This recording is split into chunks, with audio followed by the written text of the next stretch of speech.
alright. But remember that we bought this time with coupons, so let's make better use of it next time.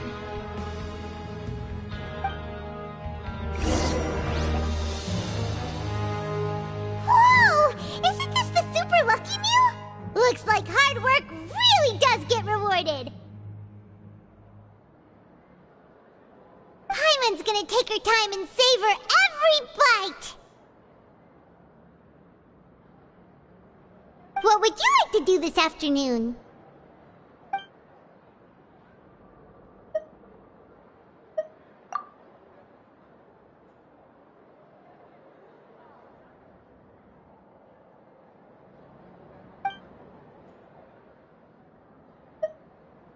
Seems you're really getting the hang of things at the Pancration Ring now.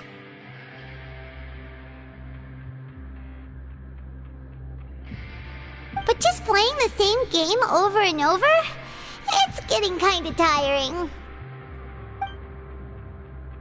Yeah, why don't we have Collins lower the difficulty a little? You know, so we can just breeze through each level.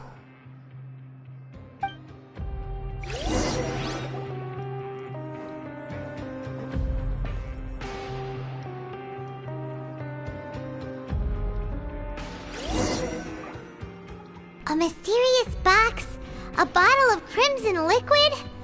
Paimon still doesn't know what to make of it.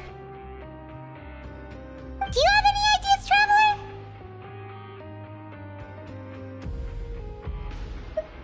Really?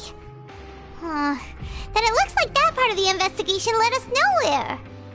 Well, maybe we'll have better luck tomorrow. Good night, Traveler.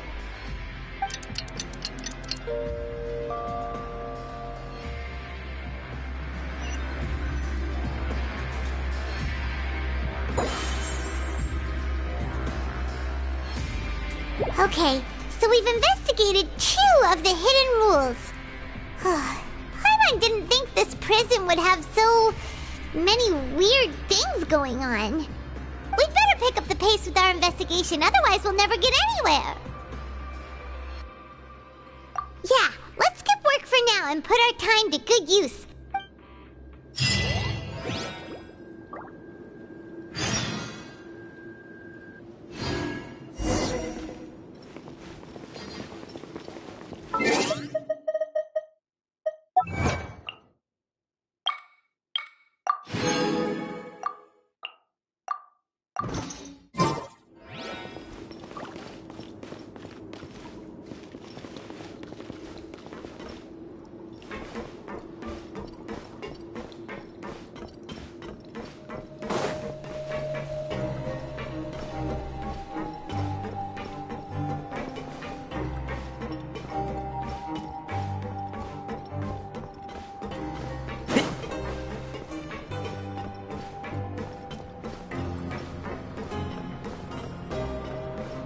Keep up.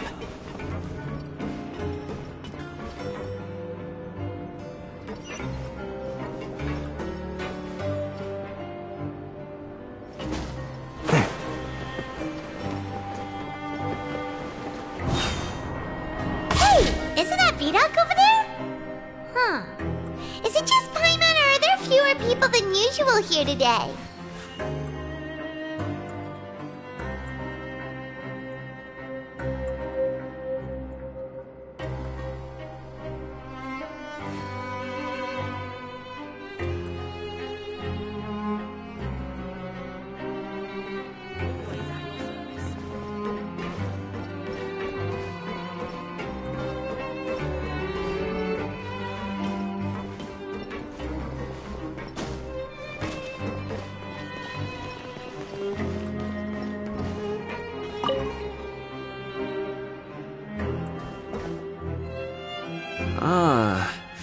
Seeing you at this time must mean you've already saved up a lot of credit coupons.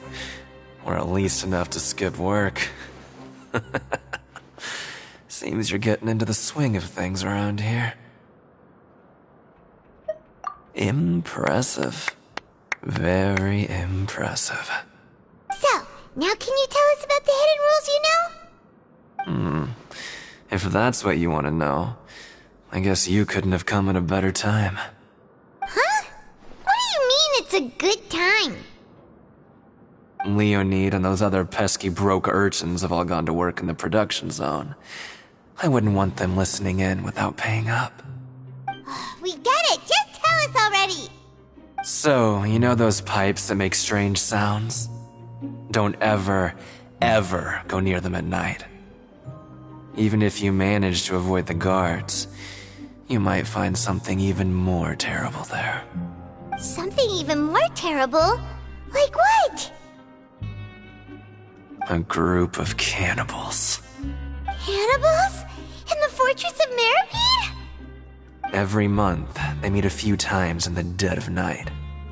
Rumor has it they might be connected to the people that have disappeared here. But what's even scarier is that they have a special proclivity.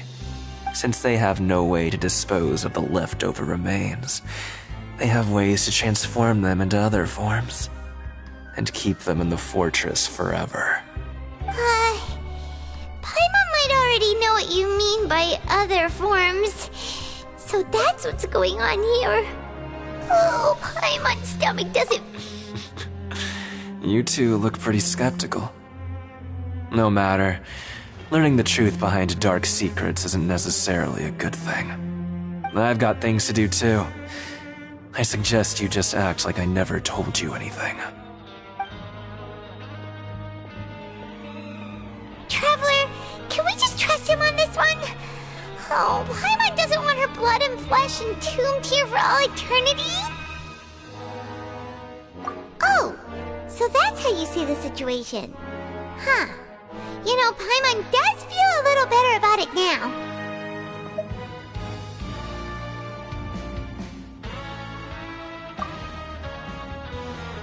When will all the secrets end?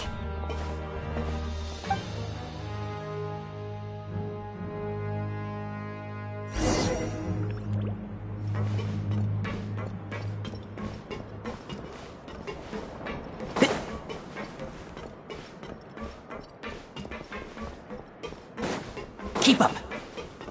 Vidok isn't here. But the guys who went to work in the morning are back. Just stay away from me.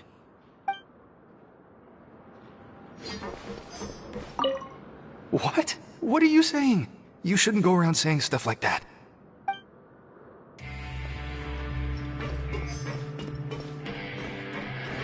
What are you talking about?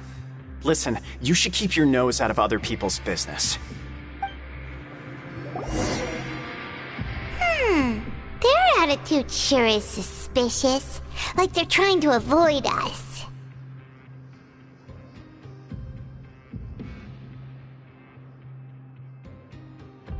But if they're being so obvious about acting weirdly, do you think they might just be trying to lure us in?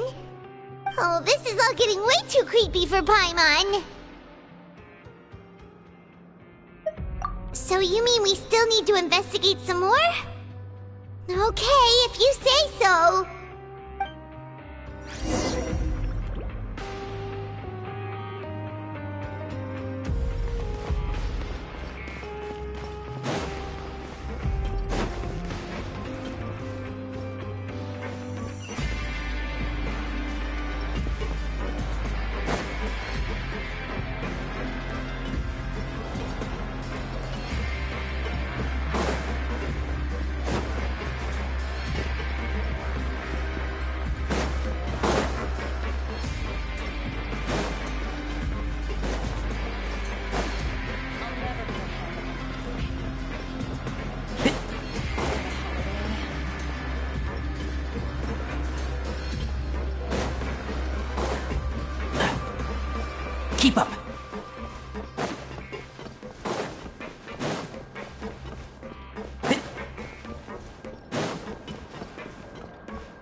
Keep up!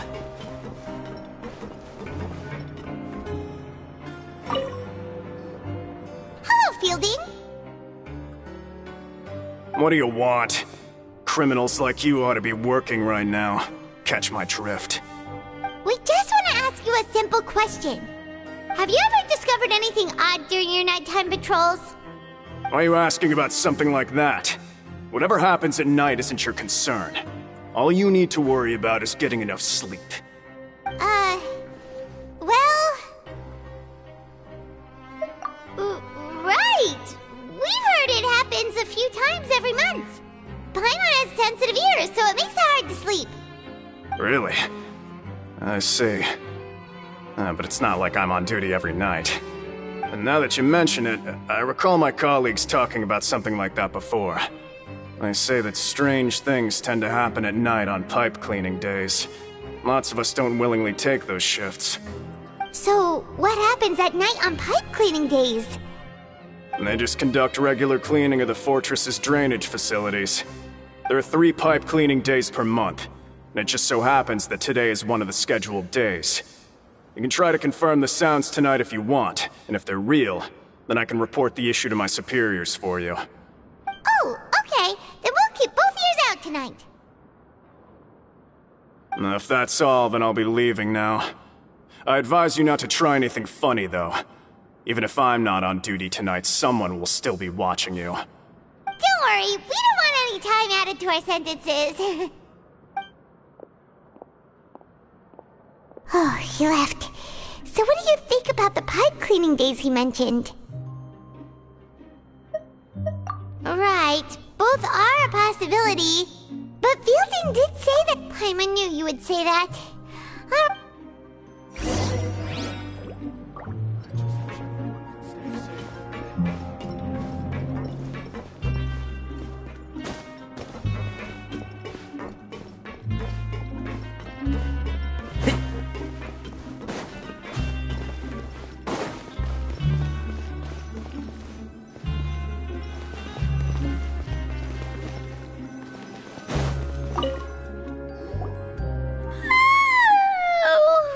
I'm so tired.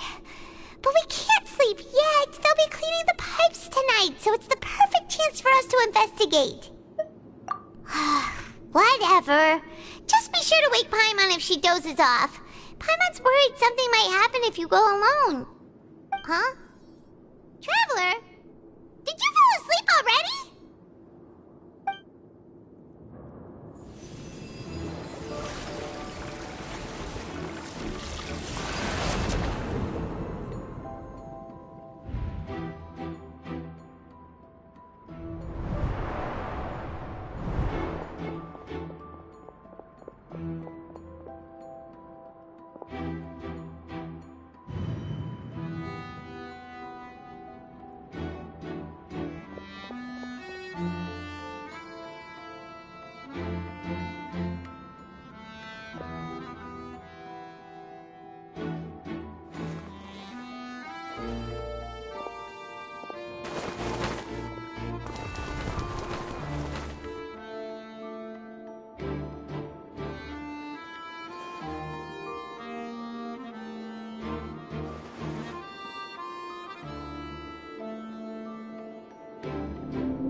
Traveler, come on, wake up!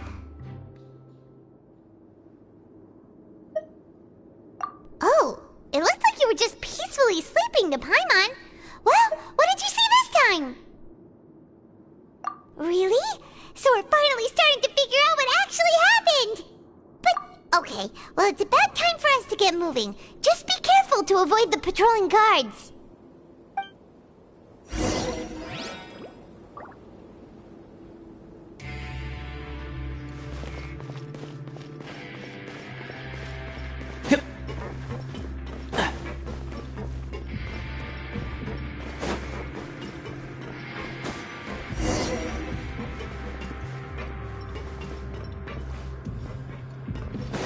Shh! Careful! We'll get in trouble if the guards catch us!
I know you. You were the ones we saw. Huh. You've got guts showing up here. You know who we are, right? You'd better leave now. Ain't nobody coming here to save you.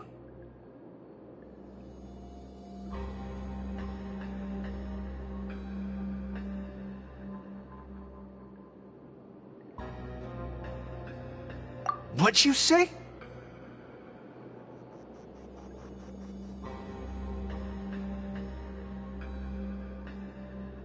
Yeah, so what if they were? If you push us, we can make those rumors a reality at any time. Hey, what's the point of all those rumors anyway? What exactly are you trying to do? I don't have to tell you anything. If you turn around, go back to the dormitories, and act like you never saw anything, then I'll pretend that you never showed up here. Yeah, scram. Nothing worth seeing here. Huh? What did you say? Isn't that exactly what Boss said when he left? Hey, do you know our boss?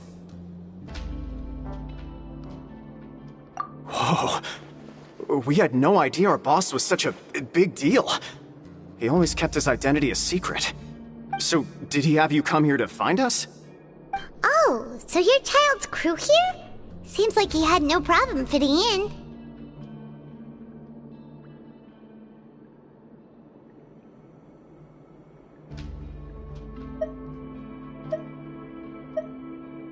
We're the only ones who heard him say those words when he left that night. So unless he somehow told you those exact same words after that... All right. I guess that's proof enough for me. Wow, those dreams of yours sure come in handy. We gave him the business for a while, and would always give him a hard time when he first came to the Fortress of Maripede.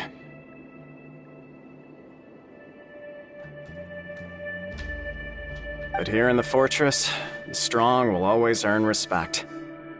He was working the longest hours and racking up wins in the Pancration Ring. You could always see how amazing he was, even when he was teaching us a lesson. So eventually, we all decided to follow him. But one day, he suddenly told us that he had to find a way to escape this place, no matter the cost. He said it was because he heard that call again. And as his crew, if the boss wants something, then it's our job to get it done. So, we got to work, and used the hidden rules that were here to make up and spread the rumor about the cannibal rule. We just wanted to give him a better chance of escaping on a night after the pipes had been cleaned. Oh, thanks to your rumor, nobody would want to come anywhere near here, prisoner or guard. Wow, it sure is easy to exploit people's fear of the unknown. But has a child already escaped? Why are you all still coming here after pipe cleaning day? Because as far as we know, the pipe he went into isn't actually an exit. It should be a dead end. It leads to an abandoned factory area, and even if there were a way to escape from there into the sea, we're still way too deep. No one could ever reach the surface alive. But Boss still insisted on going in. It's like he was obsessed about it.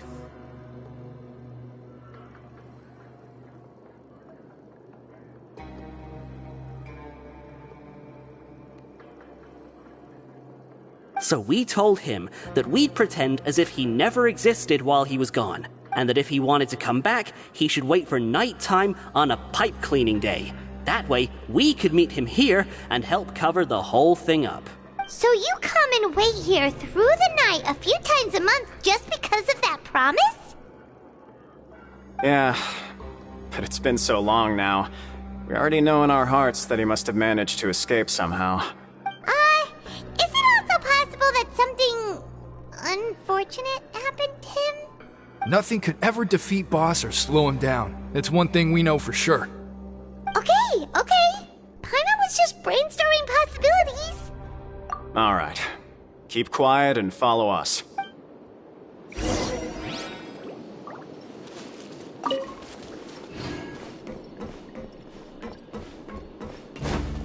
Keep up.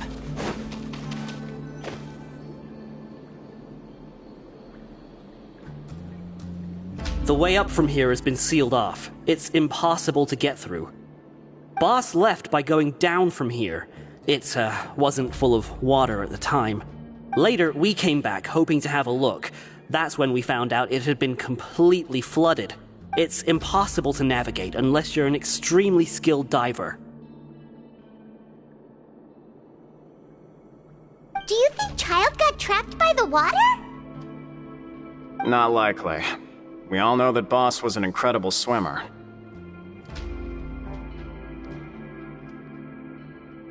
Really? Then have him come investigate, pronto. Just be sure to tell us if you get any news about Boss.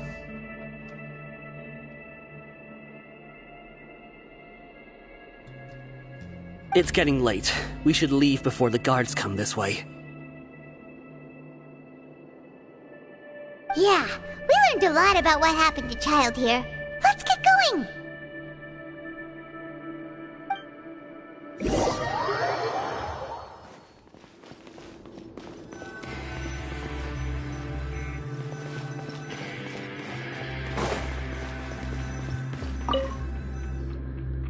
Whew. We finally learned some key information. Seems all of our investigative work has finally started to pay off.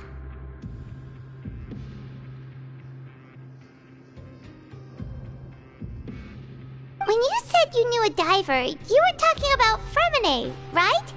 If we ask Linny, he'll definitely have Fremine help us. Ugh. Why is Child like this? What was he doing going into the pipes? Not making our jobs easier, that's for sure.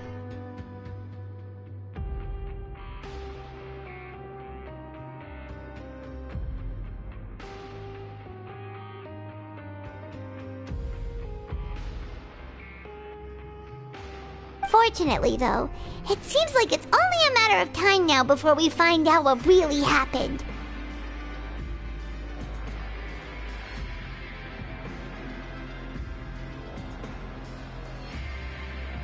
Now that we can finally relax, I'm starting to feel super sleepy. Let's try to get some rest while we still can. Nighty-night, traveler!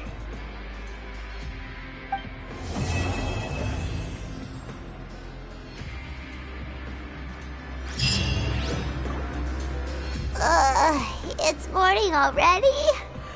Paimon still needs more sleep. Huh? Wait, look over there! It's one of Linny's cards!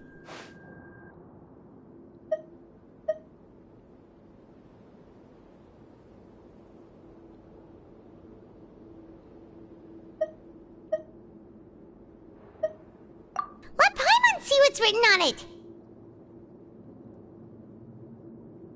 Maybe you haven't heard, but today is the monthly free day. Everyone has the day off today, which makes it the perfect time to do some investigating. It's been a while since we last talked. Have you been making any progress lately? Let's meet at our usual spot. Ooh, today's our lucky day. We have the day off. From the sound of it, Linny's been making progress with his investigation. Wonder what he's discovered. We still have some time before we meet up. Let's talk with the people here for a bit more before we go.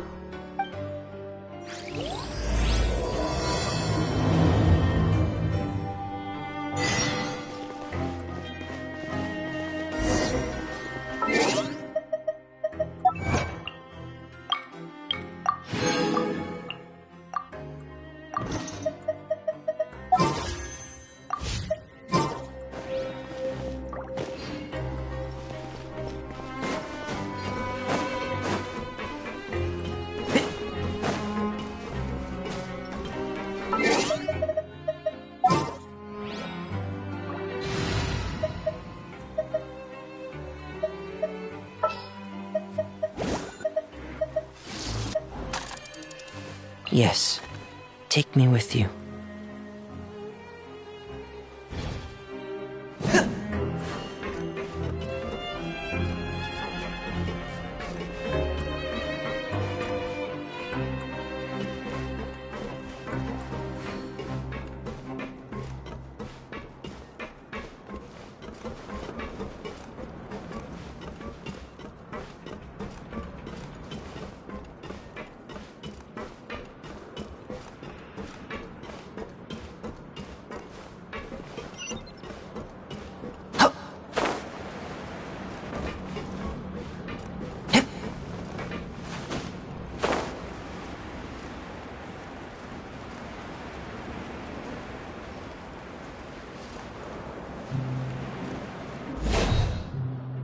Hey, you over there?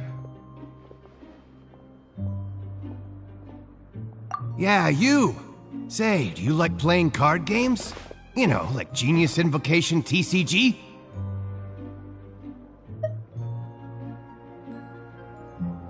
You TCG players are like mint in the wild, literally sprouting up everywhere. Hey, come on now. What's wrong with finding fellow alright. No pressure.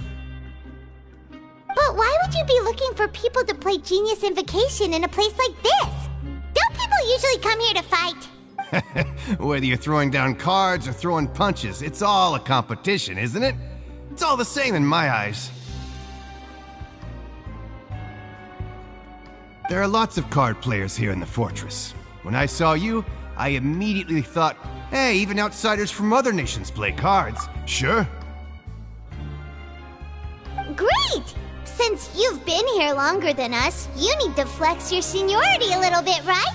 Maybe you could start by telling us newcomers some stories about this place.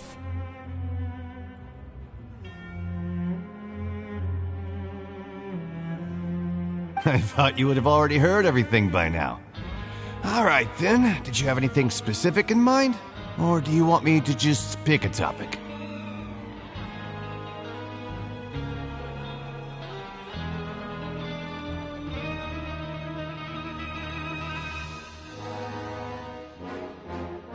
Why don't you pick? We'll let you know if we've heard it already.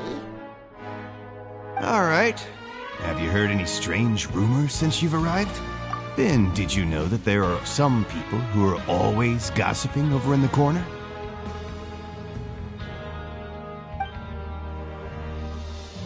There are two guys who are always skulking around in the corners of corridors gossiping. The bigger guy is Quisto, and the skinny one is Lavaroon. People call them the Bombshell Bros.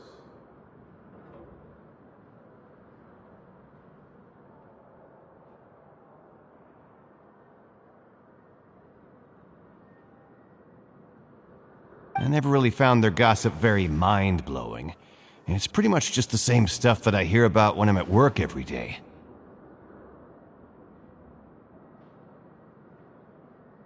If you're interested, you can go talk with them. They tend to talk a lot of nonsense, but they aren't exactly bad. Good to know. Do you have anything else to tell us?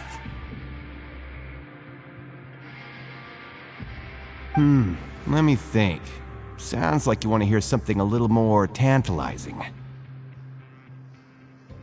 Oh, did you know that the Duke was also a convict in the fortress of Meripede before?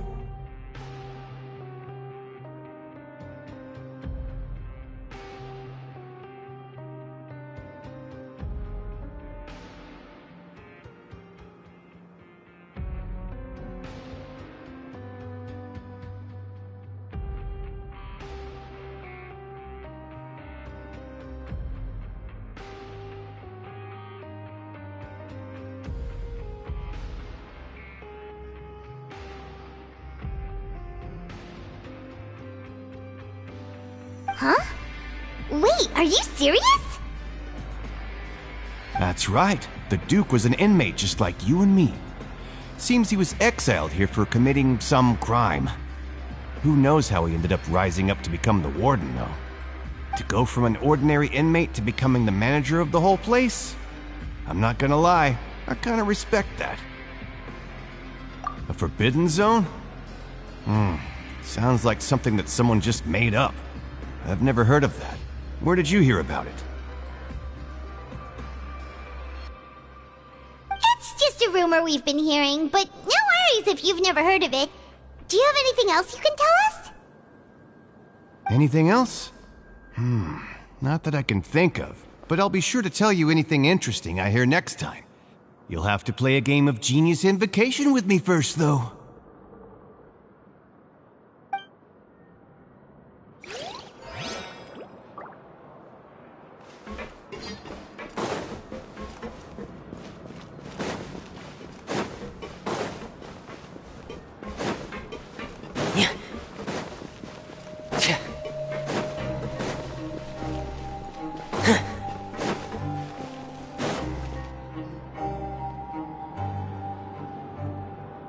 Look, there are some people talking over there. Let's listen in on the conversation.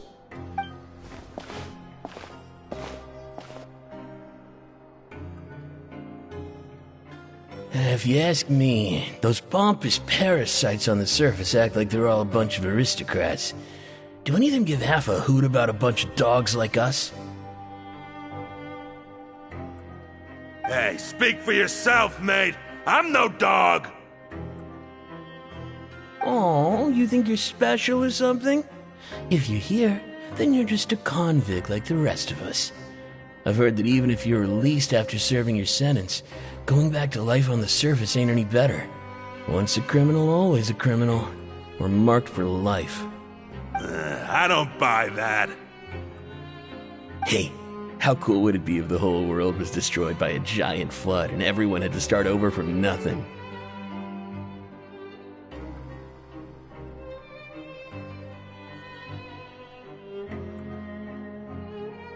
What kind of filthy bilgewater are you spewing? I have family up there. You best shut your sewer hole with talk like that.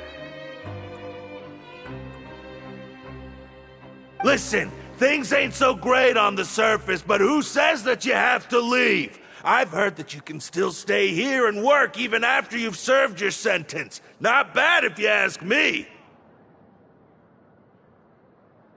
Who wants to live in the ruddy overworld anyway? And what makes you think they'd want to hire someone like you? It's one of the great mysteries of the universe, how someone as useless as you is so confident. Whoa. Sounds like they're really unhappy about the overworld.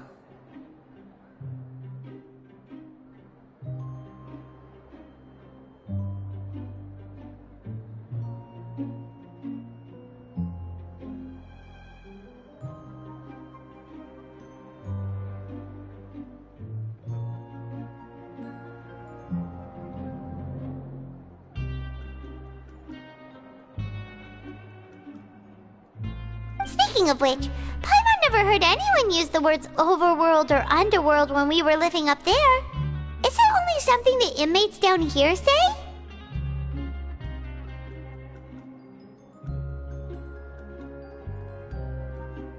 That's true.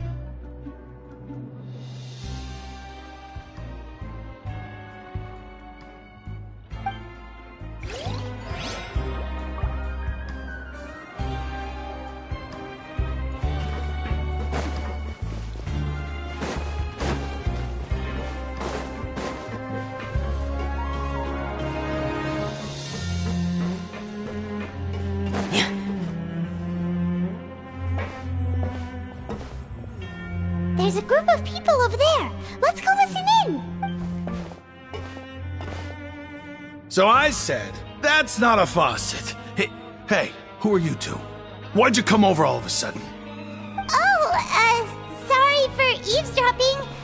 Sounds like you were talking about something private. What's the matter? They're just looking to join in on our fun, that's all. Hey, don't pretend like it's okay for them to just interrupt us like that. Fine. You're lucky we don't mind extroverts that much. You hear that, Quisto? What nice! Your expressions tell me you're looking to hear some juicy info, am I right? But before that, it just so happens that I know you two. Really? Are we that famous? You're kidding. How often does anyone get a personal tour led by His Grace himself? Practically everyone was talking about it. Word has it that you also caused quite the kerfuffle. A little mistake, huh? I like the way you put it. You see, people with a good attitude can join our group anytime, unlike some of the others here. Your group? I'm Quisto, and this is Lavaroon. People usually call us the Bombshell Bros, but don't worry. We're not playing with bombs or anything. It's just that our information is always so explosive, and we blow minds on the regular.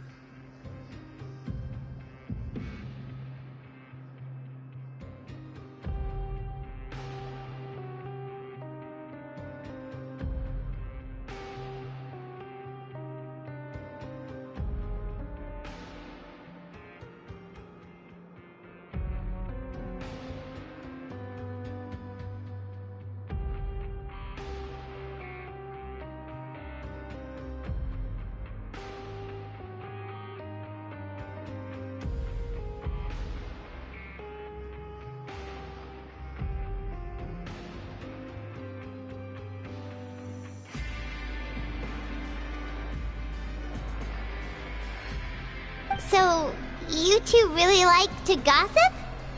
Whew, you sure know how to embellish. No. You don't get it. Knowing intelligence will make things better for you here. For example, knowing who's working with whom, who has the latest rumors, who's not getting along. Wouldn't you like to know all that? Whoa, all this info's worth something, you know? You should prove you're worthy of it.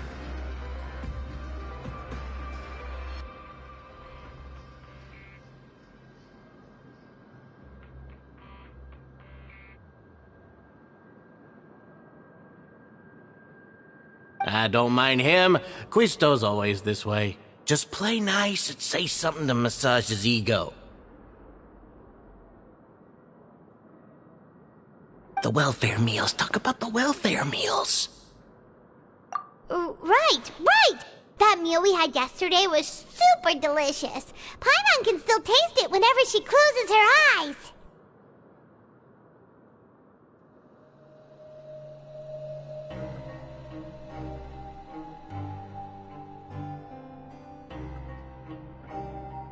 Is that so? To tell you the truth, I've been helping out with making those welfare meals. I've been working as a kitchen assistant for about a month and a half now.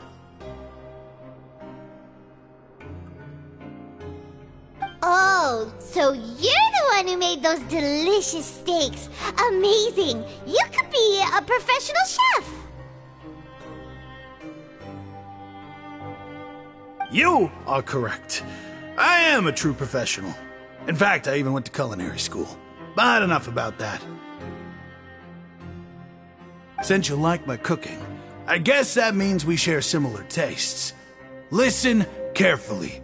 This little bombshell will help you learn what's really going on here in the fortress.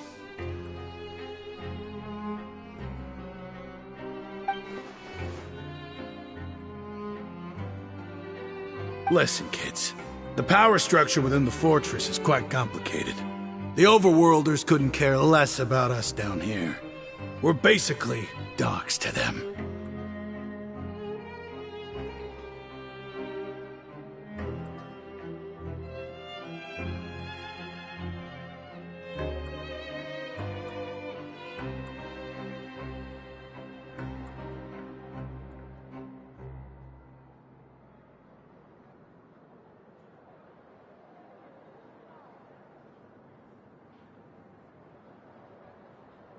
You've already met the one person here you should never cross, the Duke, Wriothesley.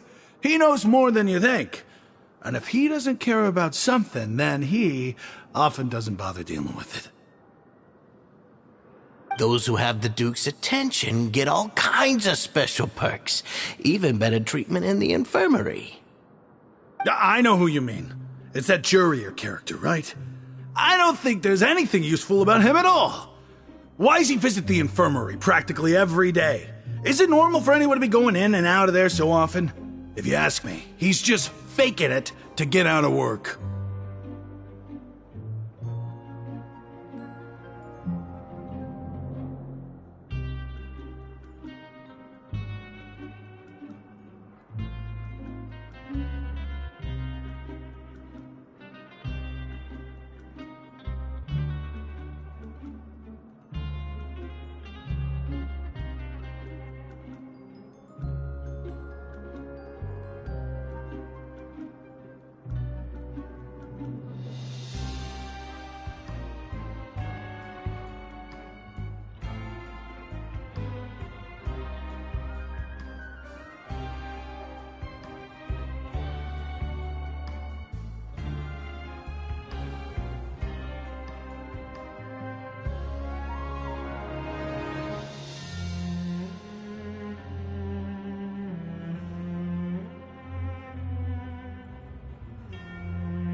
But did you know that Churia was a talented researcher from the Fontaine Research Institute before he came here?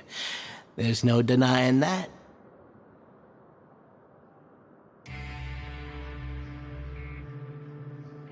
I don't care if he was a researcher that could turn dirt into Mora. Once you're in the fortress of Meripede, you're just another inmate like everybody else.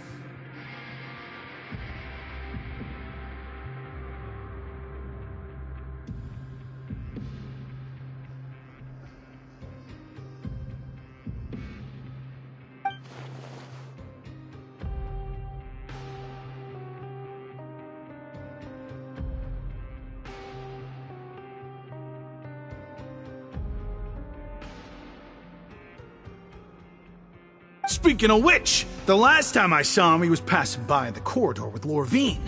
I also heard they started arguing in the library and got into a fight, right? Guess that's just how terrible of a guy he is.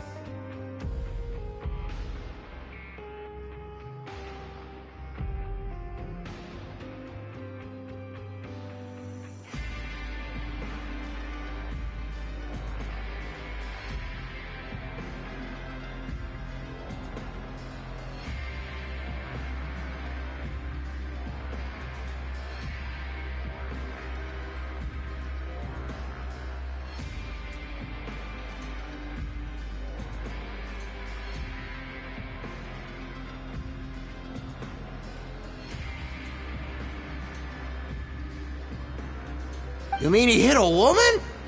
Wow, I never imagined he was that bad. But that Lorvine's also quite the odd one, you know? She's always gabbing away, got into a fight with a man, and she also got sent to the infirmary. Come to think of it, I always see her going to the sick bay every couple of days, too.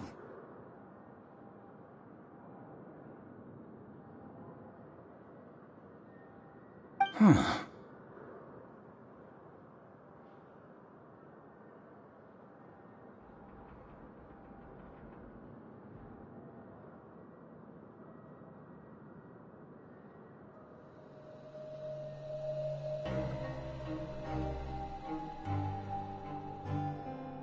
Wait a second. You don't think? Do you think could it be that they're secretly meeting there to go on dates? But it's really hard to imagine.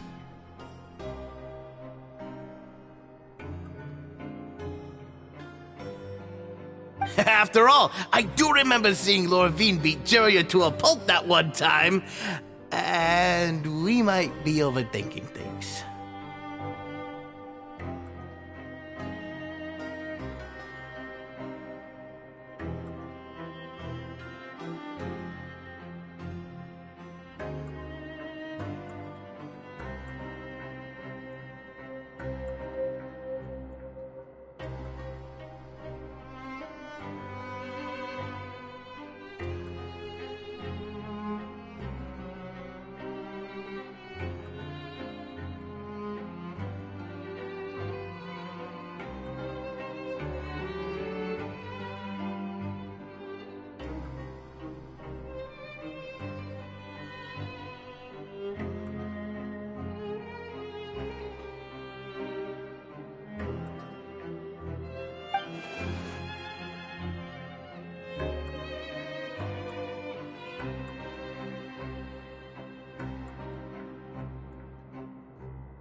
Okay, we've talked to just about everyone, and it's about time for us to go meet Linny.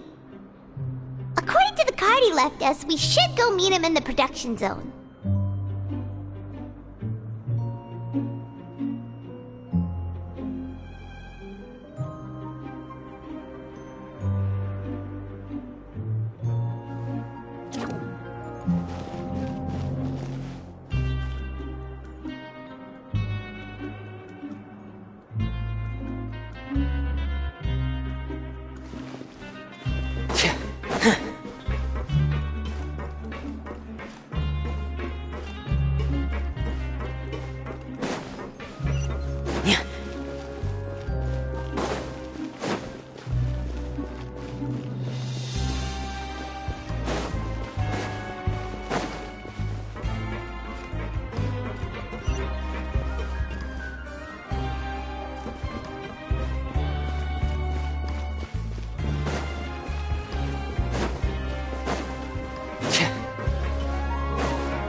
Wherever the tide takes me, so long as the light of the hearth still shines, I'll always have a home to return to.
Learn the safety rules by heart. What was the second part?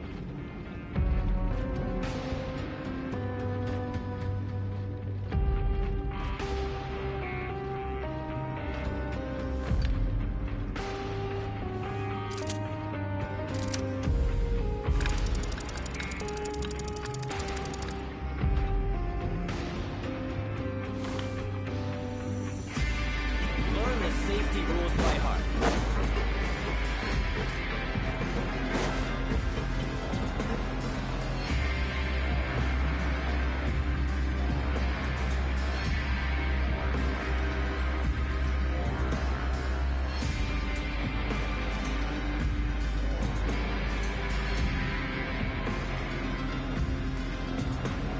I want to spend some time at the bottom of the sea, in peace and total silence.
Huh?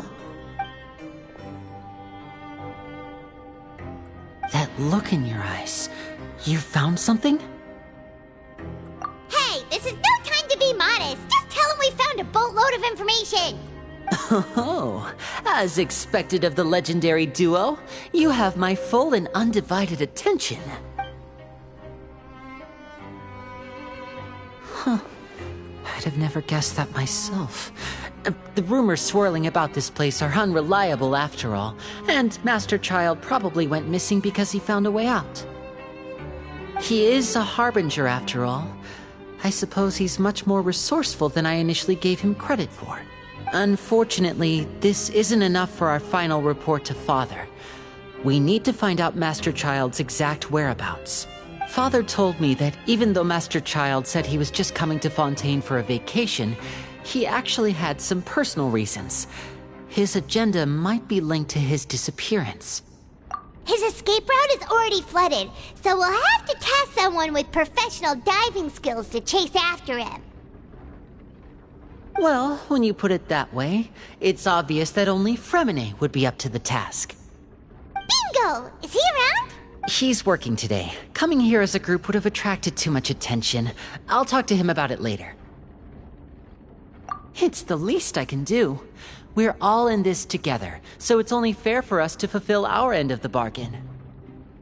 Honestly, I'm far more impressed by you guys managing to collect all this information right under Wriothesley's watchful eyes. Collecting information has always been our strong point. Now, let me think. To find out more information, Fremine will have to retrace Master Child's original route. And if he's to do that, he'll have to set out on the next pipe cleaning day at the earliest. That's 6 days from now. And after that, he'll probably take another 2 or 3 days to return. You can even estimate how long it'll take for him to get back? We've been working together for a long time. We know each other's capabilities like the backs of our hands. Traveler, what say you to meeting here 9 days from now? We'll be able to pick up Fremine while we're at it, too. Oh, and there's just one last thing we'd like your help with. Though we can just sit back and wait for Fremine's report on Master Child's whereabouts, we still need to make more progress on the investigation of the Forbidden Zone. Fremine's no master of disguise, Lynette's still working on getting intel from the other areas, and I'll need to spend some time helping Fremine prepare for his diving mission. So, you are the only ones we can count on. What do you want us to do? Will it be hard? Well, I won't call it easy per se, but I think you'll be able to pull it off. Listen carefully. You'll need to find an excuse to get into the infirmary and investigate the room and environs. You've mentioned several sketchy-looking people always meeting at the infirmary earlier, so it probably has something to do with the secret we're hoping to uncover. You've already met the head nurse, so she'll be less suspicious of you. Investigate the internal structure of the infirmary and any active dealings within, and pass those on to me alongside anything else you're able to discover. But also, there's no need to take risks. Don't forget, safety always comes first.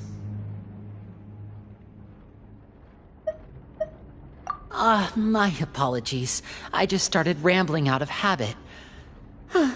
It was almost as if I was talking to my younger sister. But that's not a bad thing, right? All right, then we'll head out as soon as we finish our prep.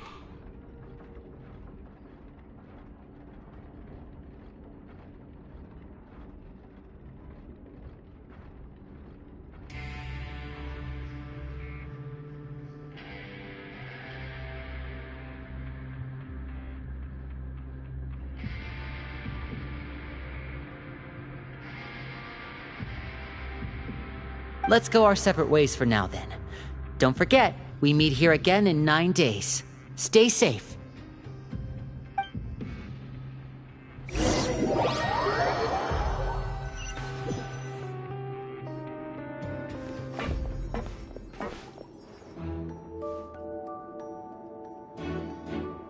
Hey, stay here for now. Paimon will take a peek.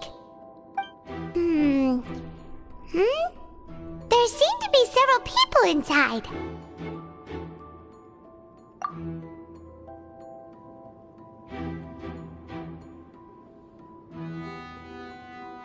Right. I feel like this. It's not impossible. Oh. It's a bit hard to understand them from here, so why don't we just try to talk to them in person? Let's go as soon as you're ready.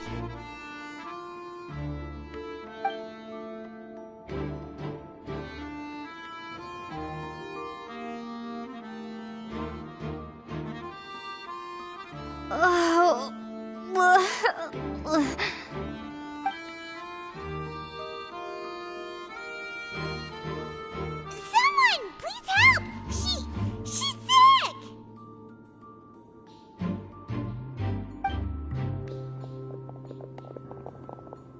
Whoa, are you okay? Oh my! What's wrong, little one? There's no need to panic. breath before you begin. The traveler started complaining of a stomachache, and then nausea, and then collapsed onto the ground. Paimon doesn't know what to do. Freezing limbs, twitching fingers, and pale complexion? Could it be poison? Let me take a look. Please, lie down over here.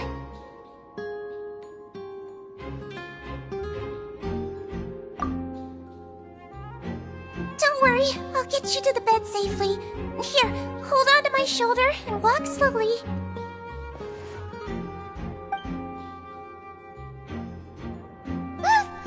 You can do it, Traveler!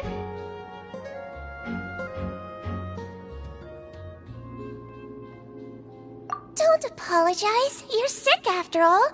Now, please relax. I'm just going to do a preliminary checkup on you.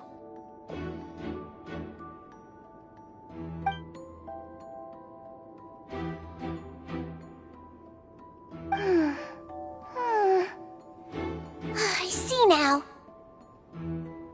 My checkup has confirmed that she's not in any mortal danger. That's our worst fear out of the way. Eh? Oh, that's good. But I'll continue my diagnosis of the patient now. Please, relax and take a deep breath.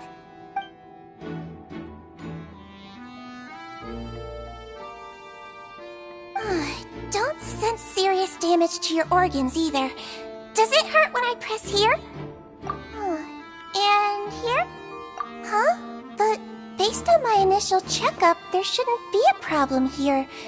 Oh, how strange.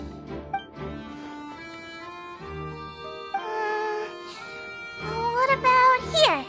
Does this hurt? Oh, I understand. So that's what it is. I think you just ate something that disagreed with you. That's all. Nothing too serious. Outside of a pretty bad stomachache when it decides to act up. So that's what it is. Thank goodness it's not anything more serious. And there have been other inmates complaining about the food recently.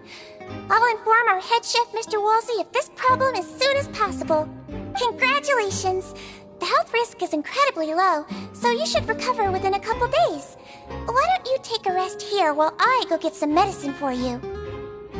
Miss Levine, I'll have to trouble you to help me look after this new patient while I'm gone. Very well.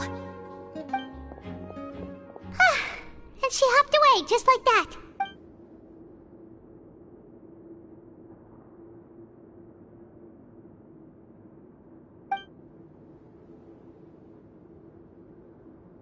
Hello. So how are you feeling now?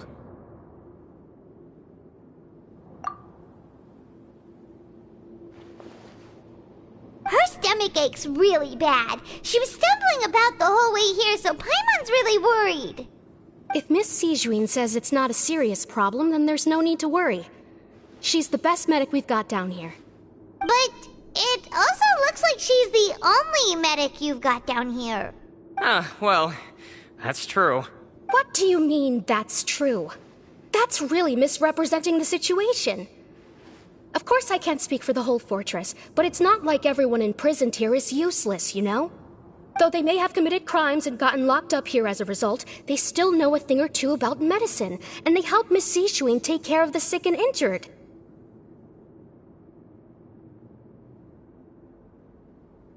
Yeah, you're right. But did you have to lecture me about it in front of another patient? Aren't you a patient too? Where did all your energy come from? That's correct. Sorry, I got a bit ahead of myself. Are you two also sick? We've been sick a while. I come back every once in a while for checkups, and to pick up the medicines Miss Xingqiu prescribes for us. That's just the nature of chronic illnesses. As for her... you could say she fancies herself as Miss Xingqiu's capable helper because she learned a bit of medical knowledge ages ago. Please watch your mouth, Mr. Jurier. Don't forget that you are the primary reason I have frequent heart palpitations. Hey, don't start arguing now! Please, keep it civil at least!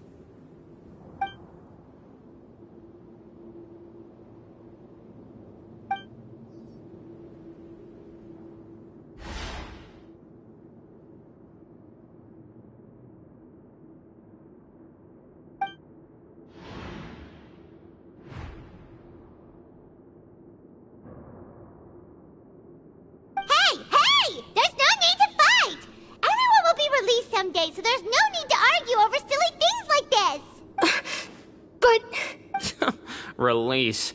It's way too early for us to even think about that. And who the heck knows if we'd even be able to continue our previous lives?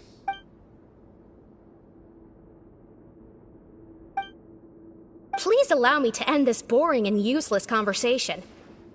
Oh, and Mr. Jurier, I don't want to see your face here again anytime soon.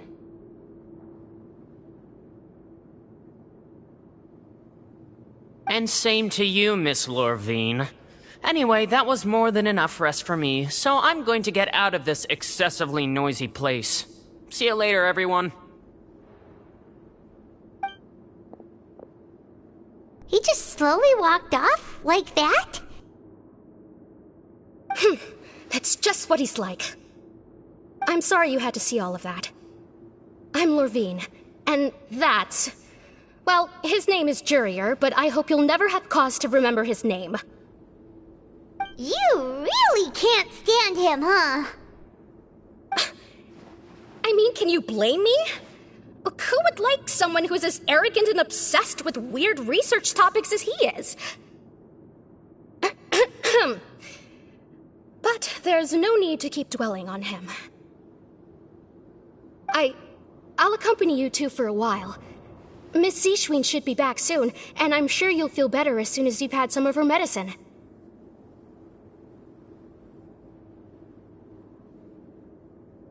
No, it's nothing. I'm back! Did you rest like you promised? Thank you for getting our medicine, Miss Xingqiu. Did you all cooperate with your bed rest? I trust that nobody got up to walk around. Good. Here, this should be 2 days' worth of medicine for you. Take 1 pill now, and then continue your bed rest.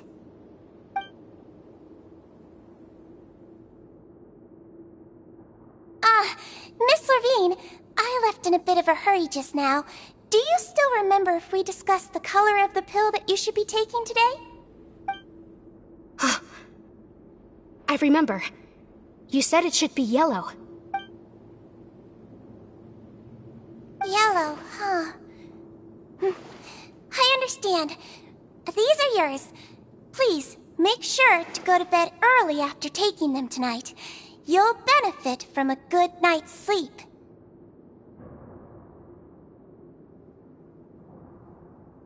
All right, then I'll also be on my way now. I hope you feel better soon, too. See ya!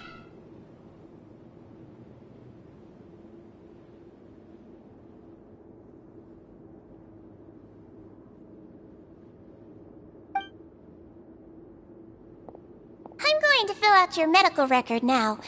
You're widely known as the Traveler, right?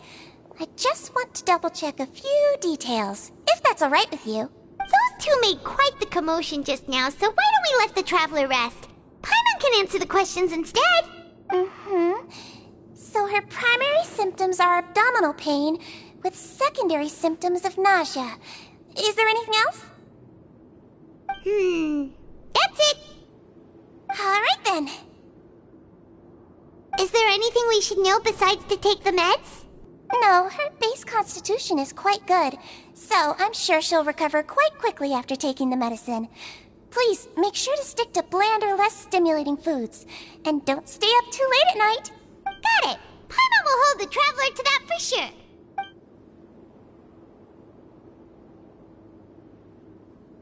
Oh, you're going to take a nap already? Okay then, you get some rest.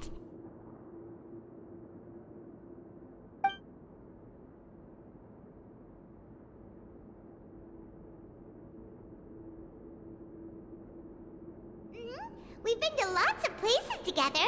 She may look a bit under the weather now, but she's actually super strong. Oh, so you're the best of companions. Well, don't worry, she'll recover soon.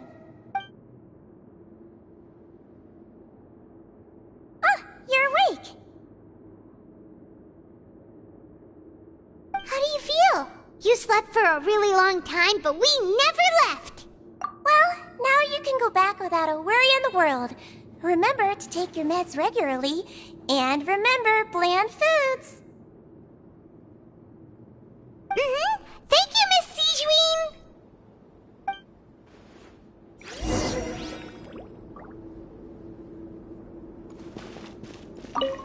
like a lot of people have been coming down with an upset stomach lately.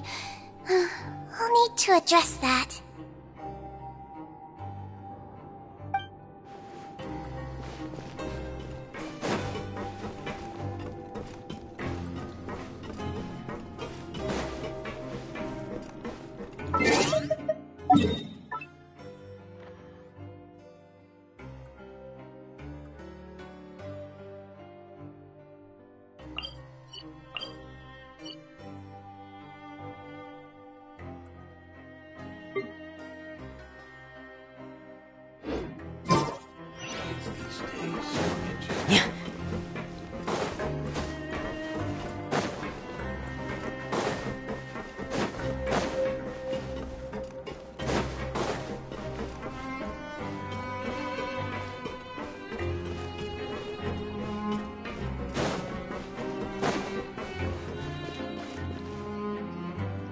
You really are something. To be able to fall asleep like that and even sleep talk the entire time, you scared Paimon half to death! No, but you kept mumbling things along the lines of, Pyron, don't take my grilled fish, and put down the Adeptus Temptation now! Paimon talked with Xingqiu the entire time you were asleep. She seems like she's just a sincere nurse, and Paimon didn't notice anything unusual in the room. Are you sure we're not going off track with the infirmary?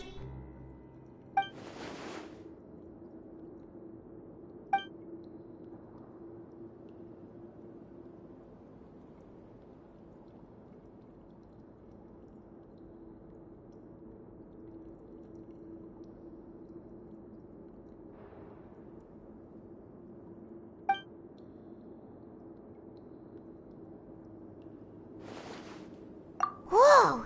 You really are super thorough! All those tiny little suspicious things that Paimon didn't even pick up on! We've gotta give the info to Linny!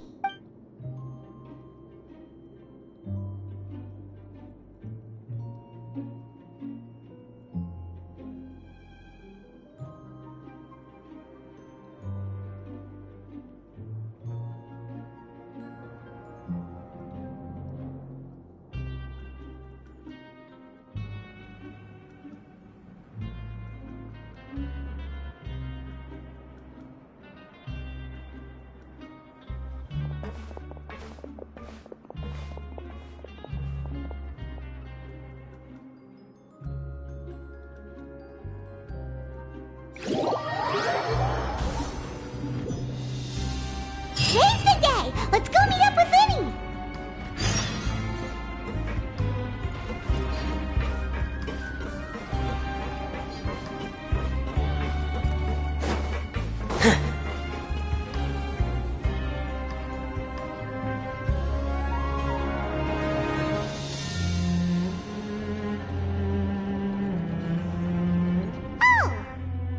Hmm?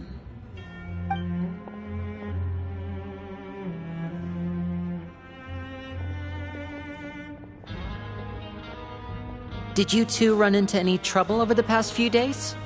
No, we just worked our shifts according to the schedule. Nothing weird happened. That's good. That means you didn't raise any suspicions when you infiltrated the infirmary. We've taken a look at the slip you've sent. Fremine successfully left the grounds via the pipes 2 days ago, and as of last night, Lynette has also infiltrated the infirmary after faking an illness. Wait, why is she getting involved as well? You already went above and beyond when you scoped out the infirmary. To put it more bluntly, even if we were to view that as something you did in exchange for Fremine's help, you've already done more than enough. Infiltrating a guarded stronghold is a different kind of job from a one-off investigation. We want to avoid using the same faces over and over and reduce the amount of suspicion that will fall on any given person.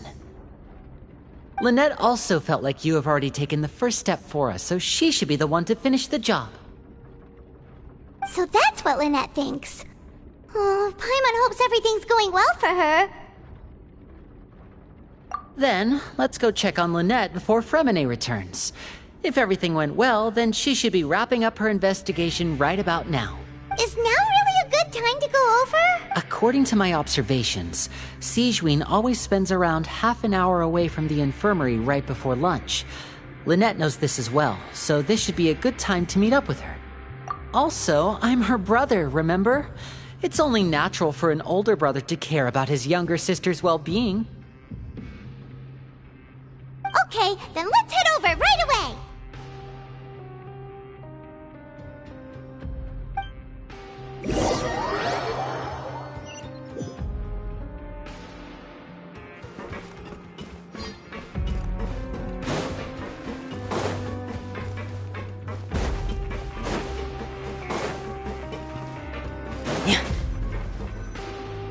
Lynette should be here right now. Huh. Strange. Lynette? As expected, Xingqiu isn't here, but why isn't Lynette here? No, Lynette rarely deviates from the plan. We agreed that if she were to make changes on the fly, she'd find a way to let me know. Unless... Let's see if there are any clues around here. We can look while we wait for her. Who knows? Maybe she'll be back soon. Okay.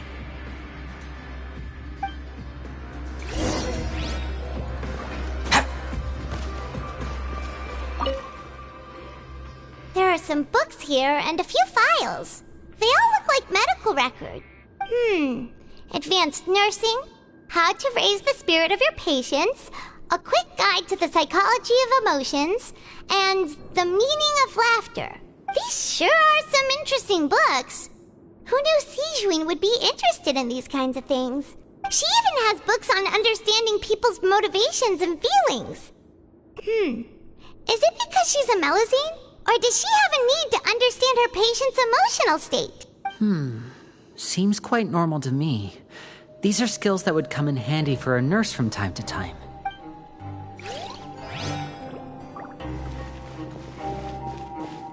Hip. None of the beds have any signs of having been slept in. Except that one over there. That's the one Lynette must have used, right? You said she was pretending to be sick. She would have said her migraine was having a particularly bad flare-up. Generally speaking, the head nurse would then ask her to lie down and rest while she left to retrieve the medication. Which means either the head nurse didn't return the entire time from when Lynette laid down up until she left the bed, or the nurse intentionally left it this way.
Wait, this thing?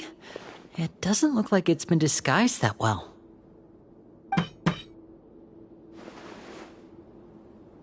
The space behind it is empty. From its size, I don't think it's an entrance that is meant to be taken apart. There's probably... Could Lynette have tried to get inside?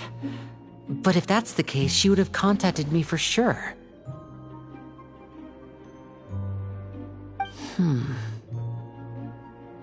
Let's look around here for some more clues. Don't panic, just take another look.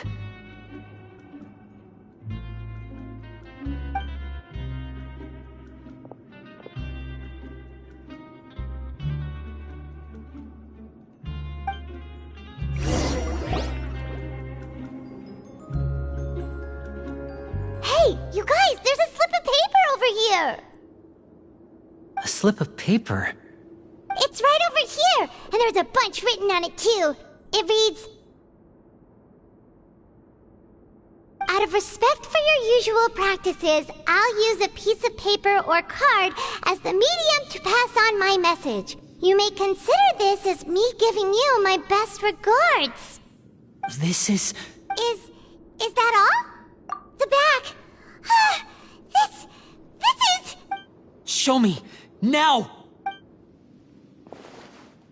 That look on your face. Paimon's reading it now. Would you care to guess where Miss Lynette of the Fatui could be right now? No. Could she have... Is she already... Wriothesley. Did he deliberately leave the infirmary unguarded to use it as bait? Wait, you mean he was aware of our goals from the very beginning? But why? We didn't run into any trouble last time, and he also never reached out to us since. Yes, that is a crucial question. Wriothesley, he doesn't do anything without a clear goal or reason. So this means he had no concerns about your activities from the very beginning.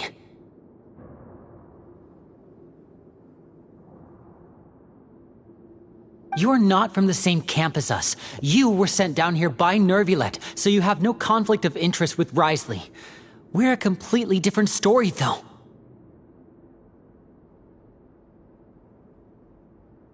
I'd like to know that, too. Why did he only go after her? Don't panic, just think everything over. I have to stay calm. This is not like what happened last time. The situation's different now. Wait, you're right. Wait, but that means the fact that Fremine was able to leave the grounds. Could Wriothesley have let him go as well?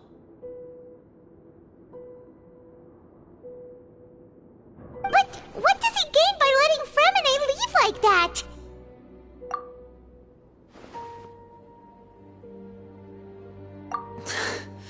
So he's challenging me and trying to provoke me, I'm sure of it. We never should have sent out Fremine. We had to go through all that trouble to find an opening to sneak him around the guards and into the pipe, and we even thought luck was on our side. If Wriothesley let him leave on purpose, then he's probably in a terrible spot now as well. Lenny's getting more and more panicked. We have to calm him down. Don't be like this, Lenny. Fremine wouldn't have left if we hadn't told you about Child. That was our fault.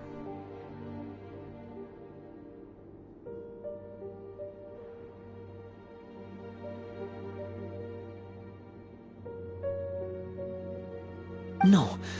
I'm the leader of this operation, and I'm the one responsible for this team. I was the one who failed to protect them. I'll go talk to Wriothesley. Hey, don't be reckless! Traveler, please, talk some sense into him! I simply cannot allow Lynette to be abducted again. I have to go. I'll find a way to get them back! He's rushed out the door! After him!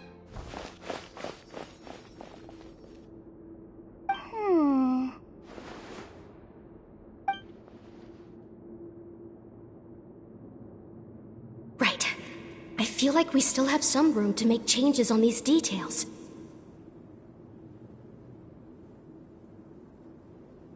It's not impossible, but it'll require extensive testing.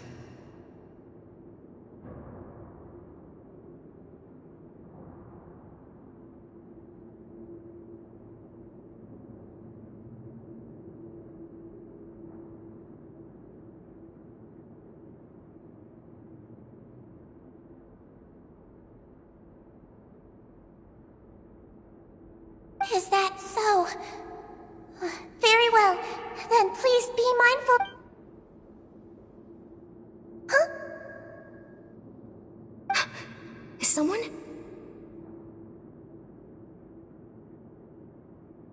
Pack everything up. Whoever's outside is eavesdropping.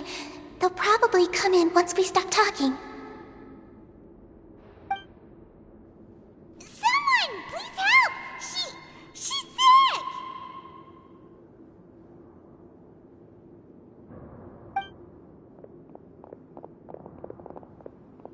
Whoa, are you okay?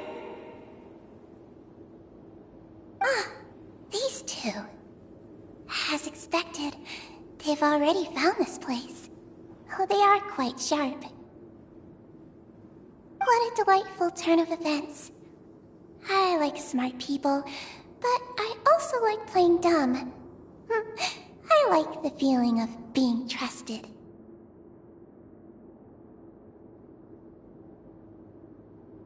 Oh my! What's wrong, little one?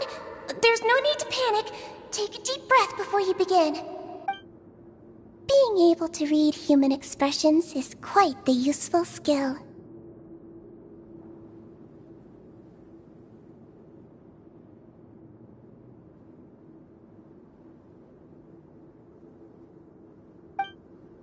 Wait! It's no use. We have to catch up to him.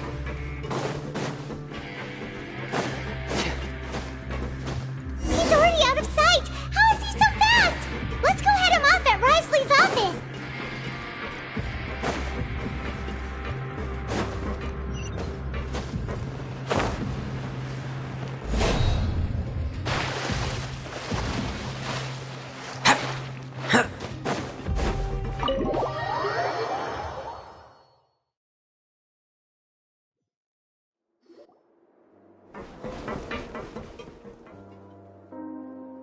Come out and face me, Wriothesley! Aren't we at an administrative office space? Why don't you at least try to follow even a couple rules from the fortress's indoor management regulations?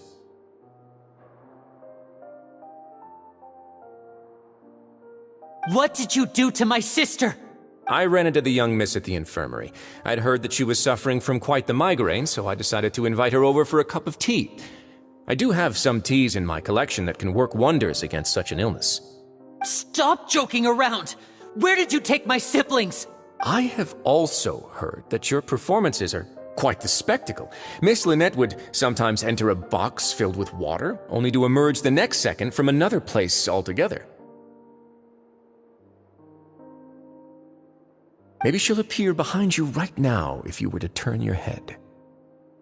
Is he trying to trick me into turning my head? No, he's probably not looking to attack me right now. All of the hostages are in his hands, and he's even in the mood for small talk. That means Lynette is probably still alive. You knew we were investigating the infirmary from the start, so you deliberately aroused the traveler's suspicions and baited us into continuing our investigation, just so that you'd be able to kidnap Lynette. As for Fremine, no, you probably didn't even interfere with Child's escape. You let him go, so you could purge the Fatui members that we had planted into your ranks. There was no need to do so. The fortress of Meripede is a pretty pleasant place. Most people enjoy their lives here. The only ones who act differently are those with personal agendas. It was quite easy to identify your colleagues. You removed our original members and spread the news of Child's escape so Father would assign our team to come down and investigate. Fremine has also fallen into your hands, right? If you're oh so omnipotent and so in control, why would you need hostages?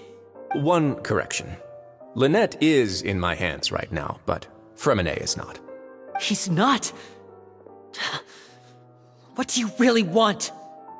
Lyney! Oh, wonderful. Everyone is here, so I'll only need to say this once. Thank you so much for cooperating with me.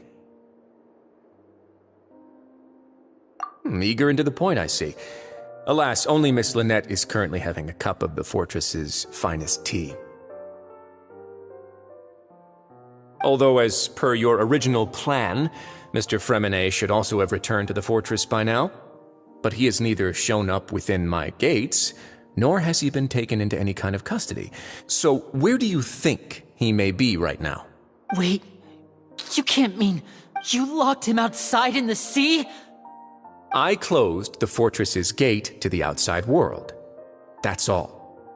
Fremine's a star diver, so he should be fine, right? No, we're still here, so he definitely tried to find a way to come back for us. So we can't assume he might have made a break for the surface. But why would I do this, you may be asking? To have an audience with you, of course. My intel tells me that Mr. Linney is a great magician, so it's only natural for me to want to have some cards of my own when it comes to negotiating.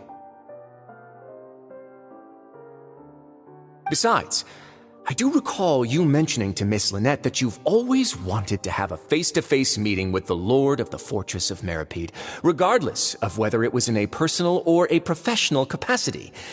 Well, you got your wish.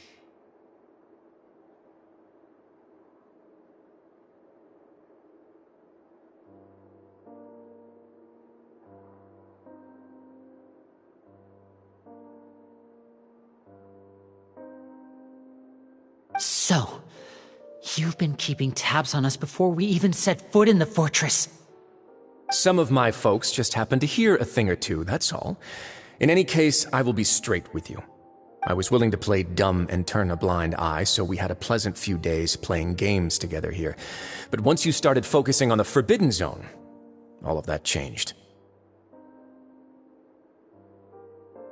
Mr. Linney, the cards are stacked against you right now. Miss Lynette is in my hands, and Mr. Fremenet is still slowly being pickled out there in the brine. You know just as well as I that he cannot last out there forever. You need do but one thing to guarantee their safety. I would like you to contact your superior, and ideally invite her over for a cup of tea with me. You want to see Father? But why should she bother giving you an audience? Well, if she cares for the well-being of her dearest children, she should have plenty of motivation to join me for a parents' evening.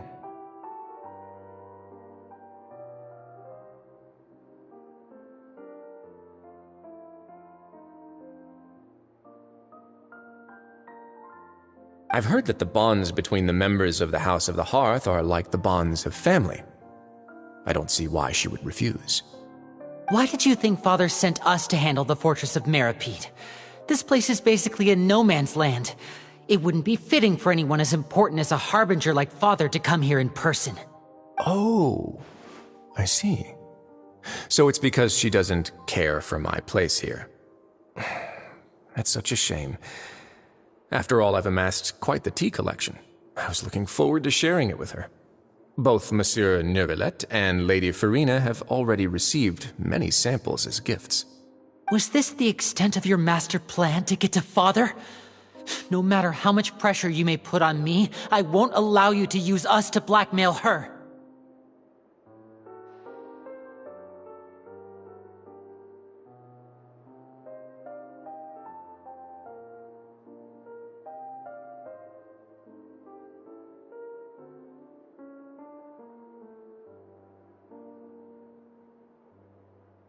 You people really are difficult to get along with.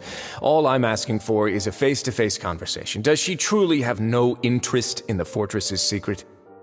Mr. Linney, you have one last chance to invite your father here. If you refuse... Linney! Instead of asking why I'm doing this, why don't you try to see things from my perspective for a second? From the very beginning, the Fatui has been actively infiltrating my fortress. I gave you a warning by cutting off the first few operatives I found, but that only caused you to double down. Had you given up on the fortress then and there, I'd have no reason to want to talk. Mr. Fremenet left the fortress on his own, and Miss Lynette tried to pry out my secrets right in front of me. No matter how you look at it, the responsibility for this falls on you.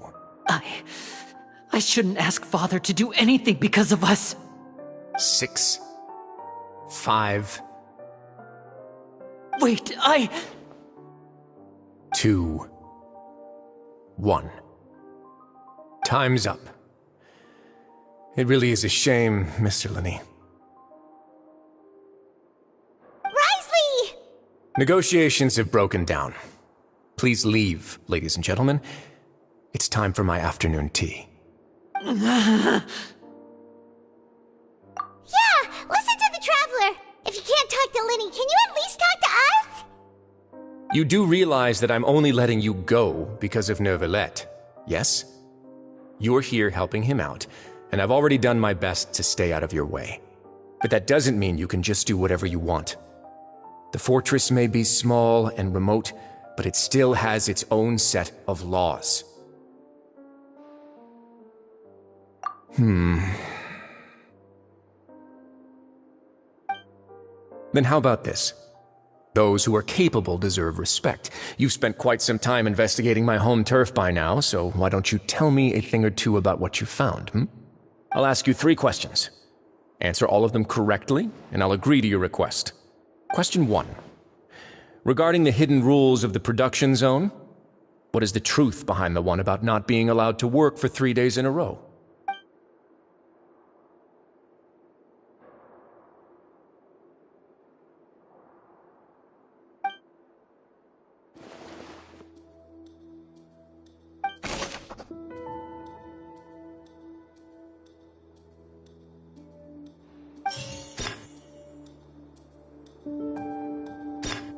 I've been told that the infirmary is always empty for the half hour just before.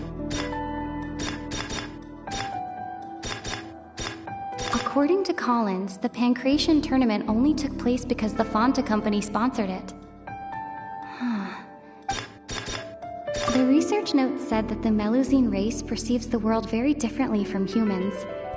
Because of that, Fanta's internal reports suggest that they're starting a new trial of an unnamed and unpackaged product.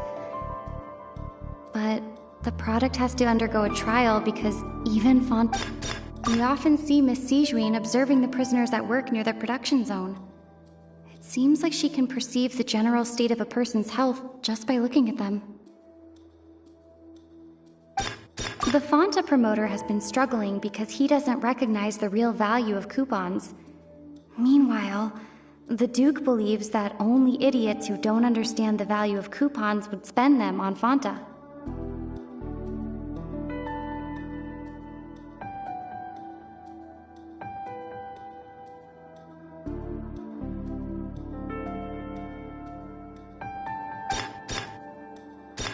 We often see Miss Xingqiu observing the prisoners at work near the...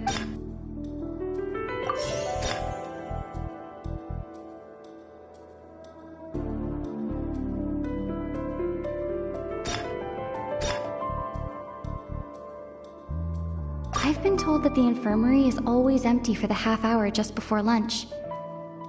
But what could Xingqiu be doing during that time?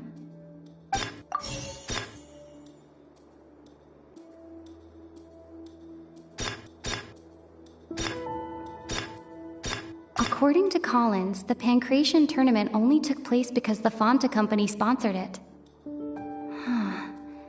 The company must want a return on their investment as well.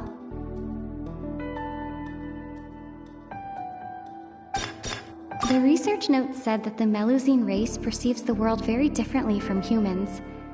Because of that, the Melusines have also developed a sense of aesthetics that appear rather strange and alien to humans.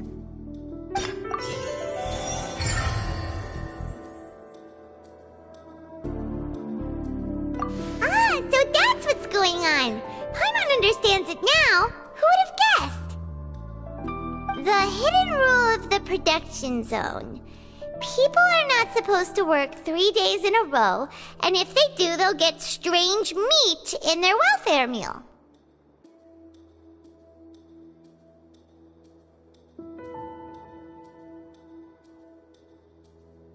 At first we thought this strange meat must have something to do with the people who disappeared. But in reality, they were all prepared by Xingqiu, the head nurse.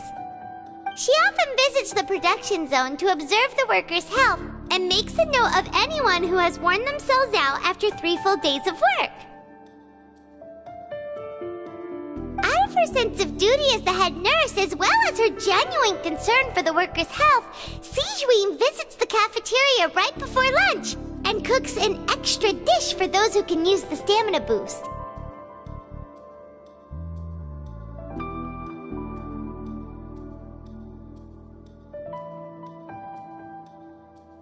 Xingqiu has only the best intentions with her surprise gift and doesn't want anyone to find out about what she does.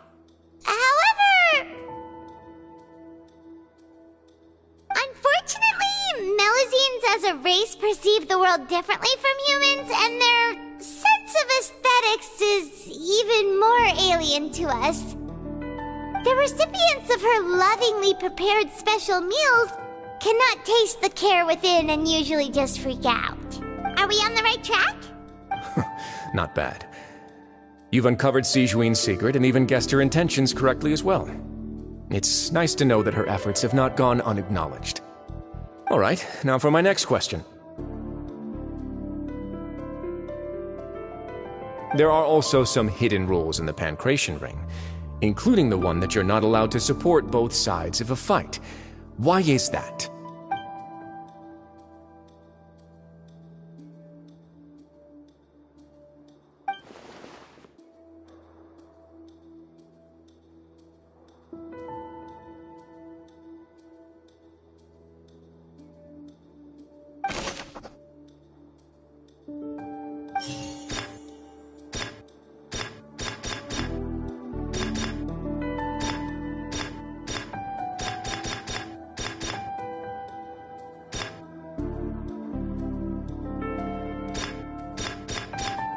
The Fanta promoter has been struggling because he doesn't recognize the real value of coupons. Meanwhile, the Duke believes that only idiots who don't understand the value of coupons would spend them on Fanta.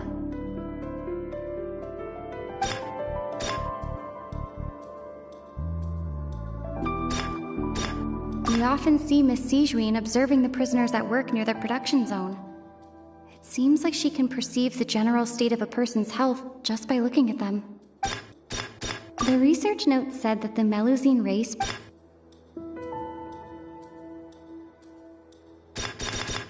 I've been told that the infirmary is always empty for the half hour just before lunch. According to Collins, the Pancration tournament only took place because the Fanta company sponsored it.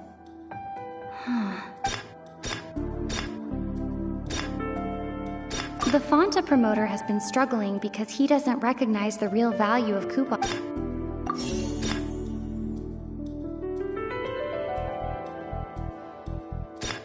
According to Collins, the Pancration tournament only took place because the Fanta company sponsored it.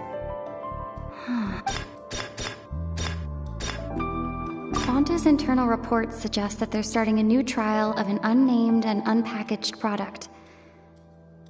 But the product has to undergo a trial because even Fanta's own employees have a lot of reservations about it.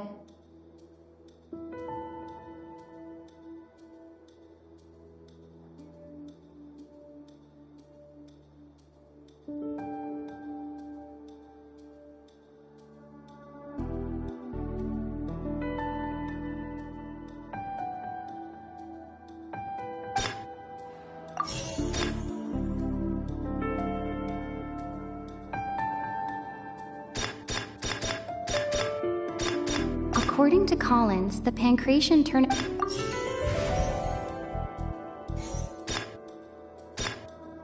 I've been told that the infirmary is always empty for the half hour just before lunch. We often see Miss Xingqiu observing the prisoners at work near the production zone. According to Collins, the Pancration tournament only took place because the Fanta company... The research note said that the Melusine...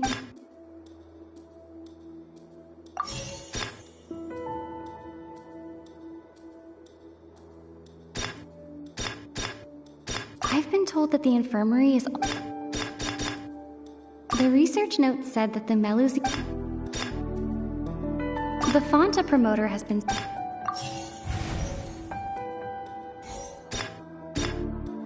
I've been told that the infirmary is always empty.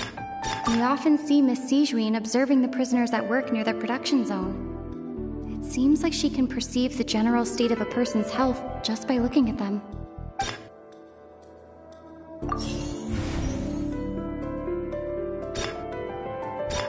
According to Collins, the Pancration... I've been told that the infirmary is always...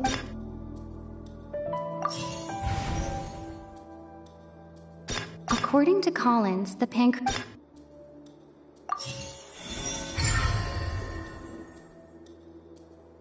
Paimon gets this rule too now! So there really what that hidden rule of the Pancration Ring is about how, People are not supposed to bet on both boxers at the same time, and if they do, they'll receive a package containing a strange, blood-colored liquid. People get scared when they see it because they've subconsciously begun to associate it with the missing boxer. But really, it's just a bottle of the latest yet-to-be-named and packaged new Fanta trial product. A blood-red drink. It's no wonder even Fanta's own staff were questioning the company's decision-making. The company, facing backlash from its own staff, decided to try to trial the product on a smaller scale to see how it might be received by customers. They came to the fortress of Meropide and offered to sponsor the Pancration tournament so they could push their new product. But the Duke completely refused to even entertain the idea. The Duke, knowing how valuable coupons are in the fortress, knew that only total idiots who didn't understand their true value would bother buying a Fanta product here. And so, only those who proved their stupidity by being dumb enough to bet on two opposing sides of the same match were selected to receive the drinks. I acknowledge the effort you've put into bringing the truth of this mystery to light. Although, based on your description, that Fanta promoter is a bit too careless with his words. I may just reconsider my collaboration with the company. All right, and here's the final question. What's the secret behind our head nurse and all of her patients in the infirmary? Stop your cruel and pointless games, Wriothesley! You know that we haven't finished our investigation, so there's no way we can answer the last question. The thought of sparing Lynette and Fremine never even crossed your mind! You'll pay for this!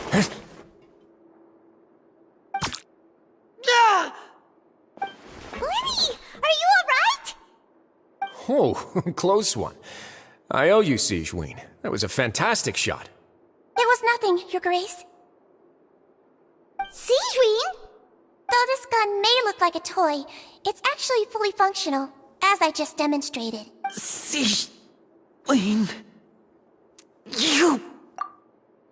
Not at all. I am merely a resident of the fortress, and thus protecting it is my duty. When Monsieur Nervilette asked me to come here, he told me that my job would be to take care of the well-being of everyone here. I am merely discharging my duties. But if you mean what you just said, then isn't Linny someone you should be looking after as well? Isn't he a resident here just like the rest of us? But I really am just doing what Monsieur Nervilette told me to do. Everything I did, I've done to protect them. Had I not, they would be in far more dire straits right now. His Grace knows it too, right? Your Grace? Mind proving my innocence to them? My dear Xingqiu, whatever shall I do with you? Would it have killed you to just wait another minute or two? Well, it's nearly time after all. The way you do things can be truly frustrating sometimes, Your Grace. I figured I should try to talk some sense into you. What are you talking about? What time? Take me if you want. Let them go. How touching. Can you just give me one more minute? Don't be like that, Your Grace. All right, everyone, calm down. 2 more visitors will be arriving any time now. I'll go get a cup of tea. Miss Xingqiu, I leave Miss Lynette in your care. You... What are you doing? I believe I hear footsteps.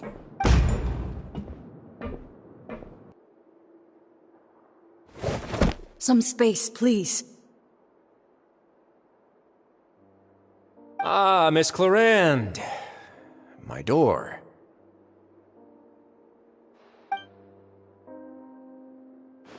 Fremine... Fremine... What's going on? What is Clarende doing here? Work. I'm sorry about shooting you, Mr. Linney. The tranquilizing effect will begin to wear off soon. Please take it easy in the meantime, though. What happened to Fremine? Wasn't he diving just outside of the fortress? Why is he looking like this?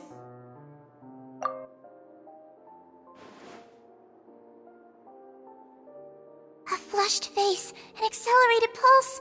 He must have consumed primordial seawater. What did you say? Please, make some space. I'll need to give Mr. Fremine a more thorough checkup. Your Grace, I'll leave the rest to you. I'll talk to Clorand while you get Fremine to where he needs to be. Everything else can wait.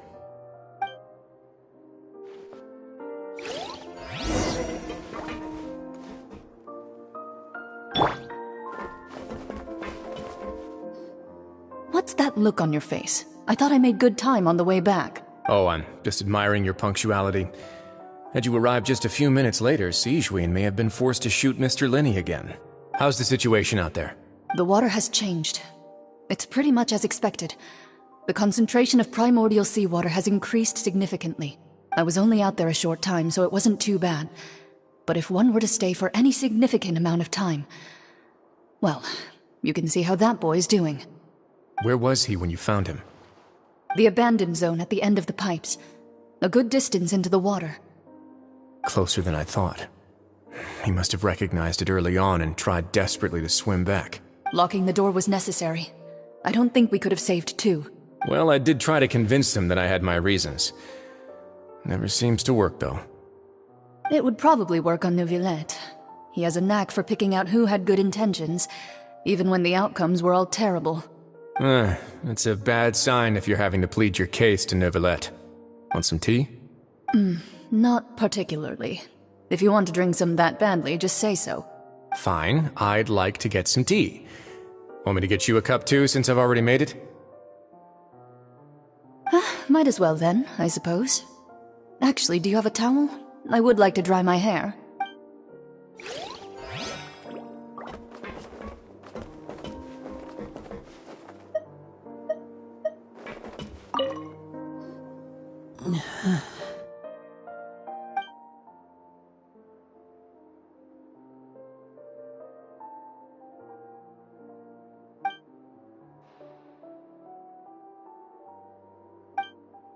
How is he? These symptoms are probably caused by an acute ingestion of a large amount of primordial seawater. Still, his condition is not critical. Of course, it would be best if he stayed for further observation. Let's leave him here for now, and move him to the infirmary once he's recovered a bit more. Sorry. I am aware that the infirmary may not be your favorite place in the world at the moment. We do only have a single clinic in the fortress, however. Why would he ingest a large amount of primordial seawater after leaving the fortress? How could that possibly happen? Please, look after Mr. Fremine for the moment. I'll go fetch some medicine and a respirator. Oh, I'll bring Miss Lynette back with me. Where is she? How is she right now? Oh, she just took a nap in an empty room after I tranquilized her. If my calculations are correct, she should also be waking up right around now. You might not believe me, but His Grace and I actually made some snacks and tea for her.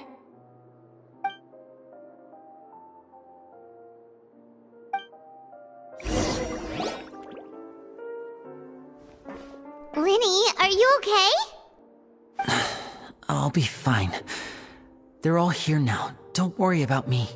Are you sure? You don't look alright. My hands and feet are still a bit weak, but that's probably just the residual effects of the tranquilizer shot. I'm back, everyone. Lenny! Oh, Traveler, Paimon, you're here too. Fremine? Is he... He'll be fine. But for now, please help me lift him up.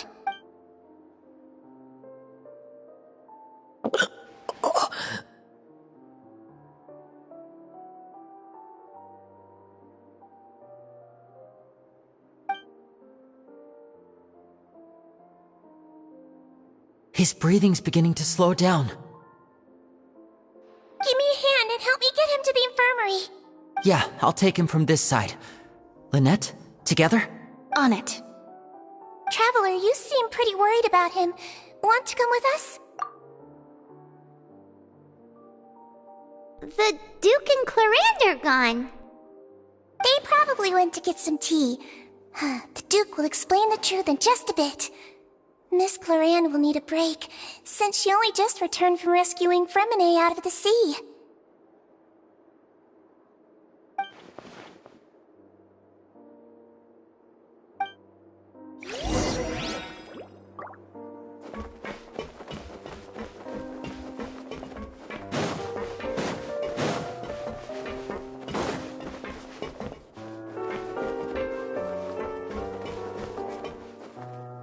Could I tempt you with some sugar for your tea?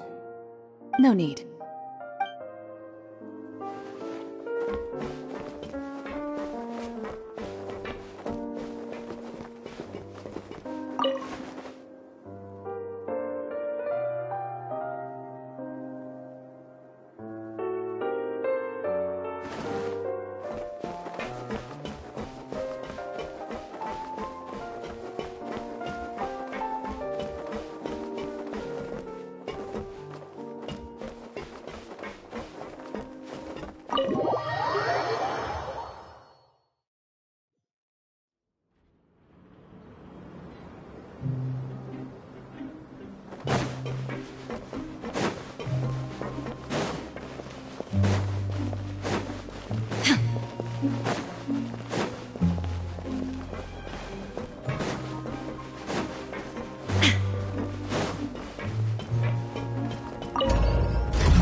He's awake. Fremine, how do you feel? Lynette. We're all here. Where am I? The infirmary, at the Fortress of Mirapede, Mr. Fremine, and you are no longer in any danger. How do you feel?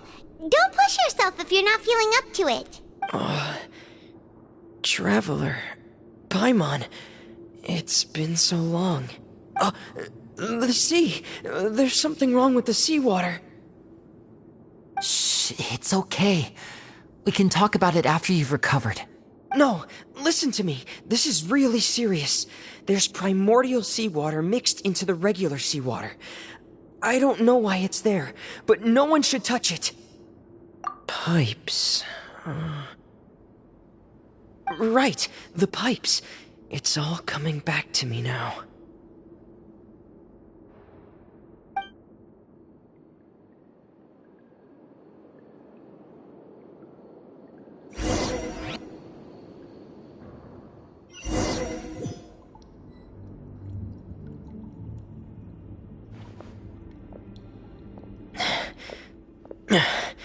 I'm in.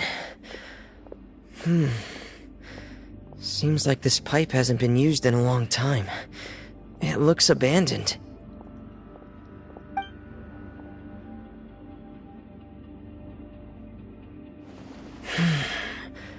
Where could Master Child be?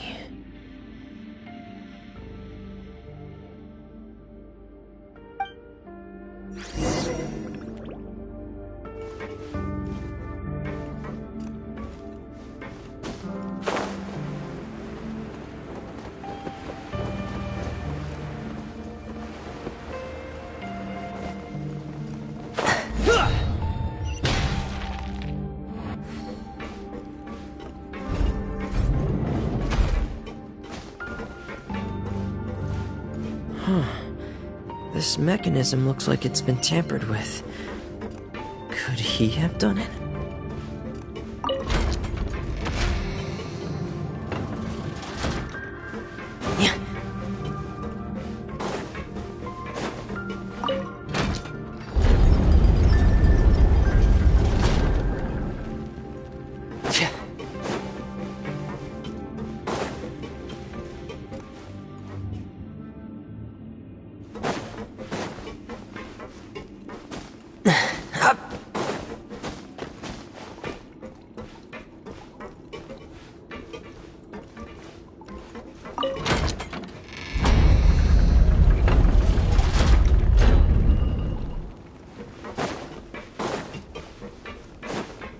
Yeah.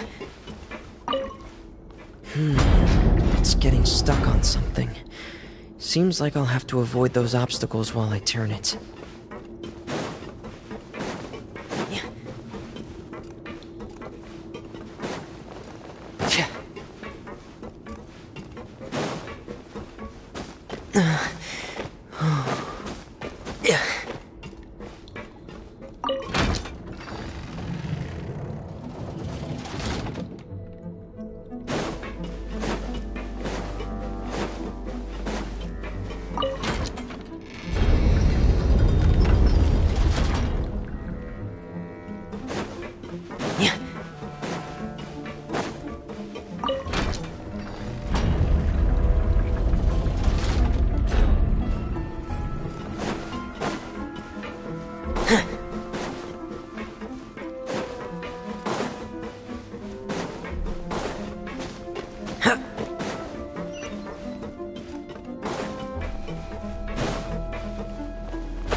Sinking feeling.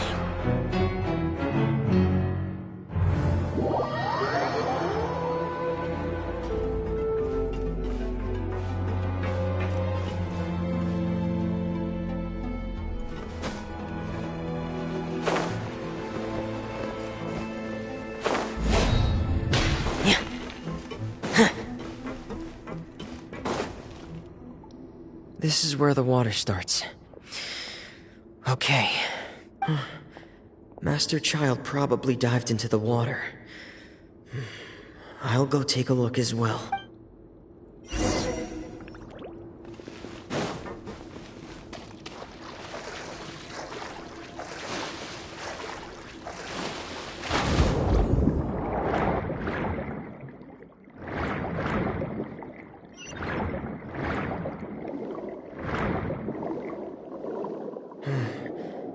The vegetation here is a bit more sparse. These traces aren't natural. A person must have left them, and recently. I should be going in the right direction. There are traces here too. I need to keep going. Huh? The traces are gone. But I don't see where he could have gone from here. Wait. What the...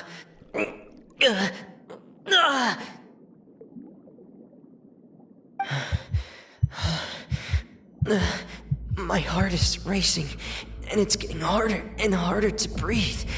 What's going on? No good. I have to get back. They still don't know anything about what's going on. If I turn back right now, I should still be able to make it.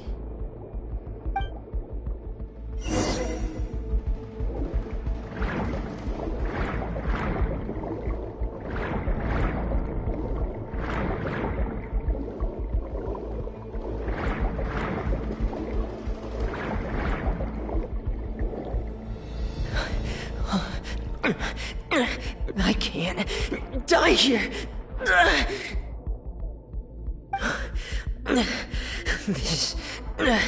This is bad. I'm feeling worse and worse, and I'm still underwater. I have to push on.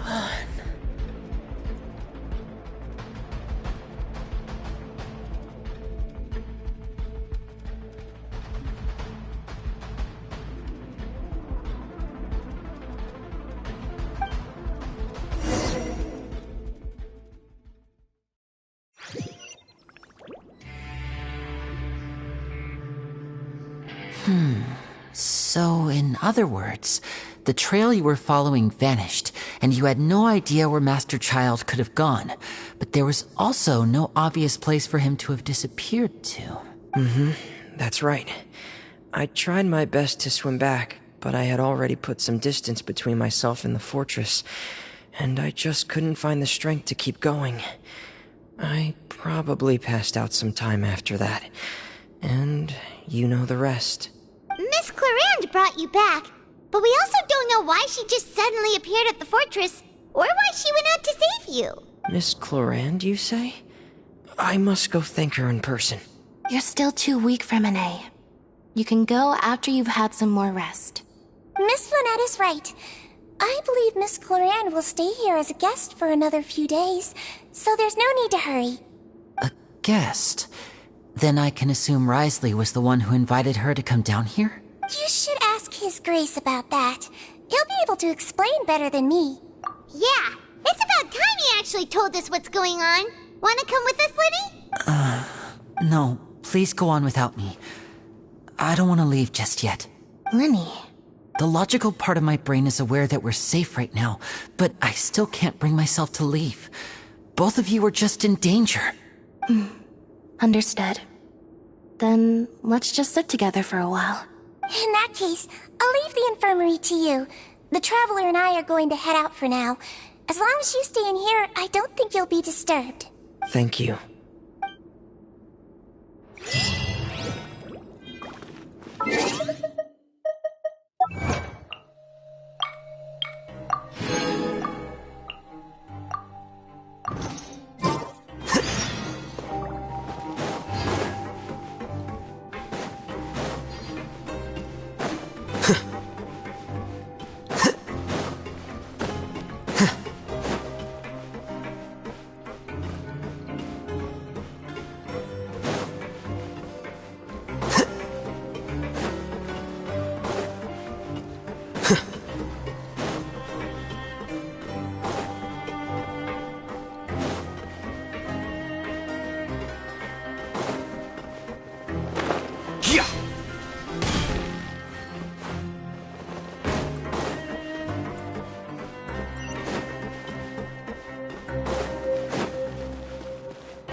I take it Mr. Freminet's condition has stabilized?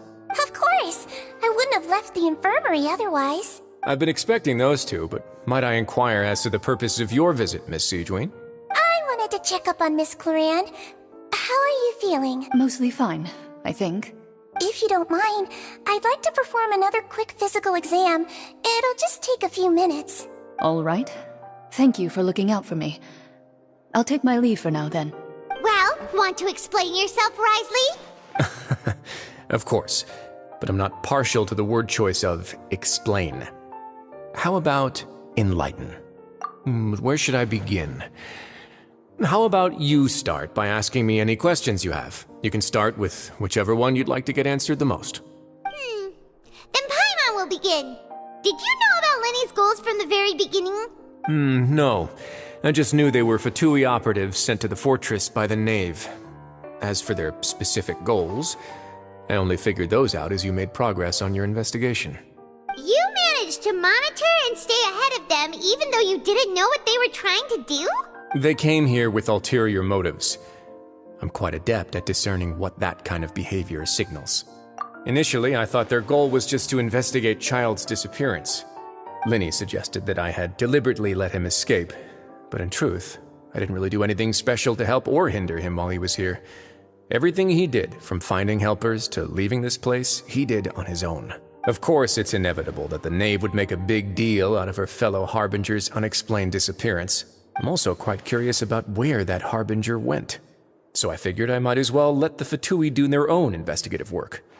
All I care about is the answer. So you were hoping Linny's group would just do your work for you! You make it sound like that's a bad thing. Unfortunately, things didn't go as planned. I assume that Fremine has told you already the ratio of primordial seawater around the fortress of Meripede is on the rise. The Forbidden Zone has always been Linny's target, and you got roped into that investigation after running into him. I began to intervene out of concern for your safety, and also to prevent the fortress from becoming entangled in more irksome matters. Are the rumors true? That you're also a former criminal? Now, why would you put it like that? Isn't staying here all day and serving as the manager of the fortress a kind of sentence unto itself? Another form of prison? I just happen to have some support from the rest of the inmates. That's all. Oh, right! Paimon wanted to ask, who invited Cloran down here? Me, of course. I paid her good mora to come down to the fortress for some field work. As a champion duelist, Miss Cloran could be considered to be an independent party. I needed to find an exceptionally capable person to help me get through the impending crisis. And saving Fremine was part of that crisis? You can think of it like that, yes. Credit where credit is due, that boy is quite adept at diving. Had conditions not been as hostile as they were, he probably would have found the missing Harbinger already. That's not something you should be asking after. Neuvillette only asked you to investigate Child's whereabouts. All I need to prove to you is that the Forbidden Zone had nothing to do with the Harbinger's disappearance. That should be clear now that you've spoken to Fremine. But we've already uncovered that there's something wrong with the infirmary, and we've answered a bunch of questions that you threw at us. Isn't it about time that you answer our last question in return? You make a compelling case. Do you really want to know the answer that badly? Yeah, Paimon really wants to know. Even if the truth may not be pleasant? Follow me.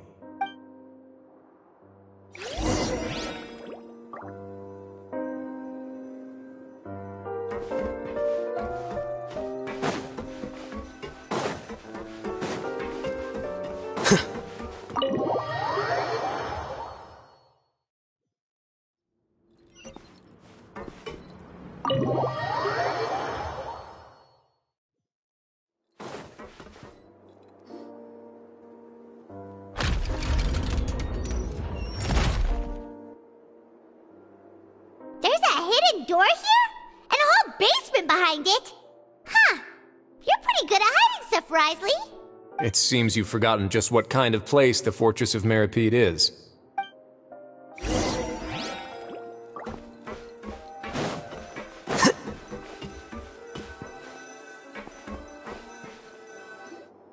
Stand on the central plate. Wait, is there a secret mechanism or... Whoa!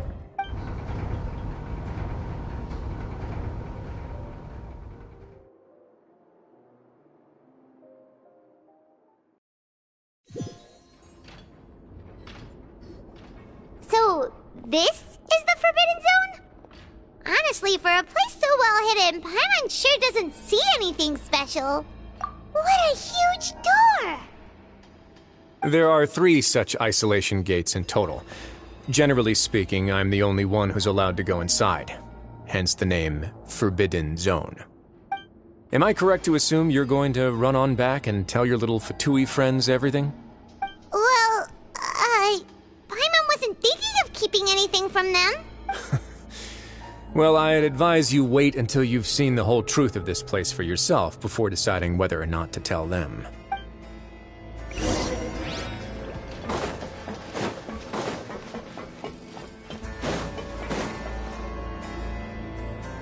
Huh. So there's a switch on the side. Stand back.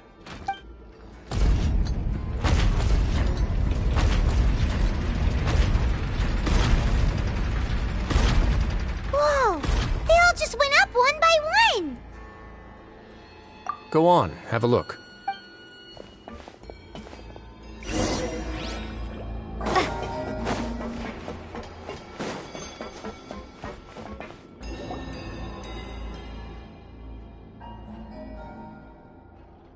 I've been interested in what lies beyond that gate ever since I assumed leadership of the Fortress of Meripede. Of course, it would be unwise to recklessly open it, but it'd also be risky and negligent to simply ignore any potential danger that could be behind it. The readings on that dashboard have not budged since the day when I first laid eyes on this place. But over the past year, the needle has crept upwards from its original position, likely because some parameter it's been tracking has changed, if only infinitesimally. Normally, I would have ignored it, but I happened to have some free time when I noticed it, so I investigated. Any guesses what the reading could be tracking? Very reasonable guesses. I've considered both of those as well. Unfortunately, our dashboard is tracking something less ordinary. The temperature should vary with weather and climate changes, so for something that rarely shifts, the water pressure is more likely. We ran a few tests to increase the pressure from the outside, but the readings didn't change at all. Later on, a few more possibilities occurred to me, such as a potential connection with the primordial sea. I began to make a few preparations based on that hypothesis. Over the past few days, the needle has moved again.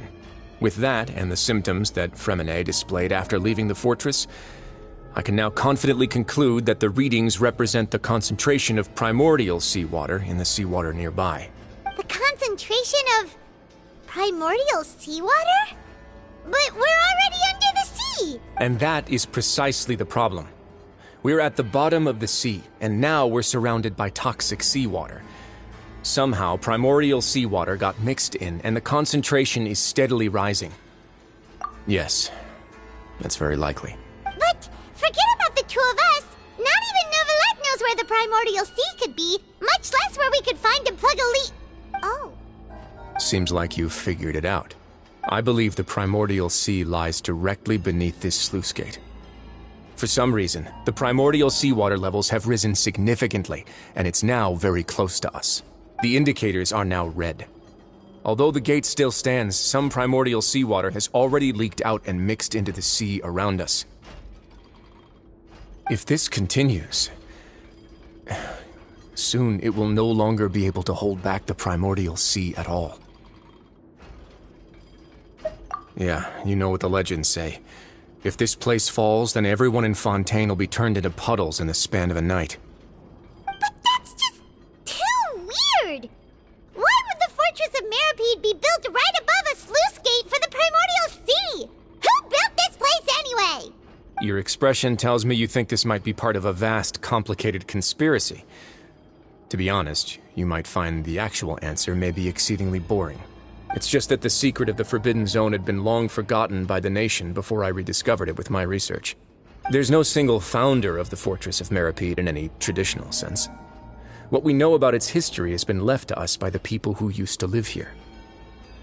When the previous Hydro Archon Egeria ruled the land, all convicted criminals from Fontaine were exiled. The people drove the criminals away like a wolf pack chasing away the banished.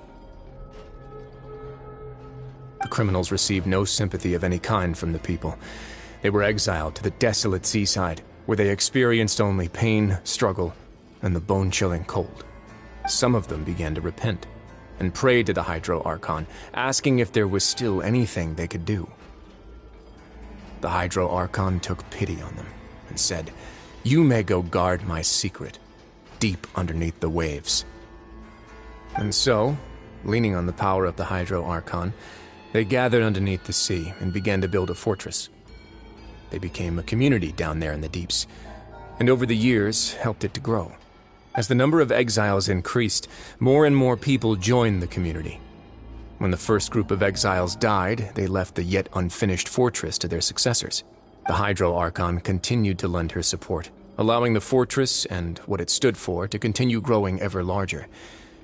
Before long, this dark underwater fortress became the sinner's only home. And with that, the people here stopped referring to the fortress as a prison. They saw themselves as repenting sinners who would regain their freedom once they had sufficiently redeemed themselves. But as time went on, people also realized that the fortress was a lonely place. Once they had gotten used to life here, they could no longer feel comfortable living in the overworld. Once they had finished serving their sentences, some people left and some others chose to stay. They'd find some idle position and let their withered souls fade away with the ancient secrets of the past. After many, many centuries, few people still remember the reason for the fortress's founding. Now they just see it as an integral pillar of Fontanian society, as the place where criminals deserve to be sent. Now and again, researchers manage to break one law or another and live out their days in the fortress. I learned all this from an elderly historian. Everyone else just thought he'd made it all up. But now you know every part of that history is true. Indeed. It's just as the prophecy says. If this gate fails, then everyone will be dissolved into the sea. To be frank, not really. But sadly, that hasn't stopped this prophecy from proving all too accurate. Prophecies are troublesome things. Just hearing one will create the first wave of panic. Seeing signs of it will bring about the second, and actually witnessing it in real time, the third. Let's go somewhere else. I want to show you something.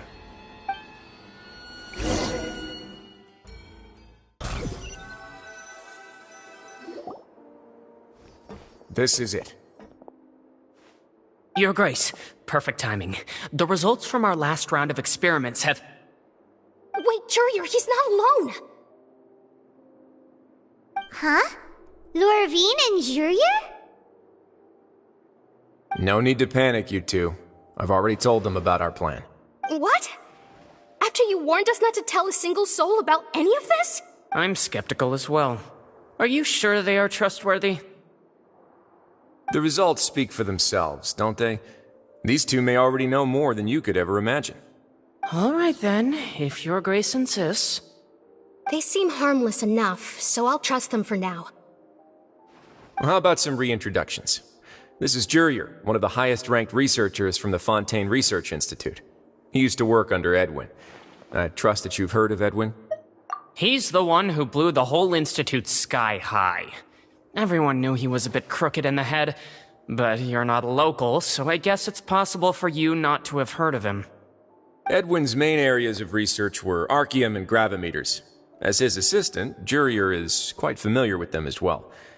I hired him to be my technical consultant.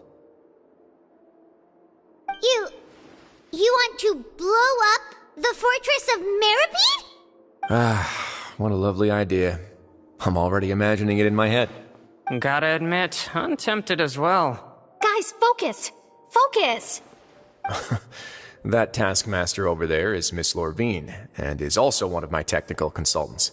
While Jurier used to be Edwin's assistant, she used to be Jurier's assistant. Ooh, are they together? See, everyone keeps asking this question. Are you too sure you're not a couple and just using your work as a convenient cover? Your Grace, I am not in a relationship with this man. If I dated her, I'd officially be madder than Edwin. Jeez, forget I said anything then. Follow me. Whoa, there's another door that goes right up. Your constant amazement makes it seem like the fortress can do anything. But Paimon really thinks everything's super cool. Well, let's spice it up a bit. And here you go.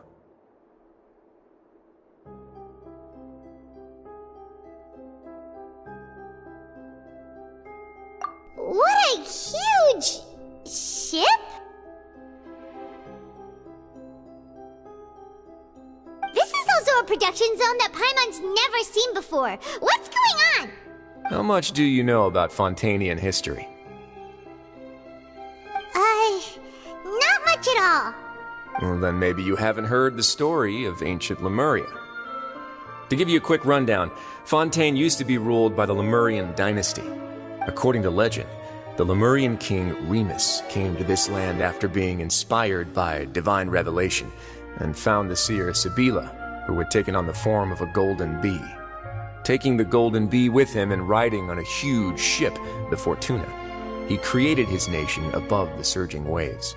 He called his nation Lemuria, and used the Fortuna to incessantly search for new tribes and islands, calling on them to join his empire.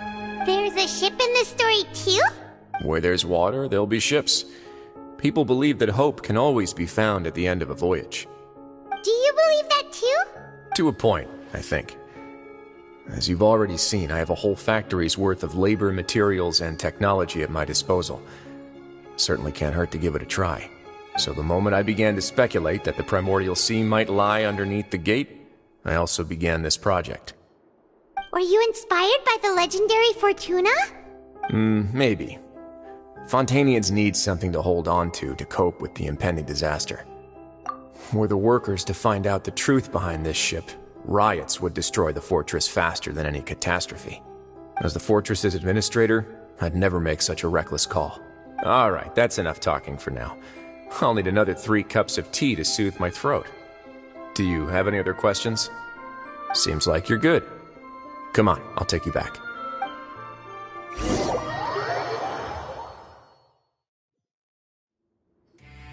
I'll leave you here for now. Oh, thank you so much. No worries. But don't forget, it's up to you whether or not you want to share what you just saw. What you do from here on out will likely affect those 3 as well.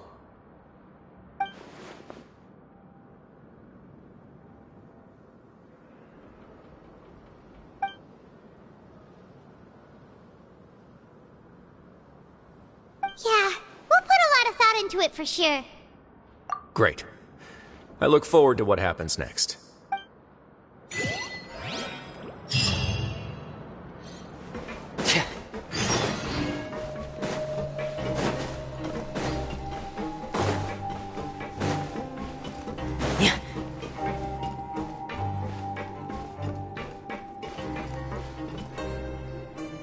We're back!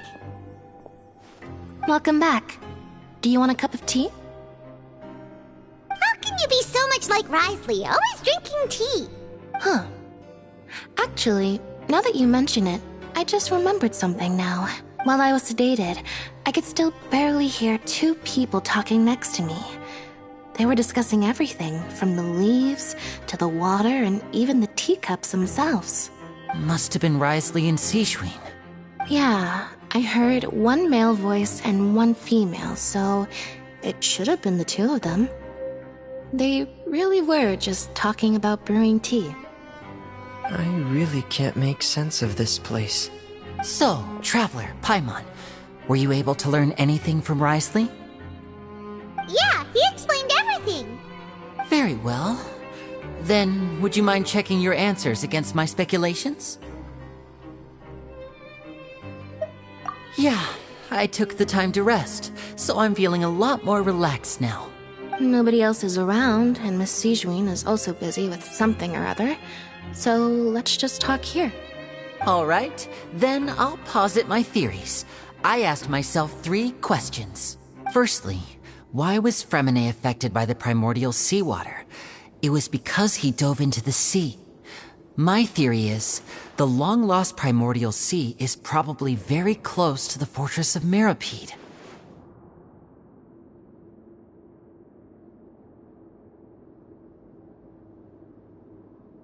Whoa, he's good. He got that right on the first try. That's our Lenny. Secondly, Wriothesley's attitude changed dramatically during the course of our stay here. He ignored us completely at first, then suddenly roadblocked us. Why? I spent quite a long time thinking about this. If he has been monitoring the Fatui since the very beginning, he probably ignored us at first because he was hoping we could find Master Child for him. What's more, the Fortress of Mirapede is not part of Fontaine's court system, nor does it report to Iudex Nervulet.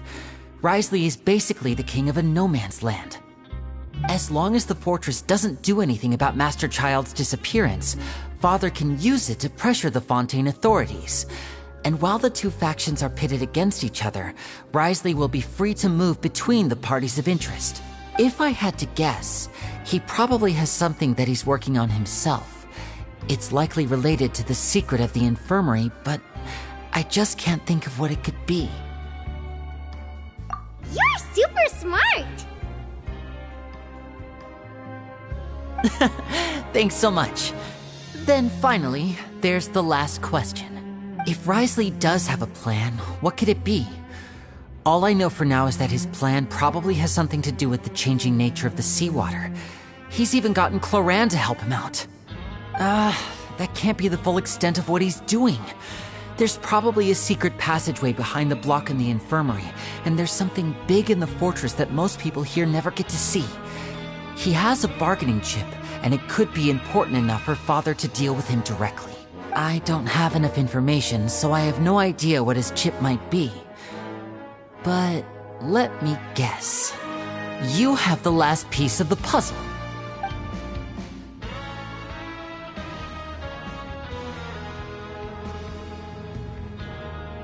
I can't believe it. The sea will engulf everyone. Just like the prophecy said.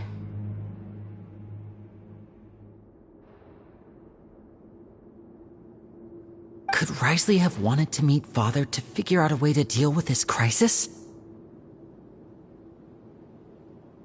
If you remember, I once mentioned that Father sees the House of the Hearth as her base of operations, and she truly wants to resolve the crisis. But how could Wriothesley have known that? Or perhaps he didn't know, and just wanted to bring Father over to his side? Which could be why he said he just wanted to negotiate. Yeah, that makes sense to me. I understand your concerns as well, Traveler. I'll figure out a way to pass this on to our father. No matter what, we're on your side. The two of you have already aided us far too much. We probably wouldn't be standing here right now if not for you. If you ever need anything else going forward, please come to the House of the Hearth at any time. Though you may not share the sentiment, after all that we've gone through together, the three of us basically see you as family now. You have my gratitude. Thank you for protecting Linny when it really mattered. And thank you for sharing the secrets of the fortress with us. We didn't think you were going to do it. Why are you being so formal all of a sudden?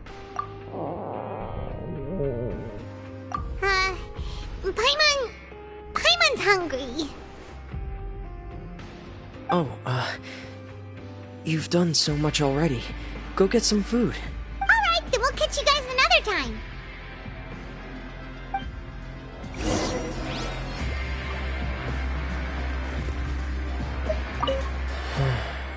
I feel like I should try to become someone more capable of helping.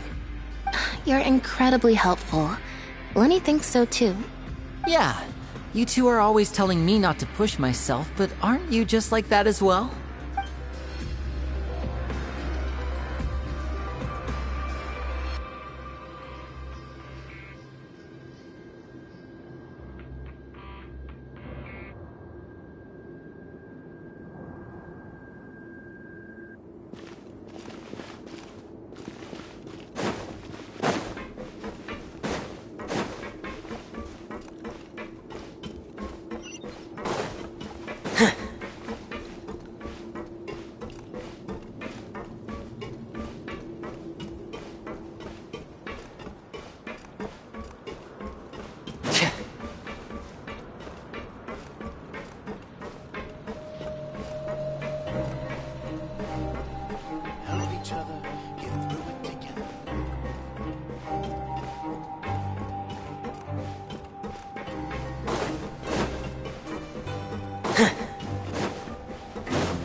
Time for dinner. Welfare meals now being served at the coupon cafeteria. Come on, let's go pick up ours as well. Traveler and Paimon, over here. Are you here for dinner too, Miss Sijwin? And I'm taking the opportunity to prepare Miss Cloran's dinner as well. Huh. You're right. She's actually sitting in the fortress cafeteria. What would you like to eat? Yep, you can. I've already talked to our chef, Mr. Wolsey. It's all on me today, so you can get whatever you'd like. Me too! Don't forget Paimon! No problem. Just leave it to me.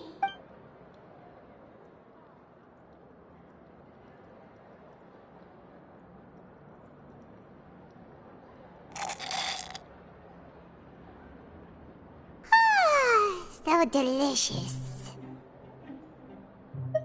Is this how it feels to be freeloaders? Wait a second, we did do plenty of work after all. Feeling full yet? How's the food? Delicious. I'm so glad to see you all so happy. Oh, see, the expression on your face just now? The muscle here just moved, which suggests that you're feeling quite relaxed at the moment. Sijwin, do you do this to help your patients or to better understand human beings? A bit of both, I suppose. I'm a Melusine, which means I'm very different from human beings. I must know what you're thinking if I want to take good care of you. You're really good at taking care of people. Even though you're so short, you still talk and act like an older sister. Really? You're reminded of an older sister? That's great to hear. Oh, and what did you mean back in Wriothesley's office? When you said that you were protecting Linny and his siblings as well? Oh, that. I just asked His Grace to look out for those children, especially that diver boy. I was getting a bit worried after hearing that something was wrong with the water. Thankfully, Cloran is very strong and managed to save him in the nick of time. His Grace also sealed the pipes after Cloran left, to make sure that Linny wouldn't impulsively chase after his brother. Although the path was blocked, we still stationed some guards there to stop anyone from approaching. They were instructed to only open the door once Miss Cloran had returned. Oh, and I was keeping an eye on Mr. Linny as well. We had to press him, but we couldn't allow him to be in any real danger. You were all super considerate and really thought everything through. It's just what we do down here at the fortress. At least this has been His Grace's style for as long as he's been the leader. Oh, I really wish Monsieur Nervula would come down here more often too. I feel like he'd like it here, with all the darkness and chaos. Get a good night's rest, you two. You both worked very hard.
Has happened.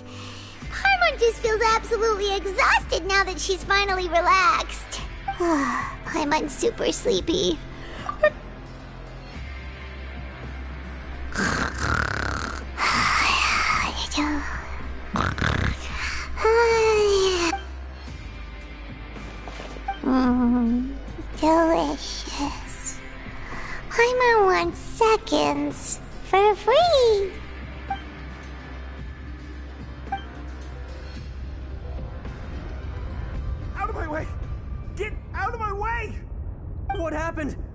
everyone running?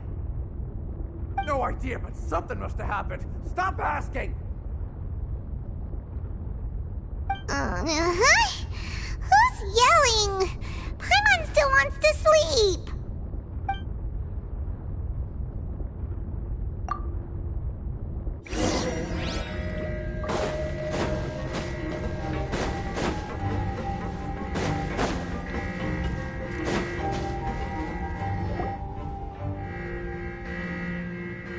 What happened? Why is everyone running around? Hey, what are you doing? No time to explain, mate. Goodbye! Hey, wait! What's wrong with these people? They won't even talk to us. They're here! Yeah, there you are! Oh, thank goodness! Quisto and Lavaroon, do you know what happened here? We came here especially to inform you. Something seems to have gone terribly wrong just now. His Grace is telling everyone to evacuate and get out of here. Lavaroon was saying you two are new here and you don't have many friends, so you might slip through the cracks. Haven't you heard all the stories like that? An evacuation is successfully completed, yet you only find out once you do a head count that 1 or 2 people are missing. Wait, weren't you the one who brought that up? Why is it suddenly my idea? Hey, shut up! Okay, whatever. The point is, you should come with us. Yeah, he said to get as far away as possible, upwards and outwards. Oh no, it can't be that thing! Whoa, wait, what?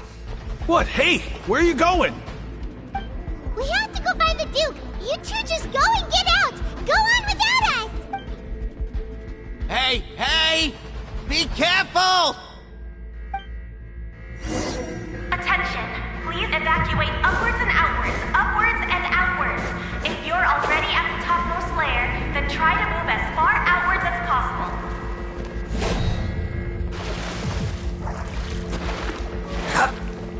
Attention! Please evacuate upwards and outwards, upwards and outwards. If you're already at the top...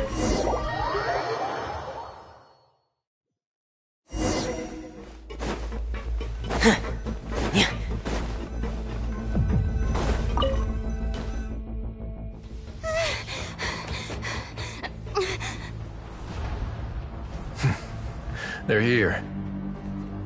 Just like I said. What happened? Huh.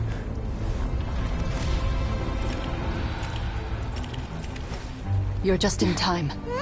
But be ready to run.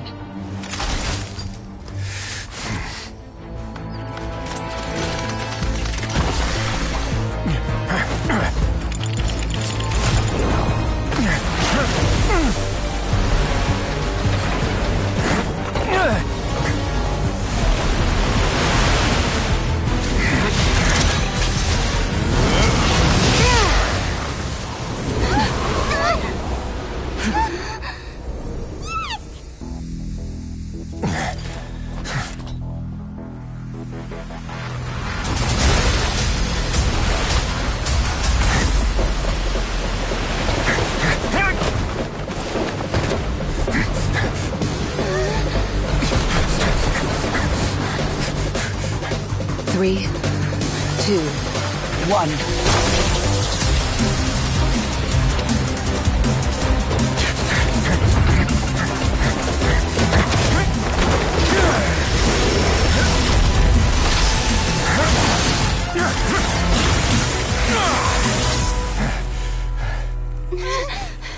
This won't hold it for long. Find Neuvillette. Tell him the defenses are about to collapse. Then what will happen to you? Until he arrives, we're the last line of defense.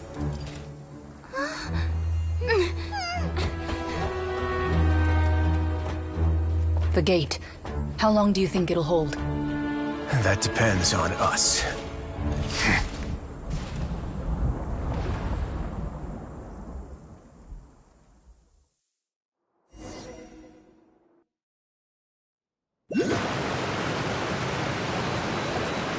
Neuvillette, why are you here? Traveler, I need you to head to the Opera House immediately. Farina will soon be meeting with the knave there. You must protect Farina, and make sure she doesn't spend too much time alone with her. Will do. You have my sincerest gratitude.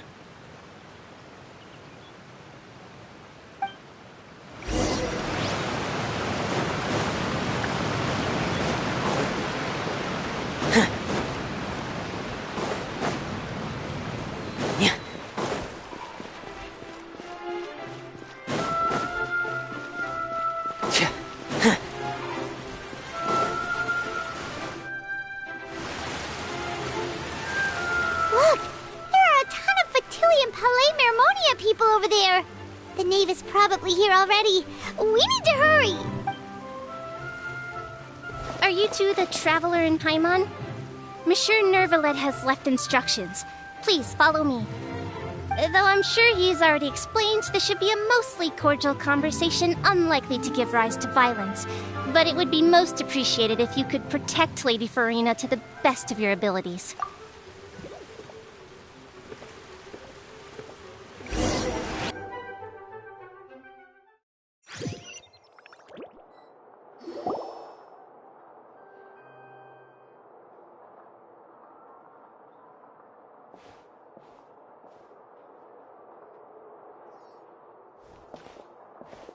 Oh, so you two are the honored guests Miss Farina mentioned. Of course! How could they not attend a meeting such as this? I must always have 2 or more guests at my dessert table. Otherwise, the occasion would be too lonely and unbecoming of my station. It is my pleasure to make your acquaintance, traveler. I have heard much of your accomplishments. I am the Knave, one of the 11 Fatui Harbingers.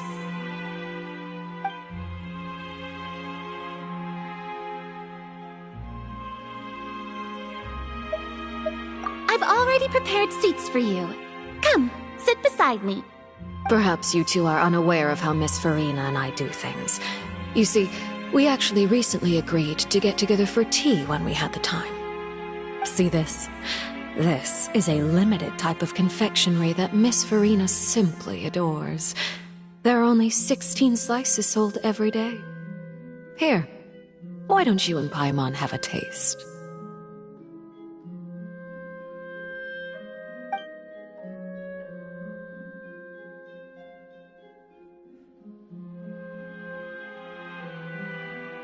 Traveler, what do you think of this cake?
That's good to hear. So what Child said was on the mark after all. You do share a taste in desserts with Farina and I.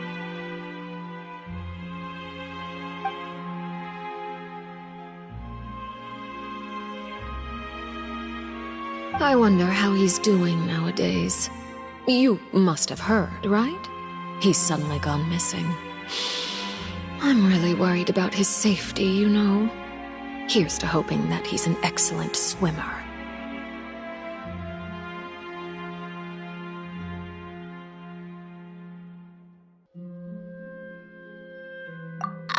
Since we're talking about him, I feel like I should add something. His martial prowess really looked certainly pretty impressive, yeah.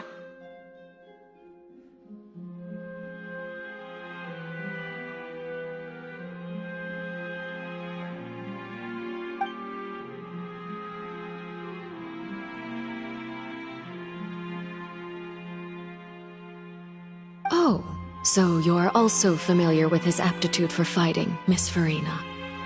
Oh, right. I almost forgot. Child was subdued by Iudex Neuvillette right in front of you. Against ordinary people, my colleague would never be on the back foot. But alas, he just never imagined he'd run into such a person.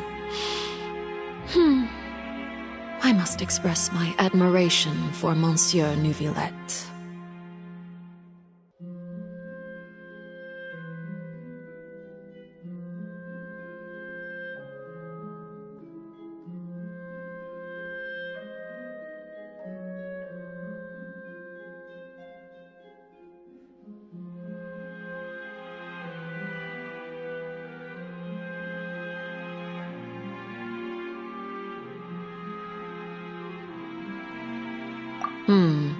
Coming from you, that's not surprising at all. But I thought you would be happier to hear the news. Of course, but it's still a bit of a shame. You see, I would have been far happier had I received this news somewhat earlier. As you well know, a long time has passed since Child disappeared.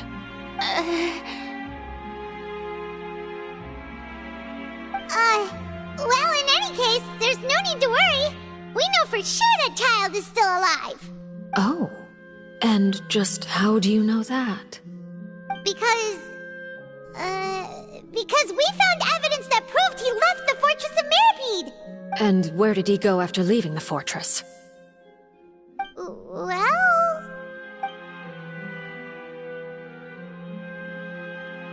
The Fortress of Mirapede lies deep beneath the waves.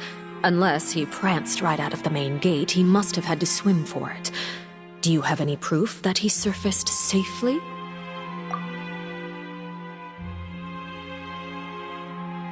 Ah, that is good news at least. His sister Tonya sent a letter to Fontaine not too long ago. Since he was unfortunately unavailable, I picked it up on his behalf. Do you have any idea how he usually writes back to his family? Dear Tonya, your letter made me feel like we were still enjoying our time in Snezhnaya together. I'm currently admiring the scenery on the streets in front of the Opera House. Is it something like that?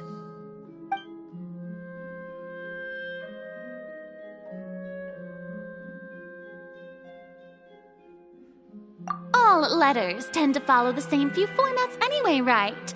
As long as the contents are accurate, it doesn't matter so much how it's written or how it's worded. Hold on. The water in the teacup is shaking.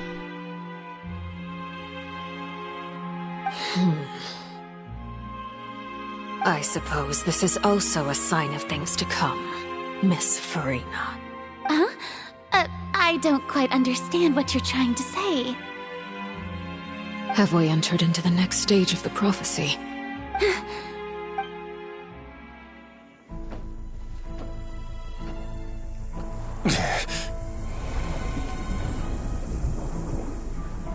My thanks to you both. I will take it from here.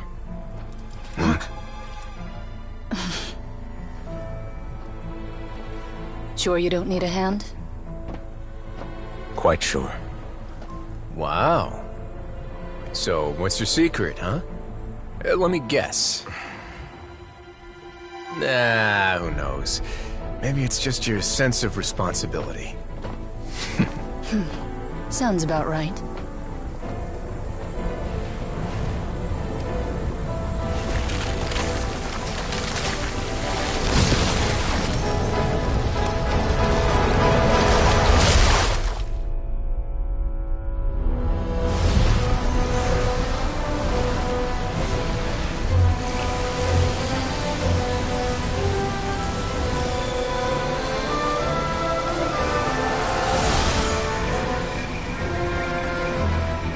Day may come when the prophecy is fulfilled, and the waters burst forth. But it is not this day! This ancient power could easily obliterate an entire race. tsunami of fury would unleash endless catastrophe.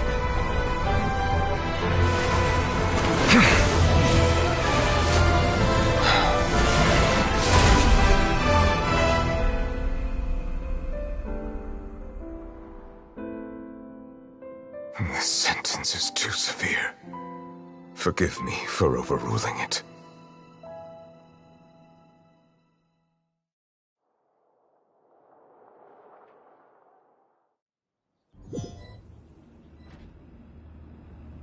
All right. Seems like the problem inside has been suppressed. Let me guess. We're safe for now.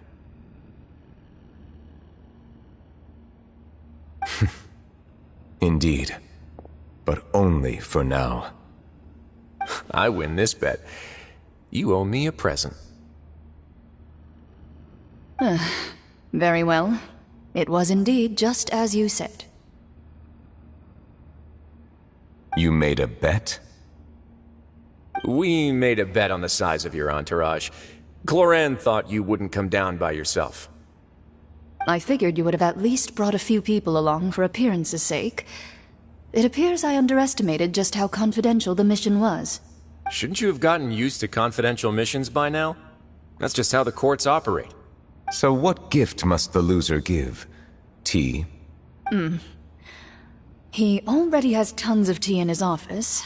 I'm thinking about a set of legal codices. That wouldn't happen to be a dig at my lack of legal awareness, would it? Well, I'm sure His Grace doesn't consider the fortress to be outside the law. I was under the impression the residents of a place like this would be uninterested in the legal codices. That was obviously a joke. Anyway, you've still got some unfinished business to attend to in the overworld, correct? No need to stay here if you have a pressing matter. We all know you can't leave Palais Mermonia for long. Thank you. I hope everything went smoothly with the Fatui Harbinger.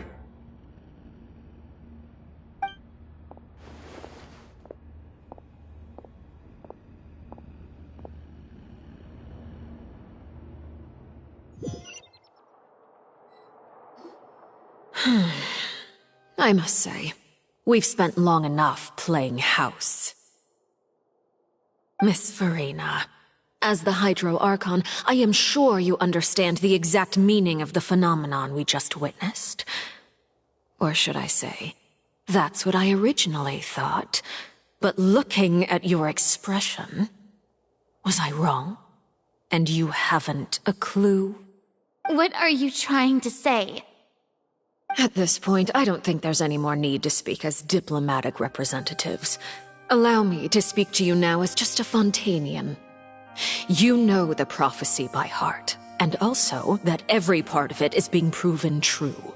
Yet, here you are relaxing, drinking tea, and eating desserts as if it's all nothing more than a few stray bugs in your garden.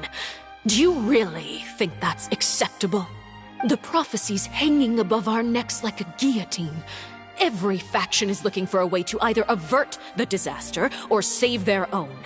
Even the orphans of the House of the Hearth have devoted everything to saving their homeland. But you? It beggars belief just how nonchalant and carefree you have been. From the very beginning, you, the god Focalor, you have utterly failed to take action. You're wrong. I've never ignored the prophecy, nor have I just been passing the time in self-indulgence.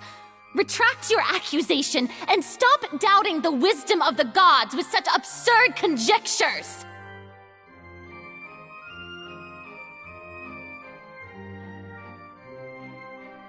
I am not alone in my doubts, you know. All the children of Fontaine may be harboring the exact same thoughts right now. Oh, great Hydro Archon. How are you going to save them? Save us? How are the people you've sworn to protect supposed to survive in a land that will soon disappear beneath the waves? I have my ways, and I've been working on them for all this time. Even if you look down upon me, you have no right to judge me. Fontaine will be saved. Even if I still cannot see the true future right now, as long as I continue on as I am, I will be able to hold my head up high!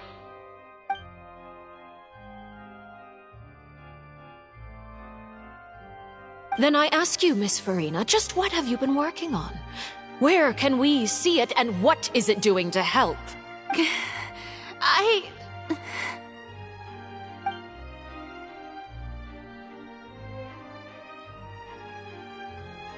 My machinations are just like the prophecy itself. They will only reveal themselves at the fated time. It is just that beings like yourselves are unable to perceive them as of yet. I see. As a god, the proof of your labor always lies beyond prying mortal eyes. Allow me to be so bold as to ask another way. Would it be possible for you to tell us the parts of your plan that are not confidential?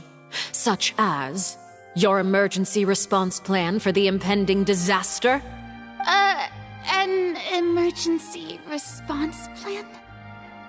Oh, that look in your eyes. Have you not even prepared one of those? The emergency response plan is also strictly confidential. Then allow me to jog your memory. Miss Farina, what is the purpose of your Oratrice Mécanique d'Analyse Cardinal? And what do you plan to do with the massive amounts of indemnitium that has accumulated over the years? The Oratrice? It's just like it appears to be. So you also have no idea. If I'm not mistaken, someone's using it to prepare for something. But unfortunately, it would seem that someone is not you, Miss Farina. I first caught wind of this when Linny tried to investigate the Oratrice in the Opera House. You see, even just getting close to the core contaminated him with an extremely large amount of indemnitium. But even if that had nothing to do with you, then what could you possibly be working on, oh great Hydro Archon? Oh, right. I almost forgot. Udex Neuvillette is not at the tea party with us today. Miss Farina, I suppose you must have ordered him away to take care of some troublesome business. Yes, that's exactly right. Please keep it a secret for me. Of course I will. Although, I must say, Miss Farina, you seem quite insecure without the Udex by your side. Oh, very well. Let's stop that conversation here. There are still a few slices of cake left, so please, help yourselves, everyone.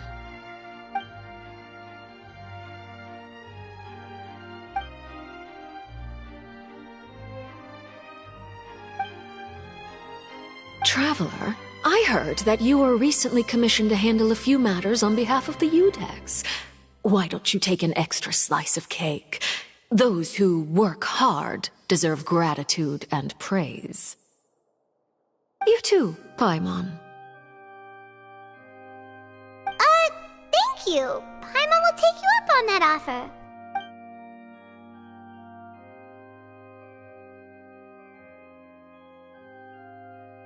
Oh, Paimon's super full. That cake was great.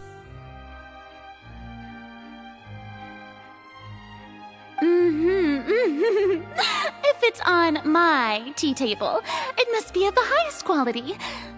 Yes, and we must thank the knave for bringing these over as well. You're welcome. I'm sure the cake also felt greatly honored to be featured at Miss Farina's table. And I was merely catering to Miss Farina's tastes, seeking a chance to chat over tea. It is getting late. Why don't we call it a day? There are still a few matters that I need to take care of, so I must take my leave now. Very well. We'll end it here. Mind seeing me off, Traveler?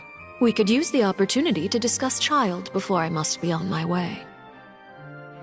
Paimon's coming too!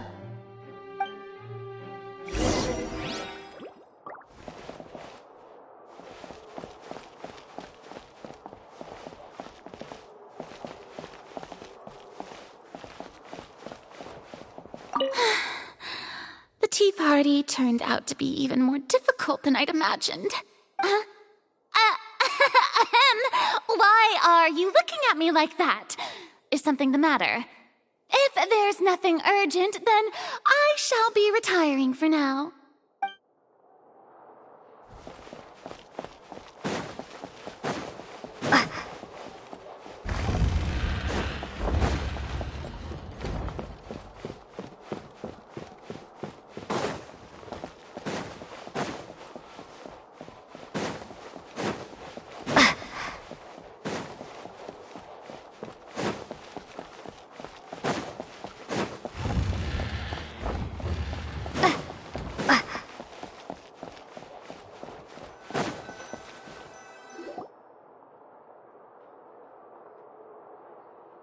I'm glad that you were willing to come with me. Of course, child was just an excuse. I have no interest in your dealings with him.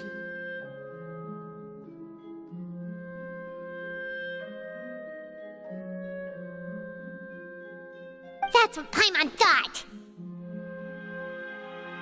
You lent your aid to the children of the House of the Hearth. As their father, I would like to express my gratitude.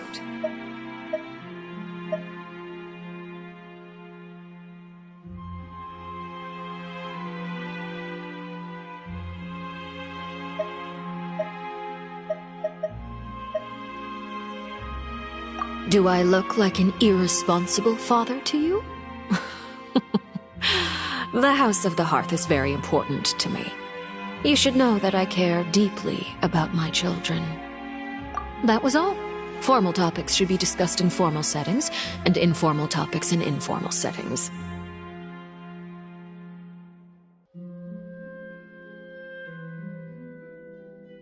I know you just returned from the fortress of Meripede. Relax. I have no intention of trying to get anything out of you. Linny, Lynette, and Fremine are still there, and I trust their judgment and abilities. They've all been working very hard and have always done all they can to fight back against anyone who tried to stop them. Especially Linny. You mean Wriothesley. He's a tricky one to deal with. It's unfortunate that Linny's so eager to prove himself that he can't learn to rely on others. Including me. By the way, and you can just consider this a bit of idle gossip, but what's your impression of Furina?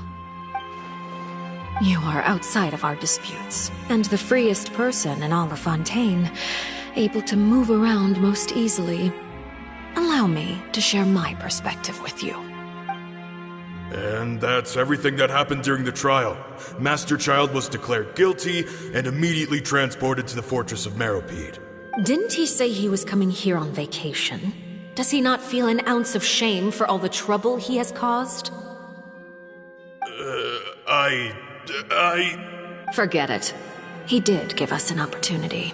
I will be meeting someone shortly. Do you require help with any preparations? No need. I will take care of it myself. I need to meet with Furina, the Hydro Archon. She is at the heart of Fontaine. But what's fascinating about her is that she often seems more like a celebrity than a working Archon. Oh? Come over here, you little critter, you!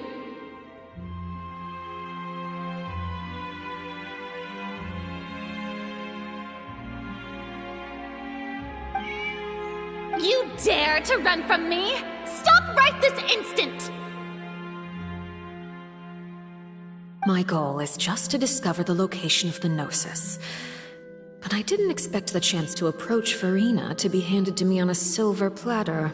Anything left unguarded is usually just bait. But it's just as I guessed in the second before I struck. The Hydronosis is not currently held by the Archon. In fact, this Archon doesn't seem like a god at all.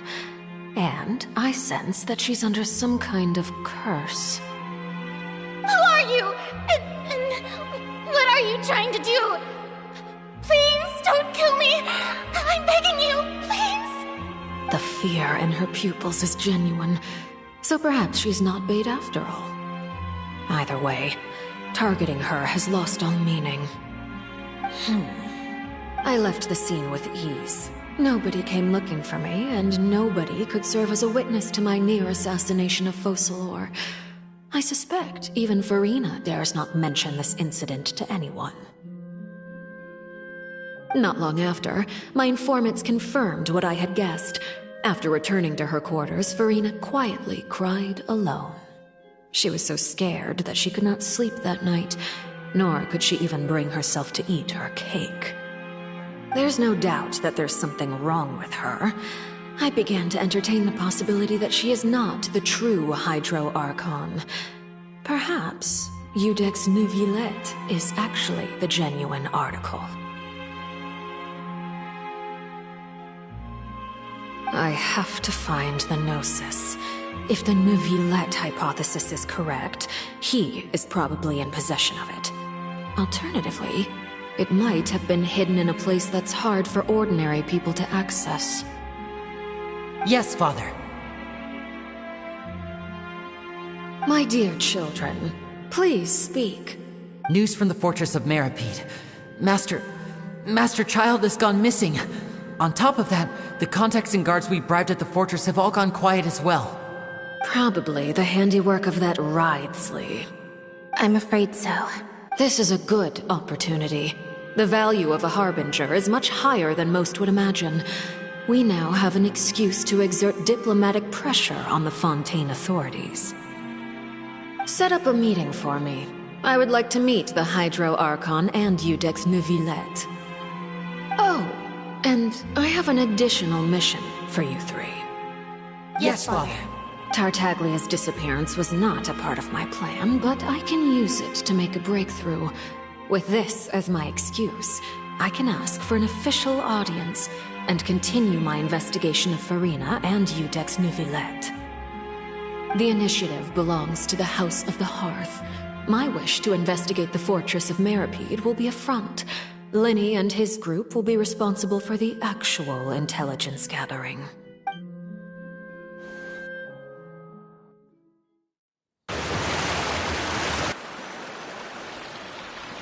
You should know the rest. Linny's group is quite close to you, so they wouldn't have hidden anything from you. You attacked the Hydro Archon? It wouldn't mean anything, even if you shouted it from the rooftops. After all, even Farina herself is still pretending that nothing of that sort ever happened. Alright then. I've now had 2 chances to enjoy tea with Farina. I have to say, the leadership of Fontaine is even more inscrutable than I had imagined. I once surmised that Iudex Neuvillette must be the Hydro Archon, but now, that doesn't seem right to me either. I am a servant of Her Majesty the Tsaritsa. Over my years of service, I've learned how a real Archon conducts and carries themselves. Whether Iudex Neuvillette or Farina, neither fits the bill. It's hard to imagine either of them as the Archon. Of course, that is all just how I feel. Gut feelings often do not require justification. It is, however, quite amusing to me that after all my years working in intelligence gathering, I've come to realize I am at a complete loss regarding the identity of the god of the land of my birth. Don't you think Fontaine is quite intriguing? A catastrophe looms, yet many secrets have yet to rise to the surface. It looks like Fontainians will have no choice but to save themselves. Ultimately, though, one must survive in order to do anything else. Should the need arise, I would be happy to cooperate with you. You don't need to commit to anything right now, of course. I have a feeling that the situation will continue to evolve, and as your name is often connected with noble deeds, I'm sure we will work together someday. He certainly returned quickly. You must want to catch up with each other, so I'll leave you to him. Neuvillette, is it over? For now, yes. But this issue will prove quite thorny in the long term. I'm concerned that sooner or later the prophesized events will occur. Thank you for protecting Farina. To put it simply, I used my power to force back the primordial sea and reseal the sluice gate.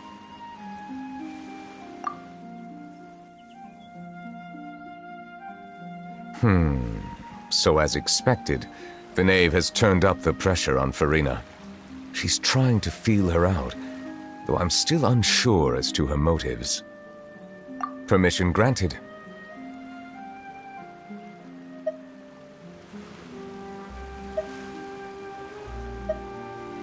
Whoa. It can't be that you're the real Hydro Archon, right? But that's just a speculation on our part, though.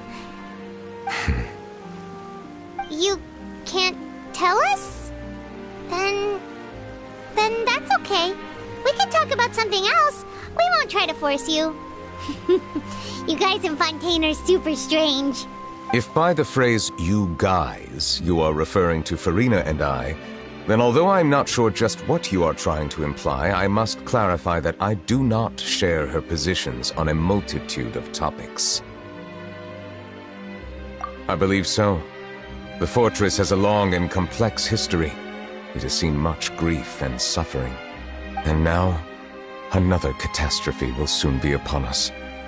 I mourn this turn of events. Huh? Why is it raining all of a sudden?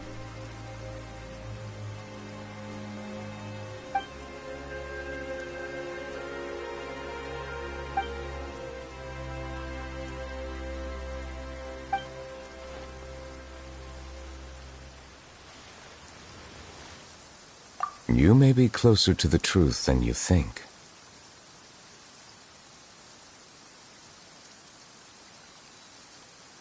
Oh? And what are you thinking? The dragon of... what? Huh? Please do not be so surprised.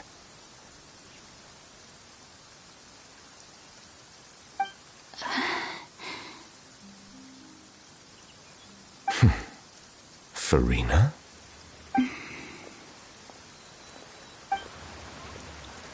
Neverlet, are you listening? Ah, my apologies. We were just guessing randomly. We didn't guess right, did we?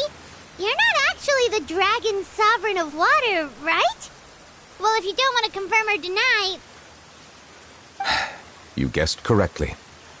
I sincerely hope you'll be able to keep this a secret for me.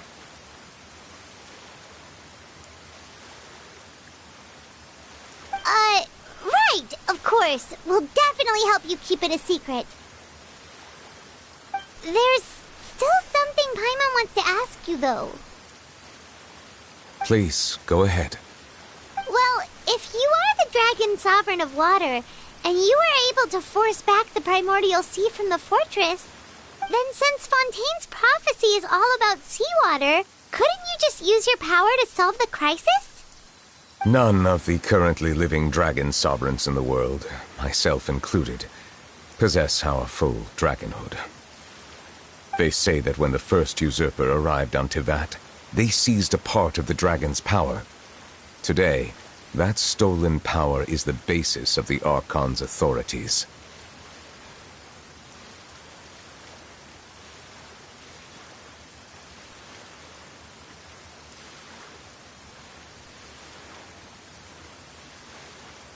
There are 7 elemental archons and 7 matching dragon sovereigns. The dragon sovereign of water who lived through that era perished a long time ago. As their successor, I know far less of that part of our ancient history.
In any case, I believe I will not be able to do much unless the Archon disappears and returns their elemental authority to me.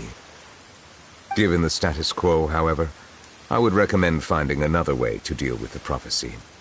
Oh, so even you can't solve it. I still have some urgent matters to attend to at my office. If you have any more questions regarding ancient history, you are welcome to discuss them with me at a later time. Please go right ahead. There's a place that Paimon wants to go too. Traveler, why don't we pay another visit to the Fortress of Meropide? Paimon is a little worried. We'll see you another time. Take care.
Traveler, Paimon, you're back!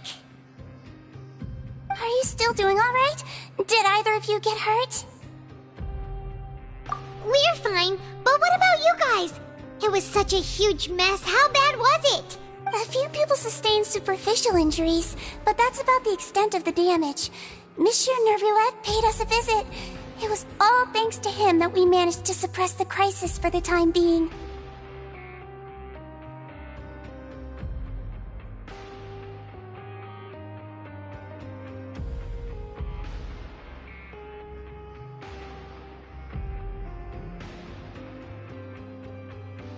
Of course, we must also thank you for the help you provided.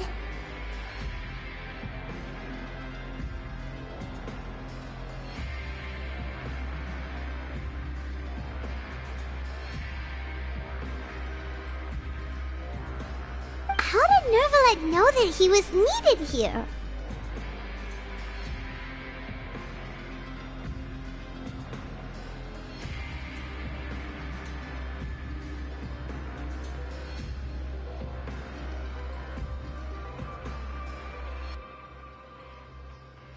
Monsieur Nervulette has strong resonance with the hydro element.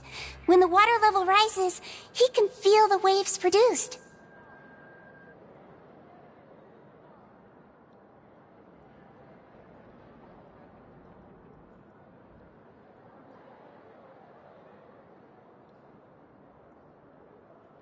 I ran into the bombshell bros while bandaging the injuries of the wounded. They were mumbling the whole time about how you just ran down without a word. I'm so relieved to see that you're both alright. If you're not too pressed for time, please stay with us a few more days. Just let me know if you get a craving for any particular dish, so I can have Mr. Walsey get your meals prepared. Oh, and please feel free to visit the infirmary for a break at any time. I'd like to take the opportunity to spend some more time observing your facial muscles as well. Your happy smiles are quite contagious, you know. They're so memorable, and I've missed them immensely while you were gone.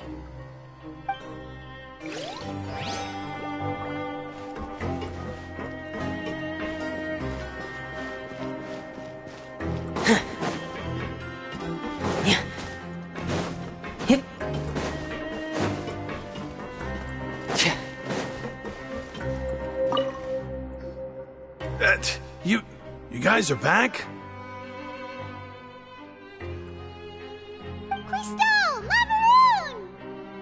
You guys didn't get caught and thrown back down here, right? Huh? No, not at all. And here I thought you'd managed to escape from jail during all the commotion. I'd held you up as legendary jailbreakers, but now you're telling me you just never left?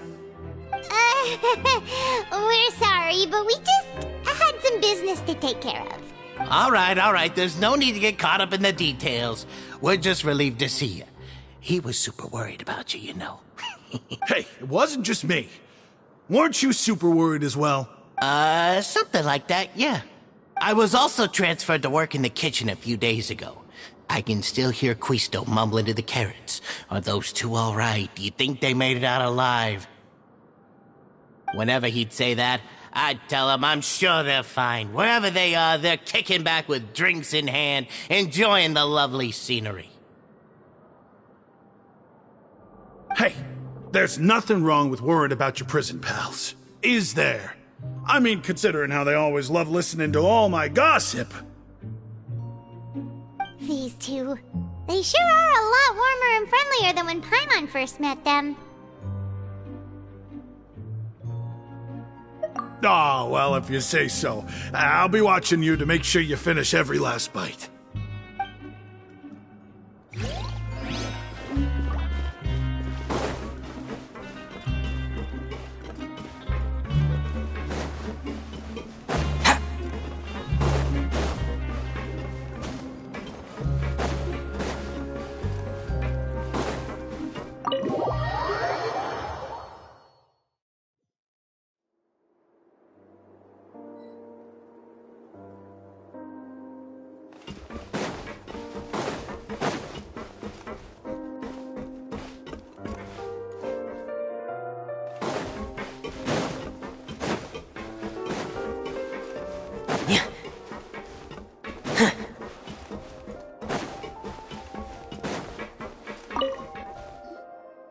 Courier? Miss Xingqiu told me you still haven't eaten. Yeah, I was working on something, so I forgot. That's no excuse for... Huh? It's you two. Junior! Lurvine! We're back! Hello there. It's been quite the mess here recently. How have you been? And you? Are you still taking the secret passageway from the infirmary to work on the ship? Yep. That is still top secret, though. So don't say a word to anyone. It can be a bit annoying when there are lots of people in the infirmary, but I still prefer taking that route over the one from the Duke's office. I mean, the infirmary does make it easier for you to slack off. Oh yeah? Then why are you also here so much? You two really are just using your jobs as a cover for your relationship, aren't you? Not at all!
Now guess, what suit will this next card be?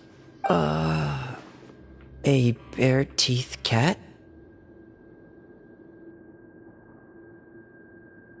Well, well, look who it is. Traveler, Paimon. Hello, everyone. Looks like you're recovering nicely from an eh?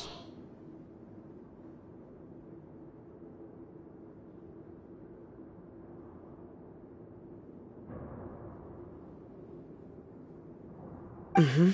Thanks to everyone's support. Oh, right. I managed to work up the courage to thank Miss Clorand in person. Whoa, how did she react? She told me that it was nothing. It was as if saving a life wasn't a big deal to her at all. She also told me not to worry about it. She didn't want to stress you out, that's all. She's right, and it's best not to dwell on it. Yeah. Okay, but check this out. We went back to the opera house and we met the knave. You met Father? Did she say anything to you? She said a few things that were, a bit hard to understand. And also that she's looking forward to working with us in the future. Her attitude towards you is even better than what we'd imagined. That's fantastic. You should believe her. She has her own way of doing things, and she'll do everything in her power to help those she considers close, which now might also include you. Mm-hmm. Father is very capable, and also trustworthy.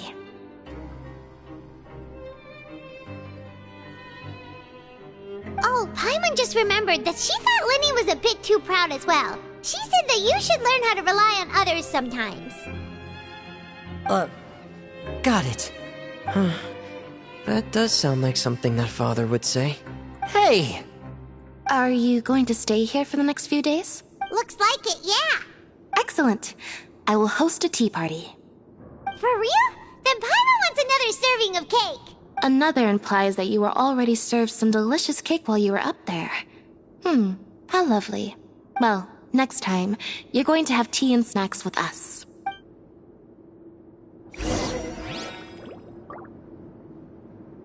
We should start preparing that tea party. Oh, that's a great idea. I'm all for it. I'll help you set it up.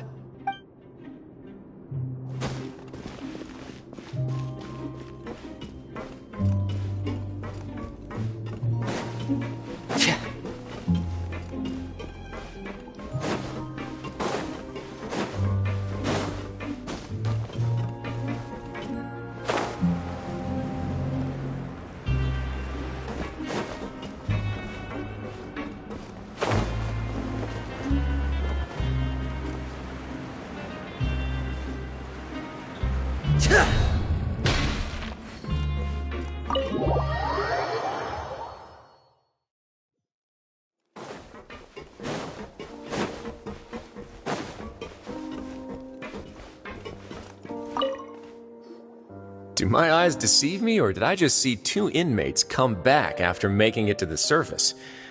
Some strange winds blowing of late. We wanted to see how the fortress is doing. Is everything still alright? We're fine, for the most part.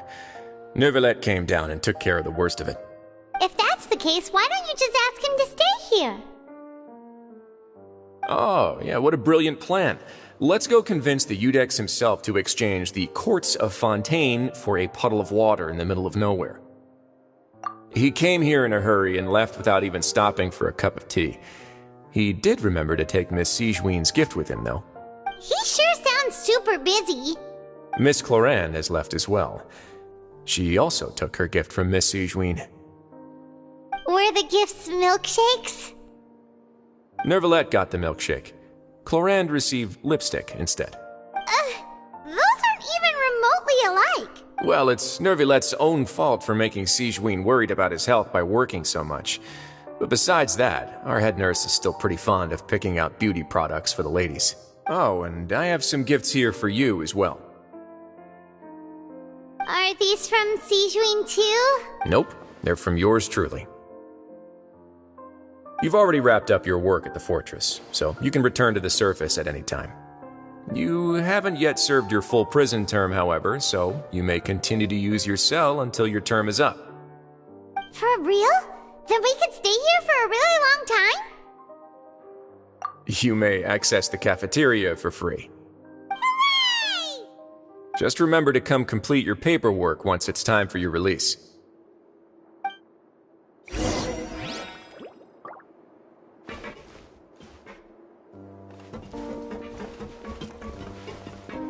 Your file can't be closed until we've completed your paperwork, so don't forget to come find me again when you're done serving your sentence.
We're back in our cell again.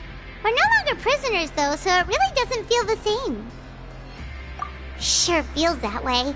But the truth is, we never did anything bad to begin with, so I'm not sure why we put so much pressure on ourselves.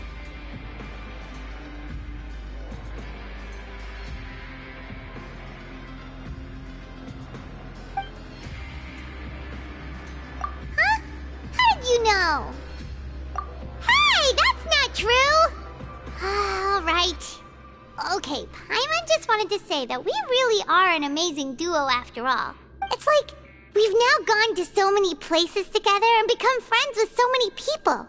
We've never stopped traveling or stopped meeting new friends. There are so many bad things in the world, and we're just two people, but we've still been solving problems no matter where we go. Isn't that pretty cool? You're counting Paimon today? Aren't you the only adventurer here? Then let's ask Catherine to give Paimon an adventurer handbook as well. Paimon will also be an adventurer from today forward. Just our thoughts making Paimon giddy. Oh, Paimon's gonna crash, so you sleep soon too. The last time we fell asleep here, we woke up to a whole mess outside our cell. The primordial seawater nearly rose up. That was so scary. We should be safe now, right? Alright then, good night to you, traveler.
Torn to oblivion!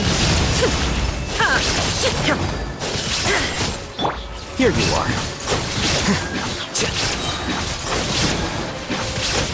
The process of elimination.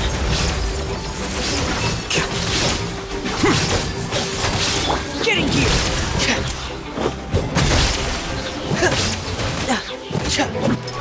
Commencing cleanup! Frost is coming! Flicker.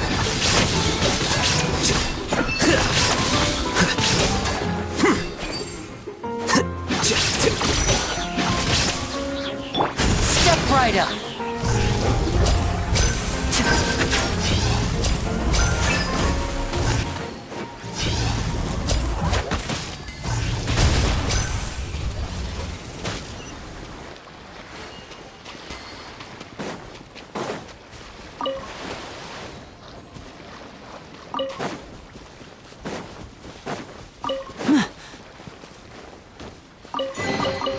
Guess this'll go into my magic pocket.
Illusion shattered!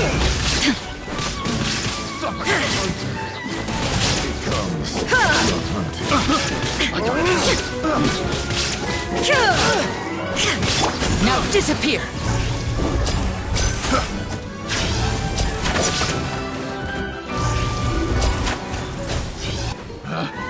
Picked the wrong test subject. Such a pain.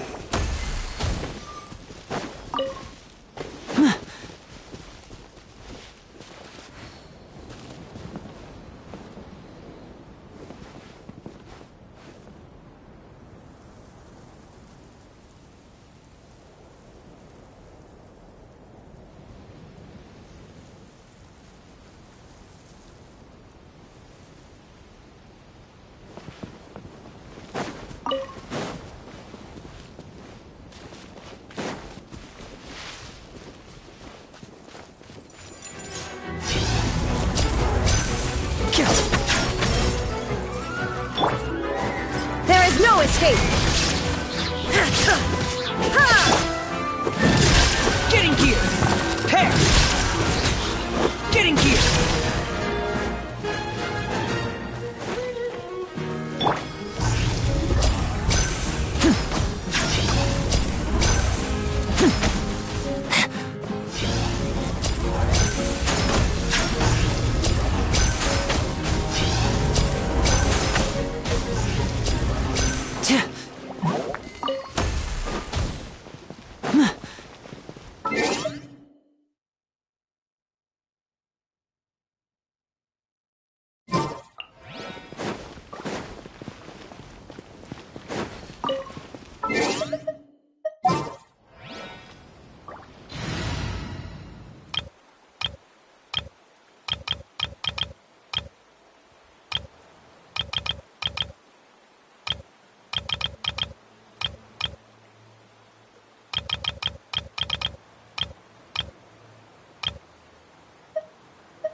Need to end a few enemies?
what my dear sister...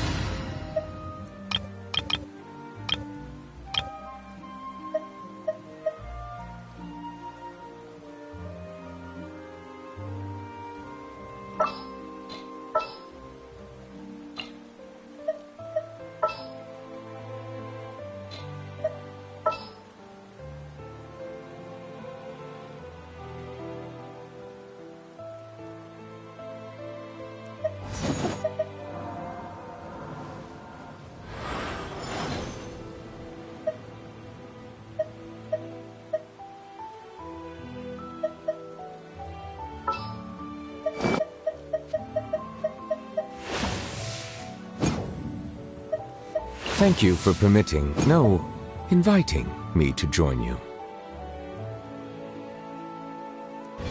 What Lynette is doing right now. Missing... to death. Sure.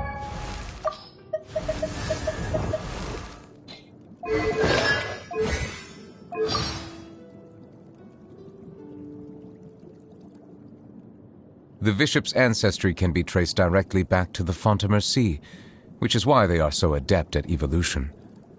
I am reminded of an old custom that the dragons once observed.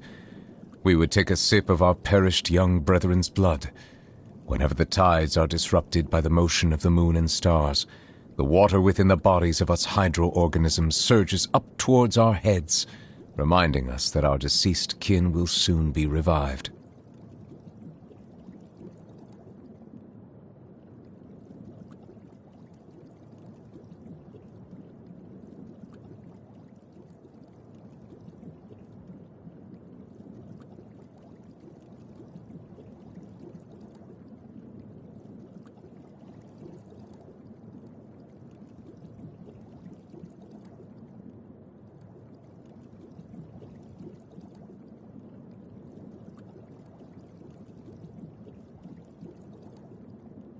Ah, so it is your birthday. Happy birthday. I do not know if rain is in the forecast today, but let me see what I can do.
So long as the audience thinks that seeing is believing, there's no limit to the number of tricks I can pull off.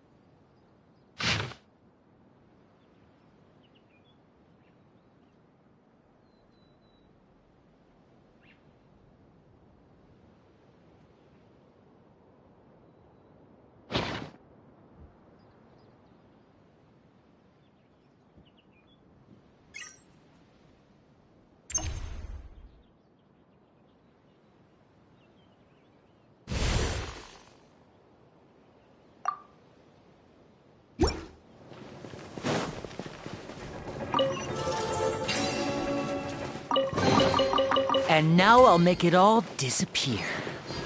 Just kidding.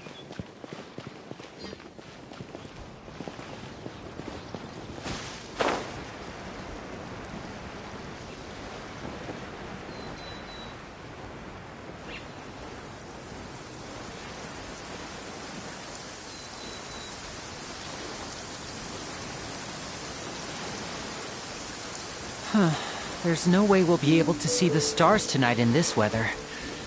Unless... This weather is perfect. Here you are. Illusion shattered!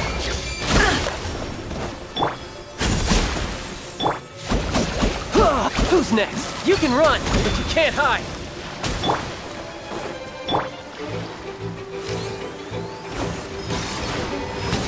How inconsiderate of me.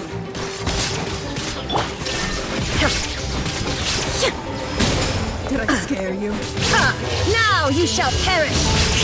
Having fun?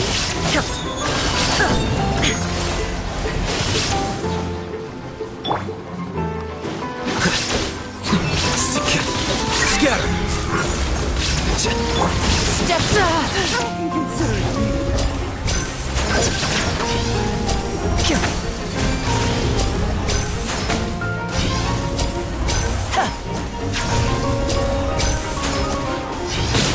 Did I scare you? A gift for you! And voila! Here you are. How inconsiderate of me. Let my magic begin.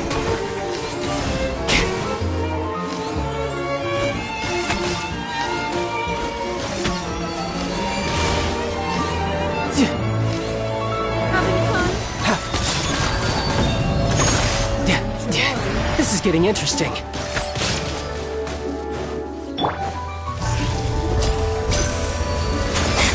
I've warned you. Still, let me try.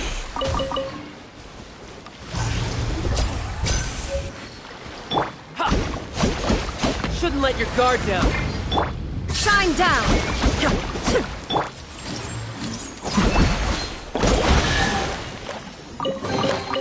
Here you go.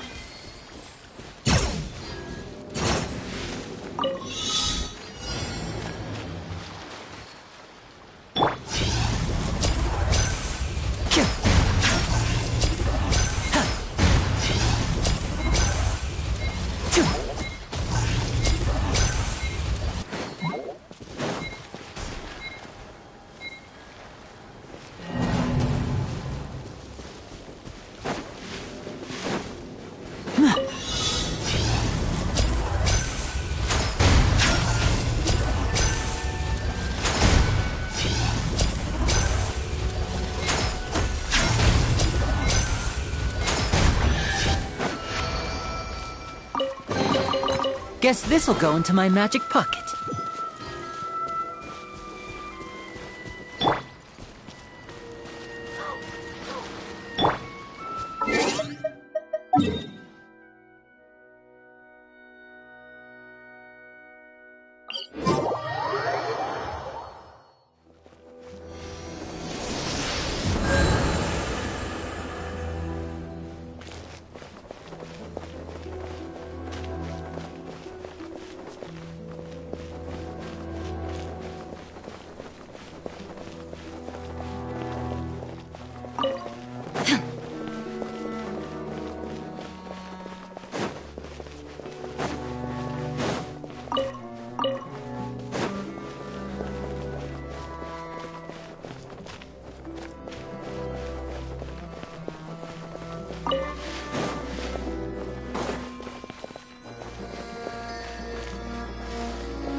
Flicker.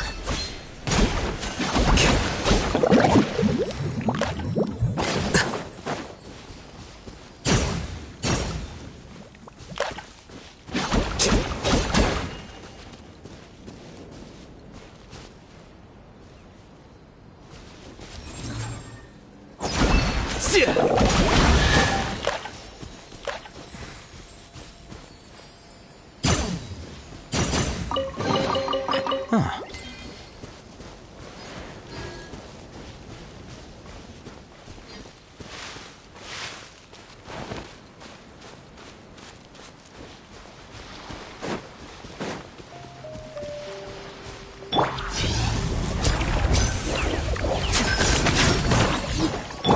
Here you are.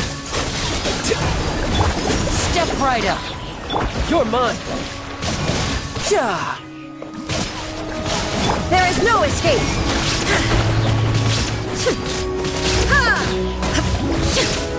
Inazuma shines eternal.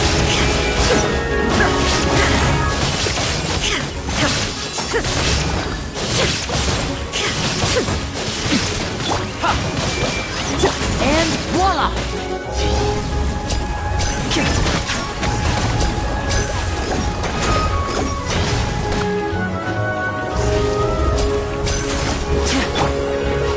Flicker. Diffract.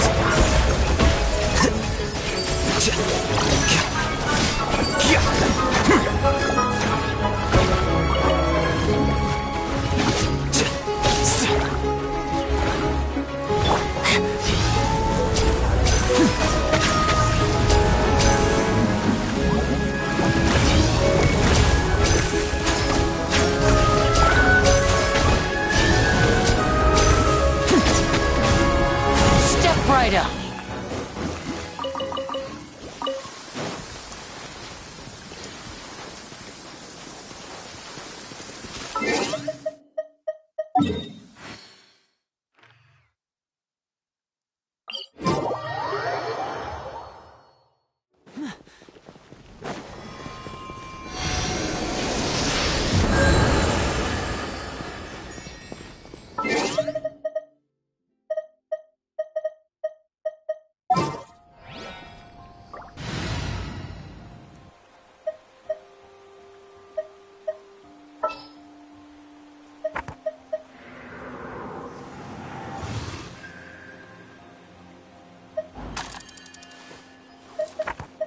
I'll lead the way.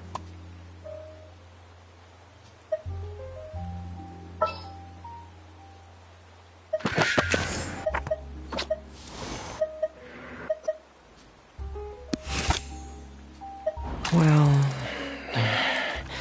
I've got nowhere to go.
An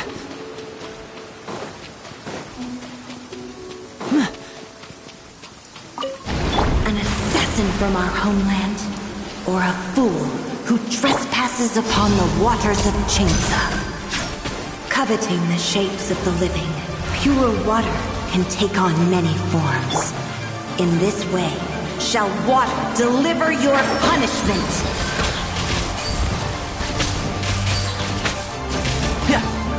I hear everything!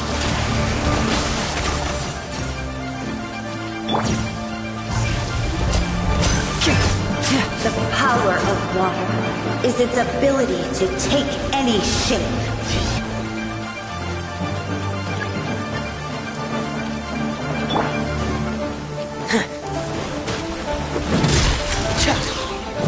Illusion shattered!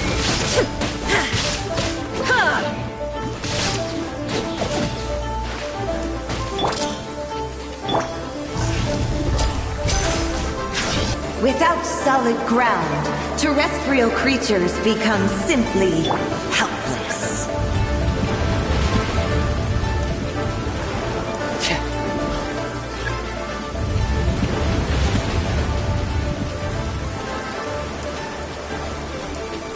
The power of water is its ability to take any shape.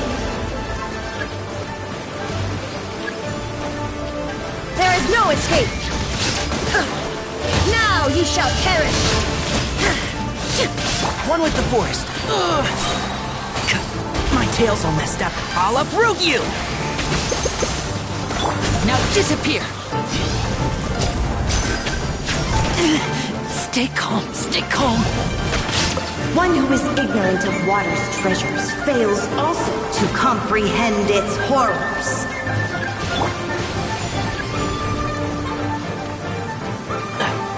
Shine down! Pair! Net reckoning! Getting gear! Frost is coming! And voila! A round of applause!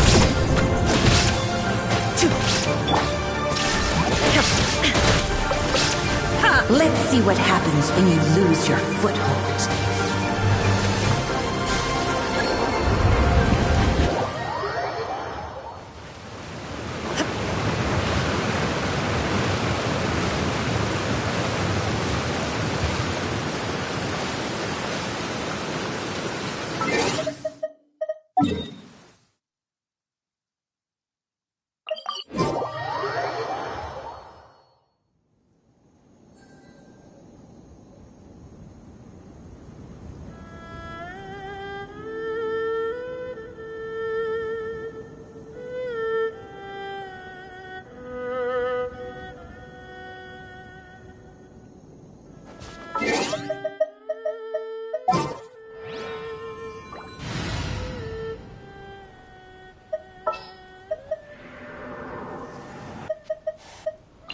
I'll take point.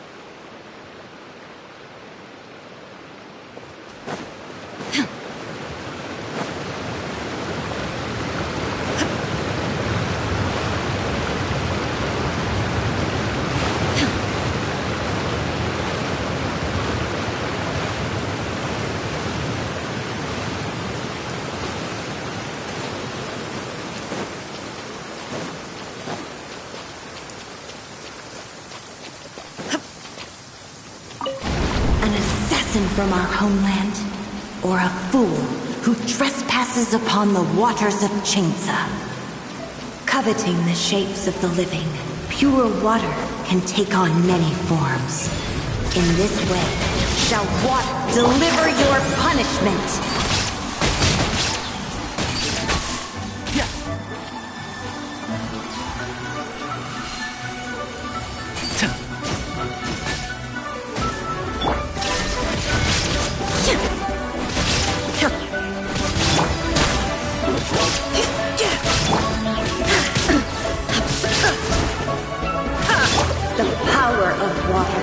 is its ability to take any shape.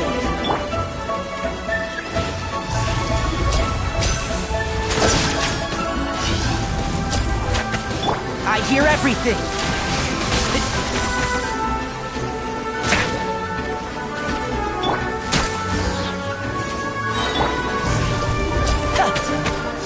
Now disappear! Without solid ground, terrestrial creatures become simply helpless.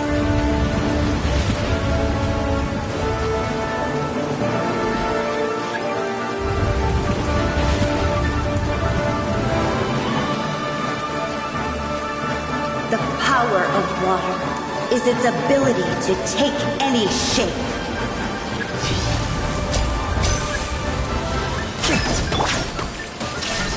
Inazuma shines eternal!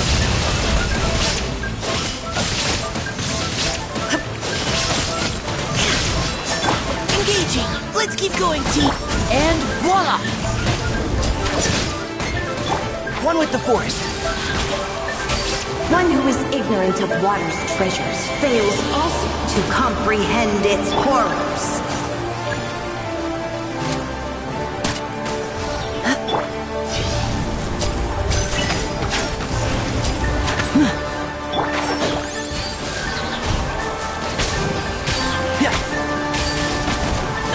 I'll approve you! Now's our chance!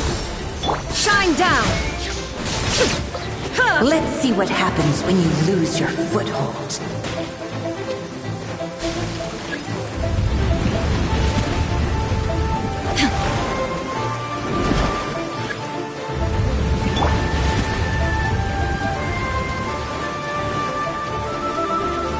The power of water is its ability to take any shape.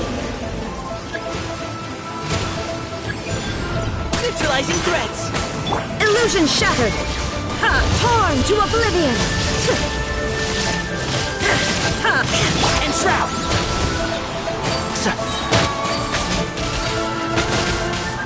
I hear everything!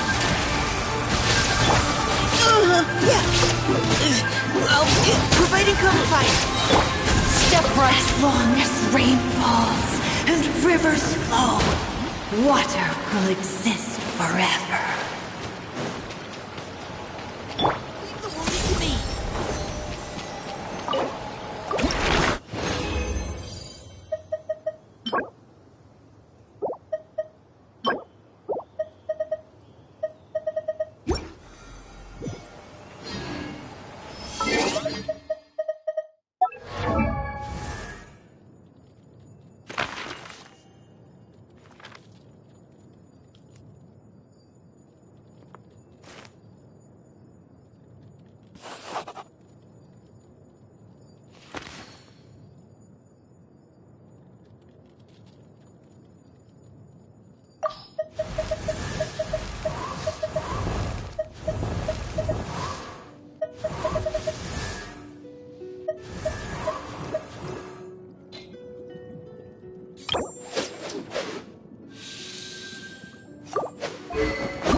No matter what kind of environment you may find yourself in, with thorough reconnaissance, you should be able to establish a safe route.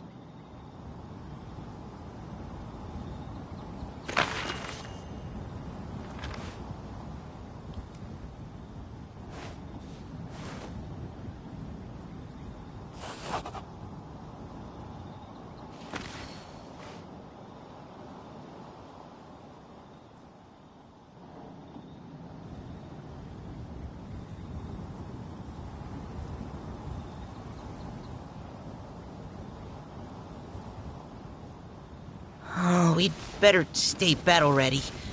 Our next mission could start.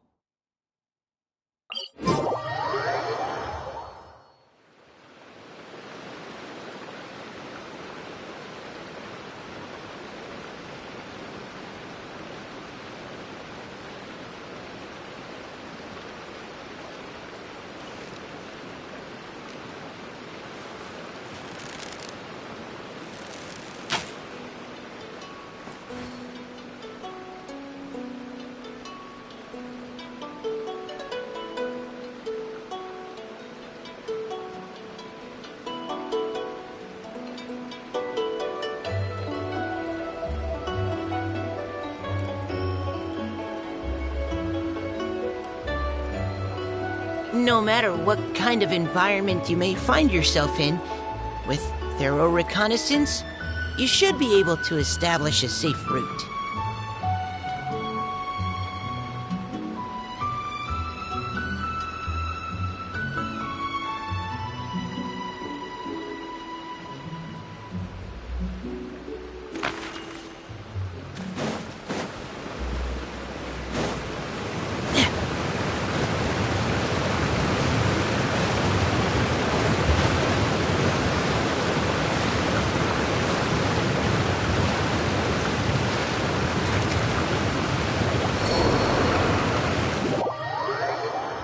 The sun is out, and visibility is excellent. Perfect conditions for observation. Couldn't ask for anything better.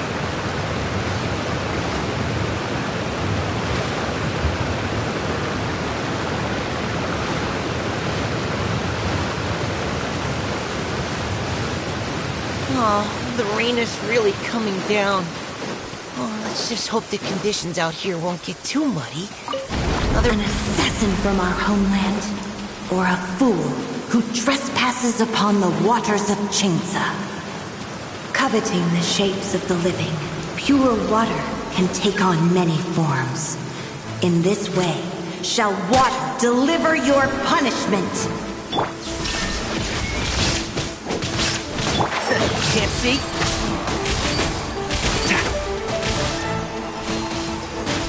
The power of water is its ability to take any shape.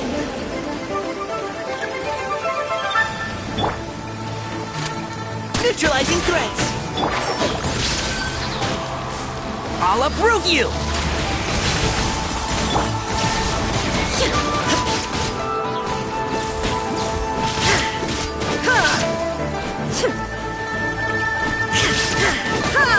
Without solid ground, terrestrial creatures become simply helpless.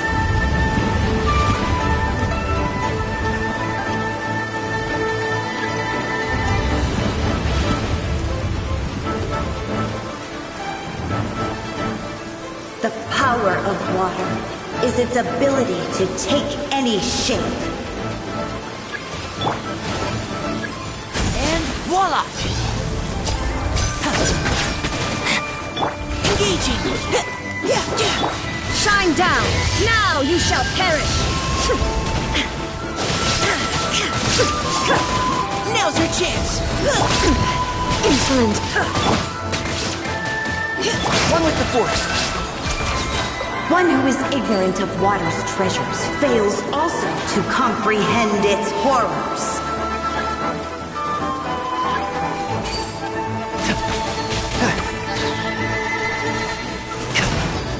And shroud!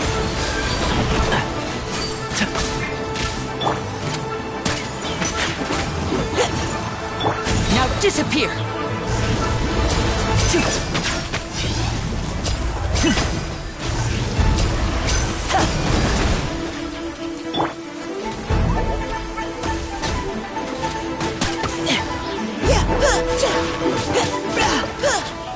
see what happens when you lose your foothold.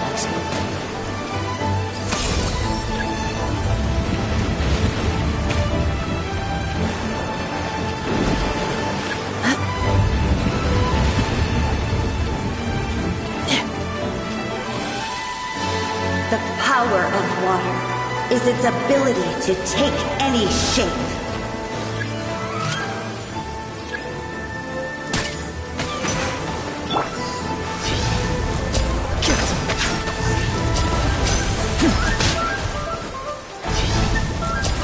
Magic can't cheat death, you know. Final warning! Can't see? Let's nip that in the bud.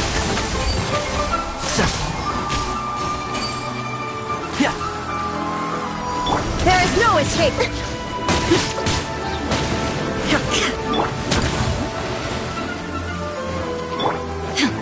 Enshroud!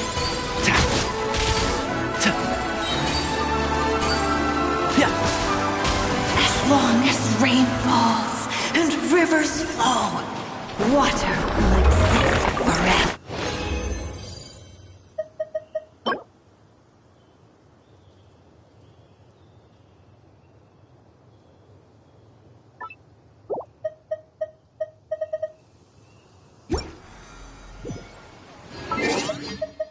Waterproofing.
I studied botany in the Amorta Darshan. My academic advisor wanted me to join the faculty after graduation, but to be quite honest, I prefer a somewhat freer research environment. From my observations, the way that the academia handles certain matters leaves much to be desired. Fortunately, my advisor didn't push the issue. Not like that would have worked.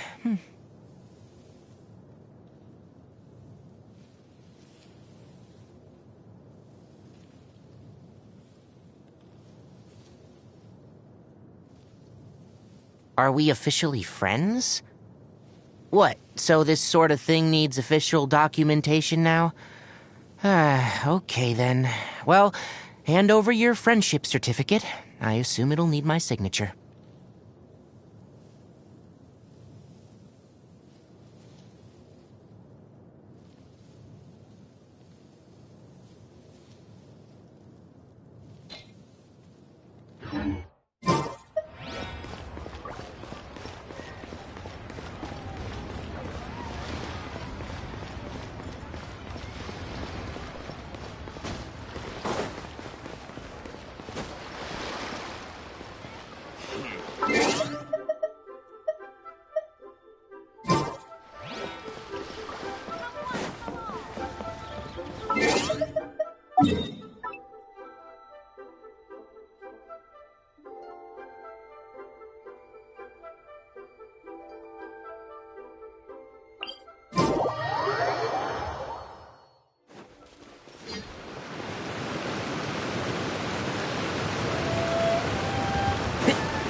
From our homeland, or a fool who trespasses upon the waters of Xingqiu.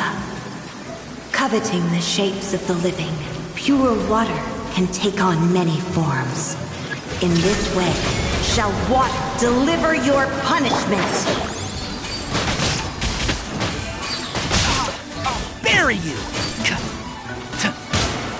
Keep up. Precision strike!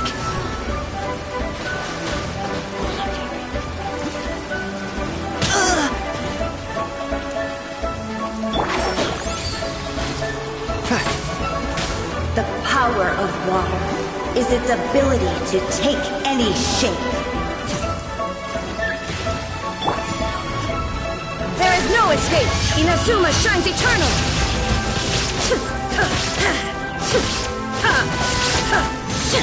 Engaging! Without solid ground, terrestrial creatures become simply helpless.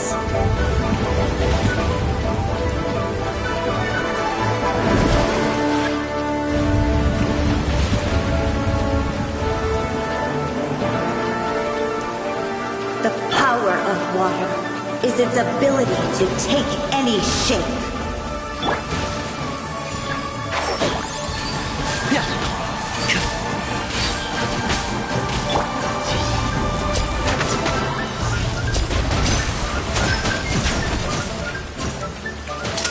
Here comes the finale. One who is ignorant of water's treasures fails also to comprehend its horrors. Enshroud! I'll uproot you! Illusion shattered, torn to oblivion!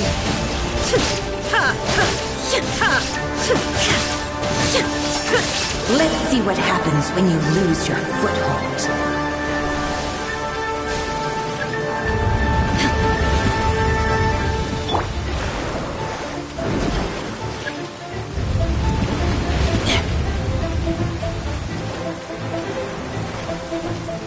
The power of water is its ability to take any shape.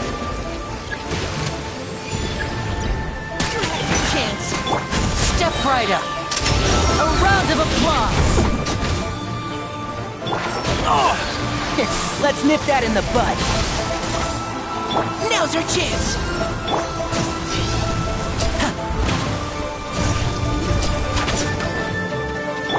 Shine down!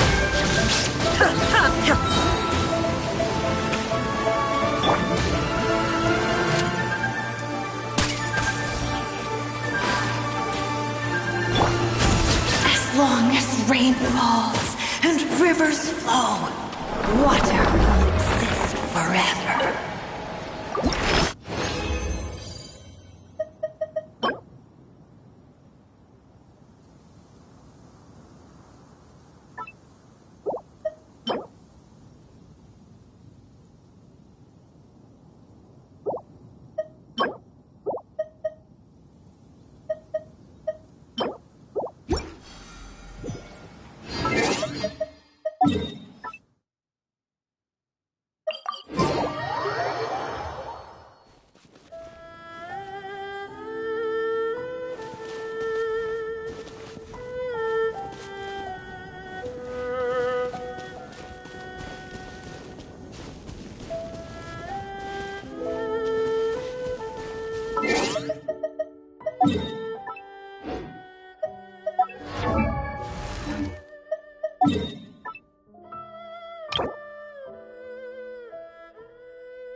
Oh my goodness. Oh my gosh. Wow. Huh? All will be revealed in the next volume? Oh, drat.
This is no time for distractions. Seriously, you have a great magician standing right here. You don't want to miss the best part, do you?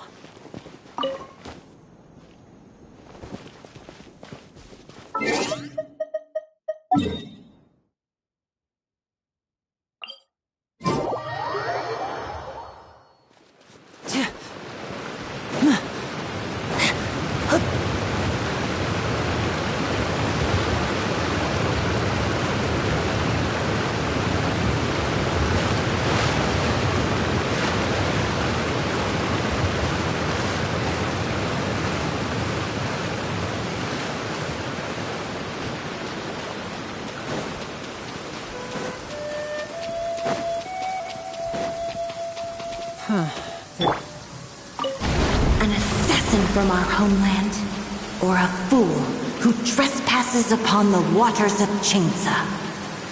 Coveting the shapes of the living, pure water can take on many forms. In this way, shall water deliver your punishment.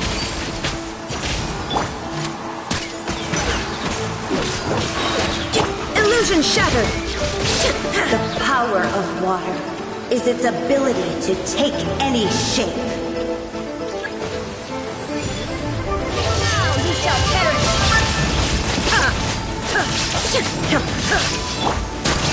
Let's keep going, team. Can't see? Without solid ground, terrestrial creatures become simply helpless.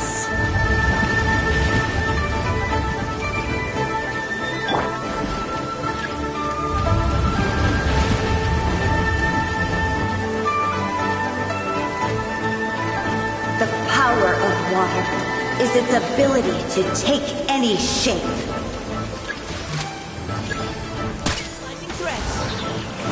One with the forest.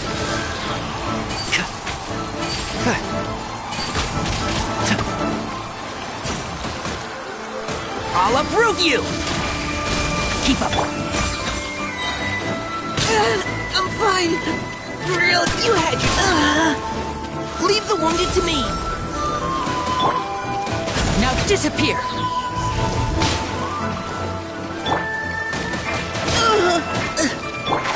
Can't see?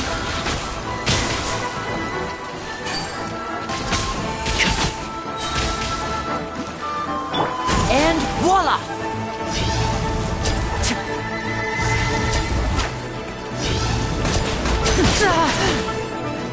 One with the forest. Yeah.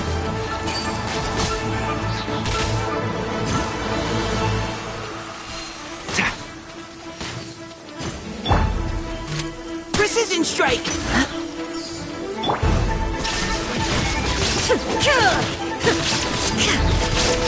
One who is ignorant of water's treasures fails also to comprehend its horrors. Neutralizing threats and shroud.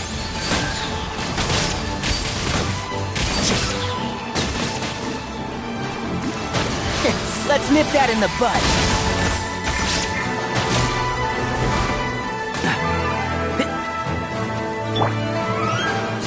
Precision strike. Inazuma shines eternal!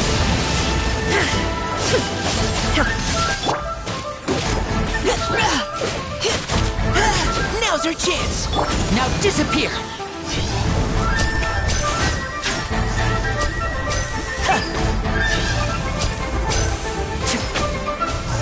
Let's see what happens when you lose your foothold.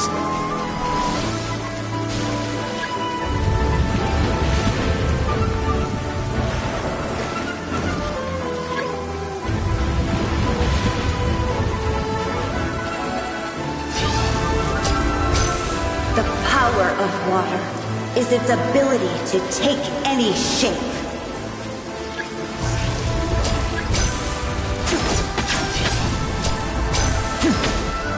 It'll be all right. Final warning. Shine down! And shroud. Sir.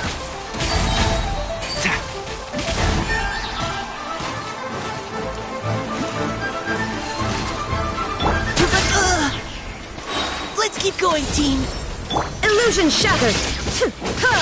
As long as rain falls and rivers flow, water will exist forever.